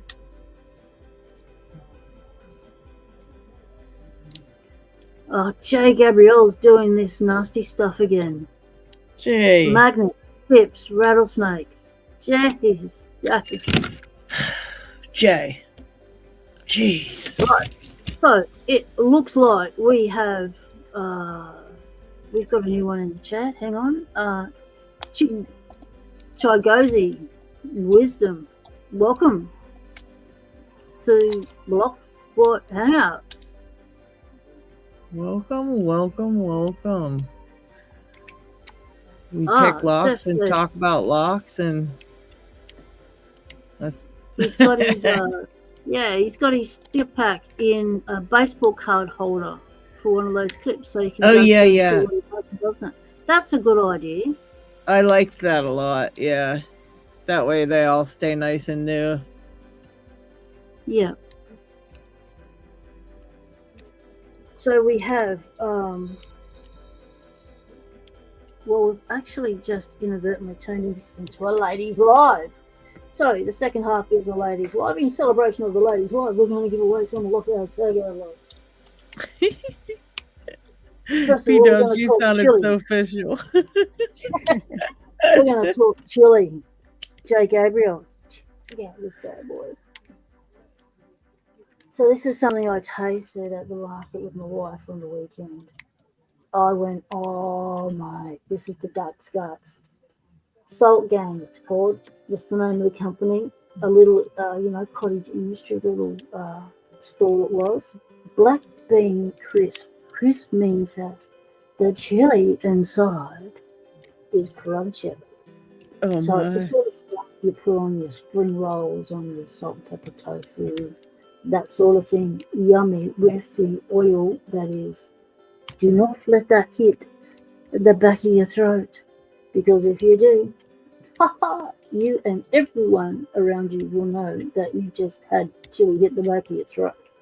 And you will be gasping for air and wondering, how do you control the spasms? So, Jeez. and how do I know that? That was my experience at the market. So I went, oh yeah, bring it on. So this is, it's got garlic in it too. And it's got black beans. So it's got that nice black bean little bonus. Crispy. So it's umami. So umami means it has umami. Explain umami. It is flavorful, as in you can taste the flavor, but you can't put your finger on what it actually is. But it tastes really good. That's umami. That's the way I can describe it. Umami for everything. Earthy black beans, crispy fried shallots, sweet crunchy garlic. So it says punch up some eggs, stir fry, dumplings, savory pancakes, noodles, everything. And it's not overly salty. It's a really nice balance. It's vegan. So this was the bonus find of the day. Salt gang chili. Because Jay Gabriel is doing his thing. He's going to be sending us some chili.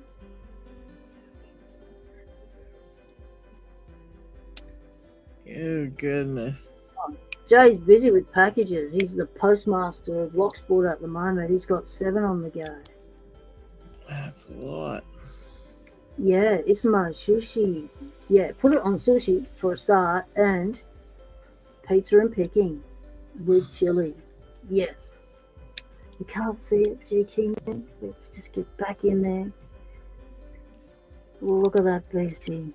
Shallots, garlic, black bean, chili.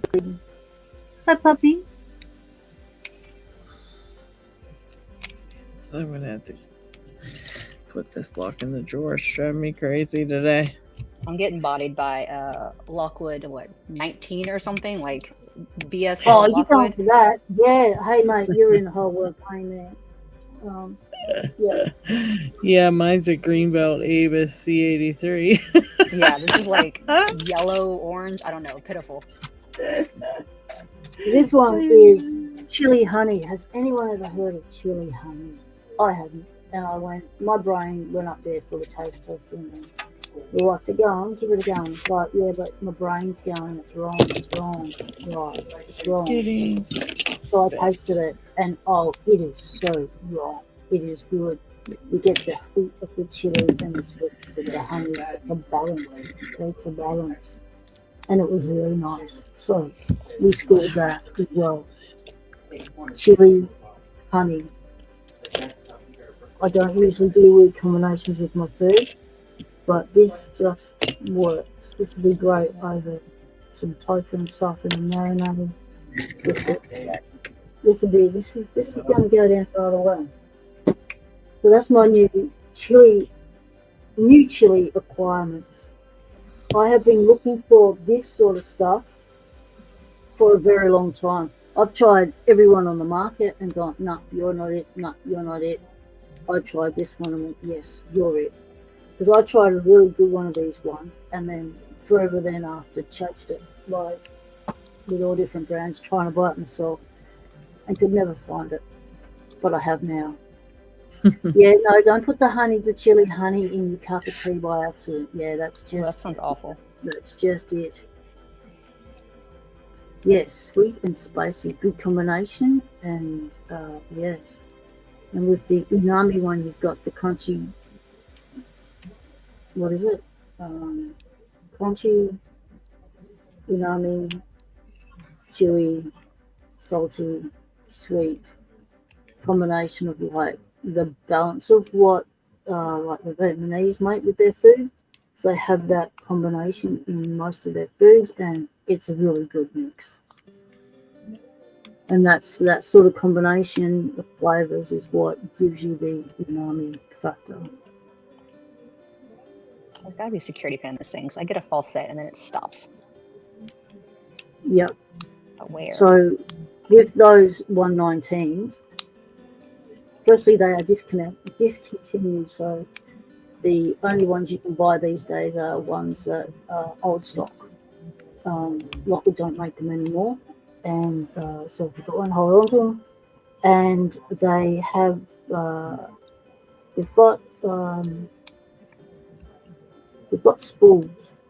They've got, I think they're a cross between the thin lip spool and slightly thicker, but it is a thin spool. And the other thing is the keyway. It's pretty. You really need a thin shaft pit to get in there because you can easily overset the first two pins with the shaft you pick because of the angle you have to pick on.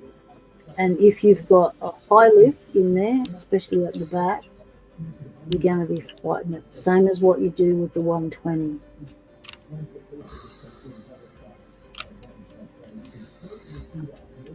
Zeph says, pick the blue picking time lock you sent me. Does that mean I got blue belt?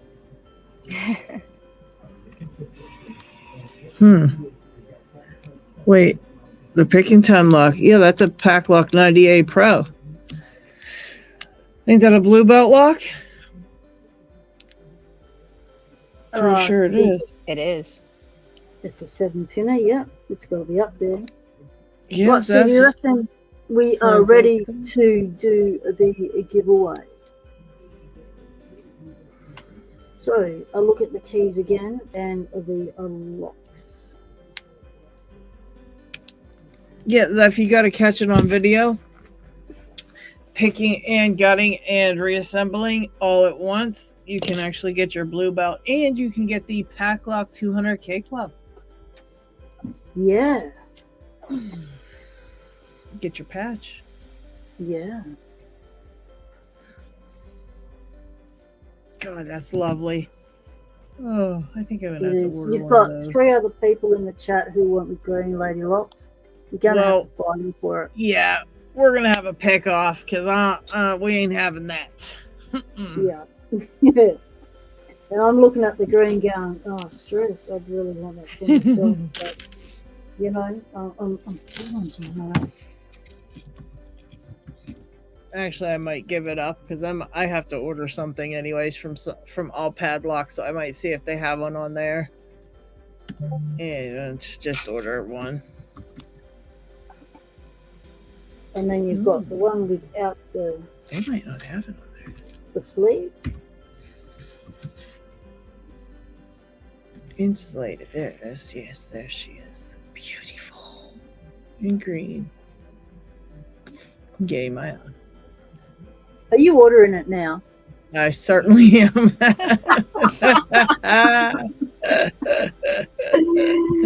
Couldn't even wait till the end of the line. Rubbing it in your faces, people. She's all over it now. Forget about it. Don't worry about winning it. I can't even wait. I haven't even finished showing the teeth. I haven't even created the hashtag. And she's going, I can't wait that long. I'm going to buy now. Yeah. Oh, plus, actually, I didn't want to steal it off of anybody else who could possibly win it. So I just wanted to be fair. I can always just order one. So that's what I did. All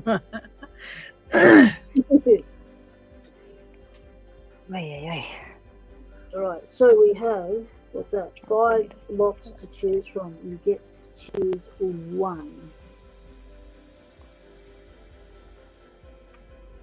It is the 7440 Avis Lockout Tagout Lock. So the hashtag will be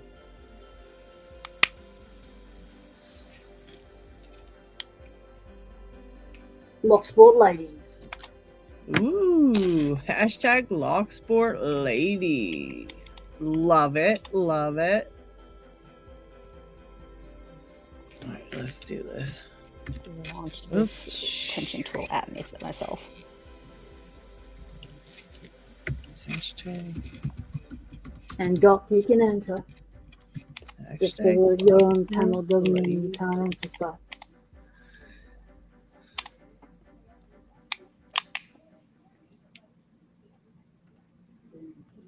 funny is I've opened this lock multiple times before, just not today. It hates cameras. Yeah, live the is- 119 does.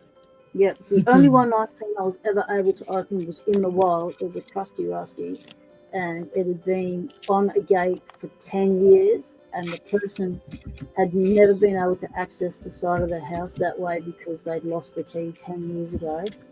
So when they passed away, they handed it down to their kid, and then the kid moved in and went, I really want to be able to access that gate. And I said, well, I can help you out with that. It took me, I did it on video, and it took me, I think it was 20 minutes to pick that thing. I didn't spray it first or nothing. It was just, okay, this is in the wild. This is real well picking. Let's see what it takes. I'm pretty sure this is actually one I picked left-handed on a short, like really easily, and now I can't even open it dominant-handed. Channel the left-hand Loki again. I wonder. It'd be hilarious. Doesn't help that my hands are still shaky from all the caffeine I chugged to get through clinic today.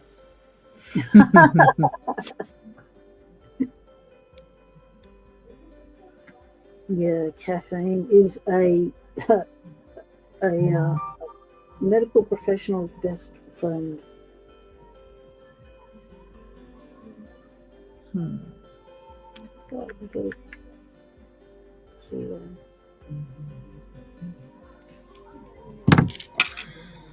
just glad this is a video of my hands, not my face, because like when I'm trying really hard to focus, it's like tongue out, stupid faces going on. Yeah, that's the advantage of these picking on camera with just hands. You don't have to worry about what you look like, whether your hair's brushed.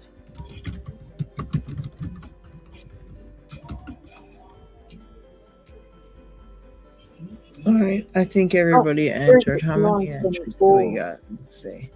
Okay. All right, 12 and 12. Here we go. Drum roll.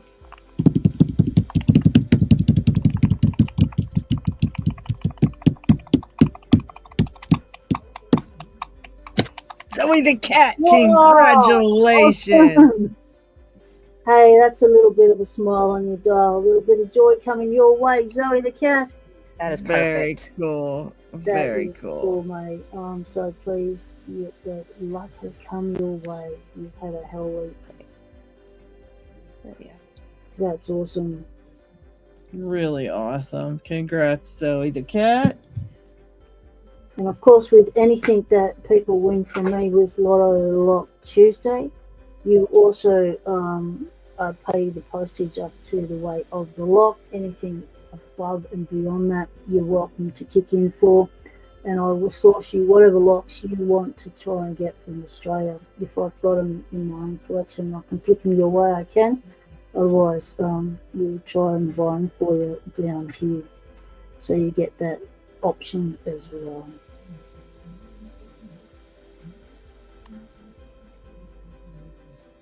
Very, very cool. That is awesome. So we will be here for another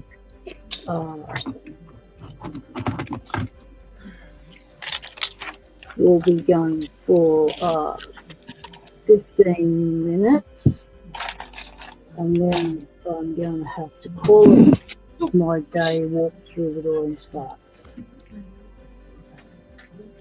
All right. Make it count. So Make if, 15 minutes count.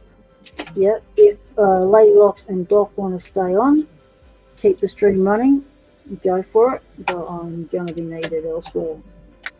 Yeah, probably So, gotta head off too. Oh, I've been here. Yeah, I need to spend some time with my spouse as well at some point. I haven't seen her all day. yeah, Let's try this one. and the puppy, don't forget the puppy. If you haven't seen your partner, you haven't seen the puppy either. Oh yeah, she got a good 10-minute or probably 5-minute brushing time before I even got on. So Yeah, cool. So, Lady Locks, have you been looking at rats? At what? Oh yeah. But I still haven't had my mind made up 100%. Yeah. I've got I'm my mind made still up. You're debating. getting one. You are getting one, girl. You're gonna have a rescue and Got it. retrieval rat that can get. You're gonna train it to be able to pick up springs and pins off the floor, anything that goes pating. That rat's gonna be on it like a fly on shit. That would be lovely. I still think that would be a great way to train them. Totally. Everybody will be wanting to borrow it though. That's the problem. No, they can all get their own rat and train their own rat. You can put out videos on how to train your rat to retrieve your springs and pins. Oh goodness. That would be nice. Like, we're not talking anything on the desk. You know, it's got to be on the floor to retrieve it, because otherwise it'll be nicking shit from your pin tray and going, I need a reward because I've just retrieved a pin and a spring, and they flogged it from your pinning tray. They are that's clever true. like that. They will try and get around the rules. So yeah, you got to make it That's very true. clear. The ones that hit the deck that they've got to get. That's true. They would do that. They're smart little buggers. Very smart.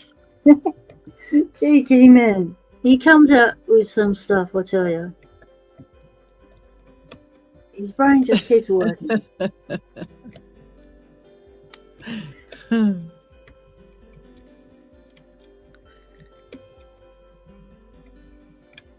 All rats are springy, all rats can high jump.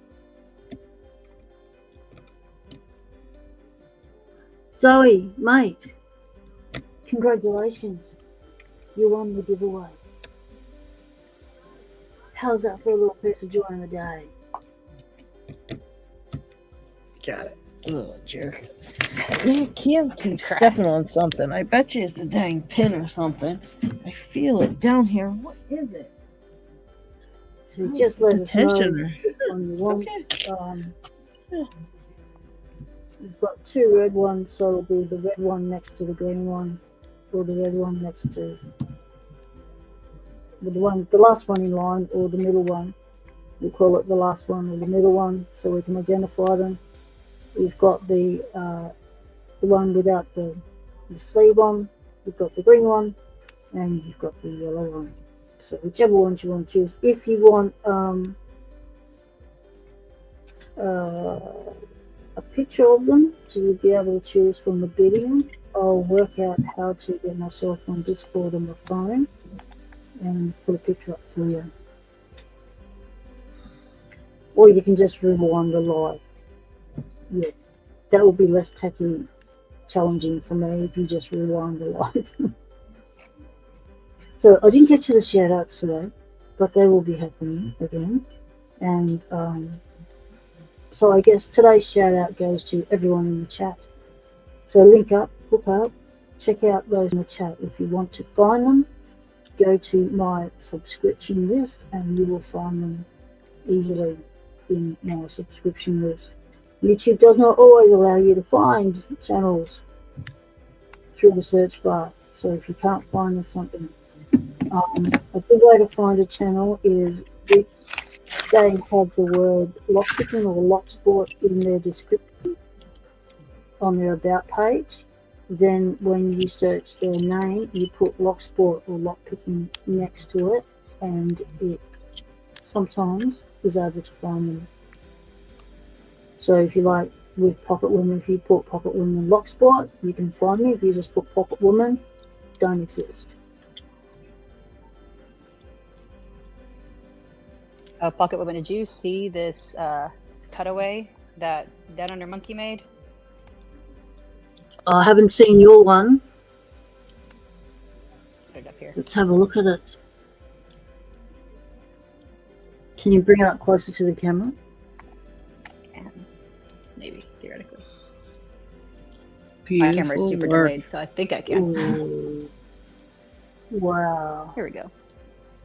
Has a little monkey on the bottom. Ooh, my focus is off. There's a monkey. Oh, that's You cute. get a monkey. There's one on the key as well. He put a little monkey on the key. Oh wow, he's done that really Beautiful. well. You can see everything really well, and nothing's falling out. It works fantastic. Oh, that is stunningly beautiful. That is. Oh wow, I might have to invest in one of those for sure. That's got to be up there on the wish list. Because I know Lady Lock's got one, and then she was able to give it away in a giveaway. So I don't even know how you could do that. Like, it's so hard to give away locks. Like, it was extremely difficult for me to give away one of these, especially when I opened the packet and saw that green one and went, oh my god, like, how am I going to give it away? It's like you have to disconnect a little bit of your heart to be able to let it go. Indeed. Yeah, I don't think I could. Indeed. This one is still. I've never gotten this one open. That's why it's annoying me. It's the 120. Oh yeah, that Lady Locks. What do we call the 120? Cursed. It does feel cursed. I've never managed to open it. They are cursed. You have to open it while you're picking with Picksmith. He gives you mojo. That's the only time I was ever able to open mine. Was picking with Picksmith, and then never again. I've never even used the key on it. I'm not even sure this thing works. Hold up. I gotta prove it. I've had one for 2 years and haven't been able to open it. Okay, it works. Just kidding. It's just me. If you get one with a high lift, you've got. What's the bidding on that one? I was doing this to me. Oh, let's get it closer. Oh yeah, you're screwed. That's it. I don't know how for you. That middle pin, you're gone. That's it. Yeah, that's what it feels like. Yeah.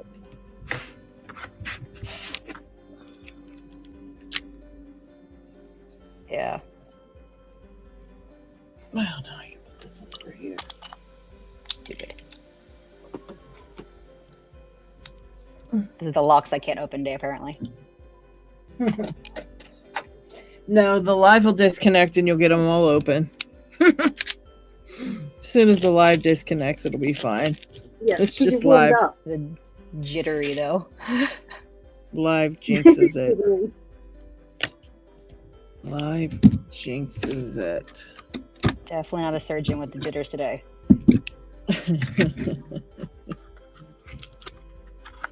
Although I have worked with surgeons who like had tremors, but when they were doing their surgeries, their hands were very, very still because they were doing like intentional things. But when they weren't like they were just sitting there relaxing, their hands would tremor the whole time. It was crazy. Oh, wow. And then someone like Mason is the opposite. He has essential tremors. So when he goes to focus on something, he'll get the tremor. Yeah, his is worse when he's like, kind of intentional use. Yeah, that sucks. It does. Whereas I just get tremors with muscle fatigue. Oh yeah, that is another really annoying one to deal with, I'm sure. I'm not commenting on tremors because then I'll get them. You know, something will happen. I also get them with as a stress response. Mine's just caffeine induced. I'm very fortunate. I just had too much caffeine. Well, you take advantage of the tremors. You just do that. Enables you to do the jiggle test. Keeps better. Do some raking. Do raking. Yep. Do the jiggles with the tremors and the rakes. Go well together. Just modify and adapt and use it to your advantage. It's not like the survivor overcome. What is it? Yeah, the Marines improvise, overcome, and adapt. Yeah. Yeah.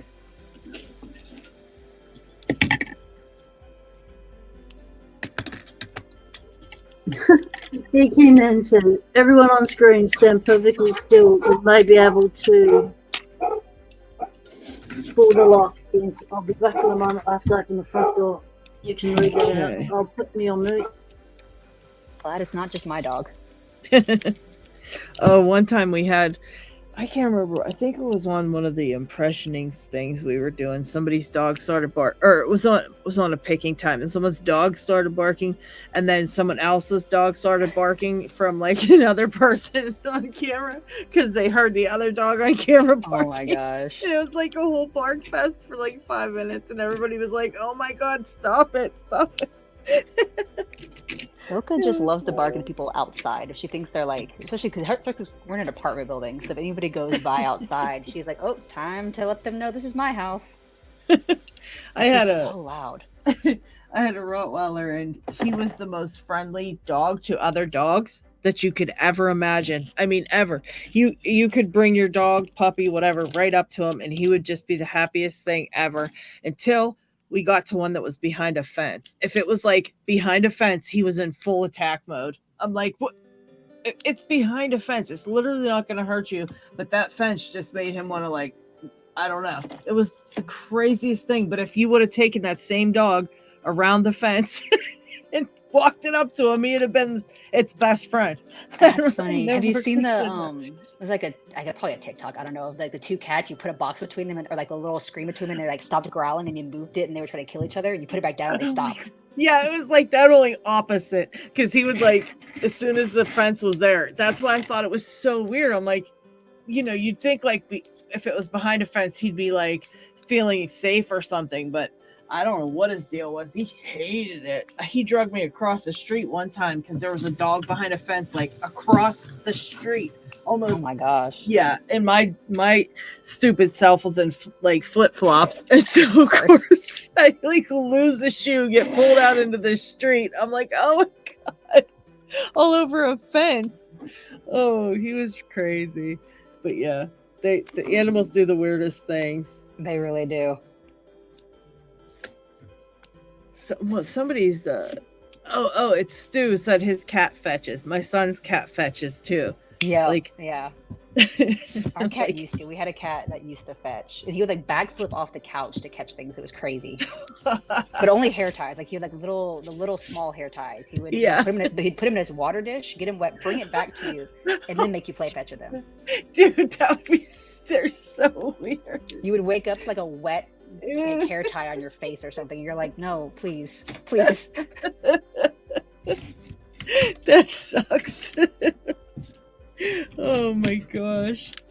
Yeah, cats are especially weird. I've had some weird dogs, but I've mostly had weird cats. Did you get it? I got the lotto lock for the first time. Oh, I thought you had the lock, but I was like, no way. Did I just rattle it? Uh-oh. Well, don't rush it. Take your time and see where the pins are first. See where the pins are coming down and what direction they're coming down at. Because you might not have. Let's find out. I'm going to be very careful.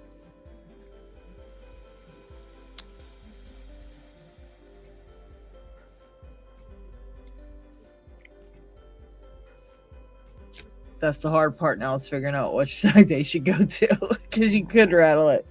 P-Dubs knows which side's the right side, though, I think. Put it up to the cam. She might be able to tell you. Like the right angle to put them up. Don't even know where the key is for this one either.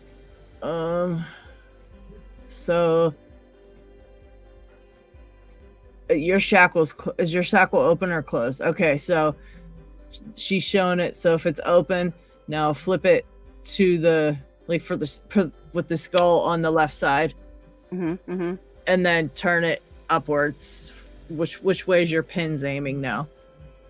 Yeah, there you go. Oh, okay. There you go. Safe. Bless.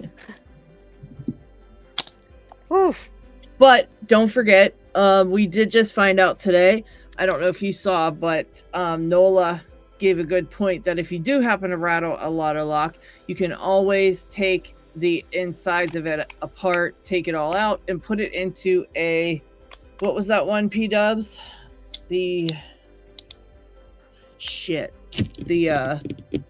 Probably don't put it trade safe Lotto Lock, because that comes apart. So you can take the trade safe body and put your 410 parts inside. Oh, okay. I'm trying to talk to you and I'm on mute. Sorry, I'm saying, so I'm thinking, why wasn't she hearing what I'm saying? So, It's okay. I was like, we watched you saving me. It's okay. Yeah, I was like, wonder why she's doing sign language. But okay, you know how P-Dubs is. She we don't question P-Dubs. We just let her do her thing. Yeah. So before I go, I'd say show you the boo, because Betty's got to always have a show. Come closer. Say hello to the viewers. Aww. Come, Oh, Betty, she got her hoodie on. Look up. No, turn around the other way. Like, Betty, turn around. Turn, puppy. Turn. Puppy girl, turn. Face to the camera. Yeah. See, it's a bit hard. She's black. She sort of blends in, but she's got a pink and black hoodie with green on it, so I can see her out in the yard now. I love it. I can spot her over night time where she is. I love it. Really it. looks great. Covers her ears when she needs it. Covers her butt. And she's got little arms. It covers her arms. It's gorgeous. Isn't it, puppy? Puppy? Tell the viewers thanks for staying. Thanks for thanks for hanging out with us. Yes, There's puppy. a face. There's the face. Hey, puppy girl. Look up. Show me your grey chin. You're grey under the chin these days. We'll knock something over. That's not hard to do in this lock, lad. Ha. Wow. All right, we're going to call it. Thank you very much to everyone who came on the panel. Thank you, Doc. It's been good having you on. We'd like to set up a live that's just us ladies just mucking around with locks. For sure. Yeah, that'll be a good one. We're happy to fit in with your schedule because our time's a lot more adaptable. So whatever shift you're on, night shift, day shift, we can always fit in with that. And we can show our puppies. Yeah. Hopefully by then, Lady Locks will have a rat. Yeah. Yeah. The lock rat. We're looking forward to meeting the lock rat. Yes. Teach it to open locks. Yeah. So congratulations, Zoe the cat, for winning the Lotto Lock. Thanks for everyone joining in. Thanks, Lady Locks, for holding the fort and co-hosting once again. Much appreciated. Absolutely. And it's been a lot of fun. Chat, you've been wonderful once again. Good having you all in. Stay legal. Temptation is everywhere.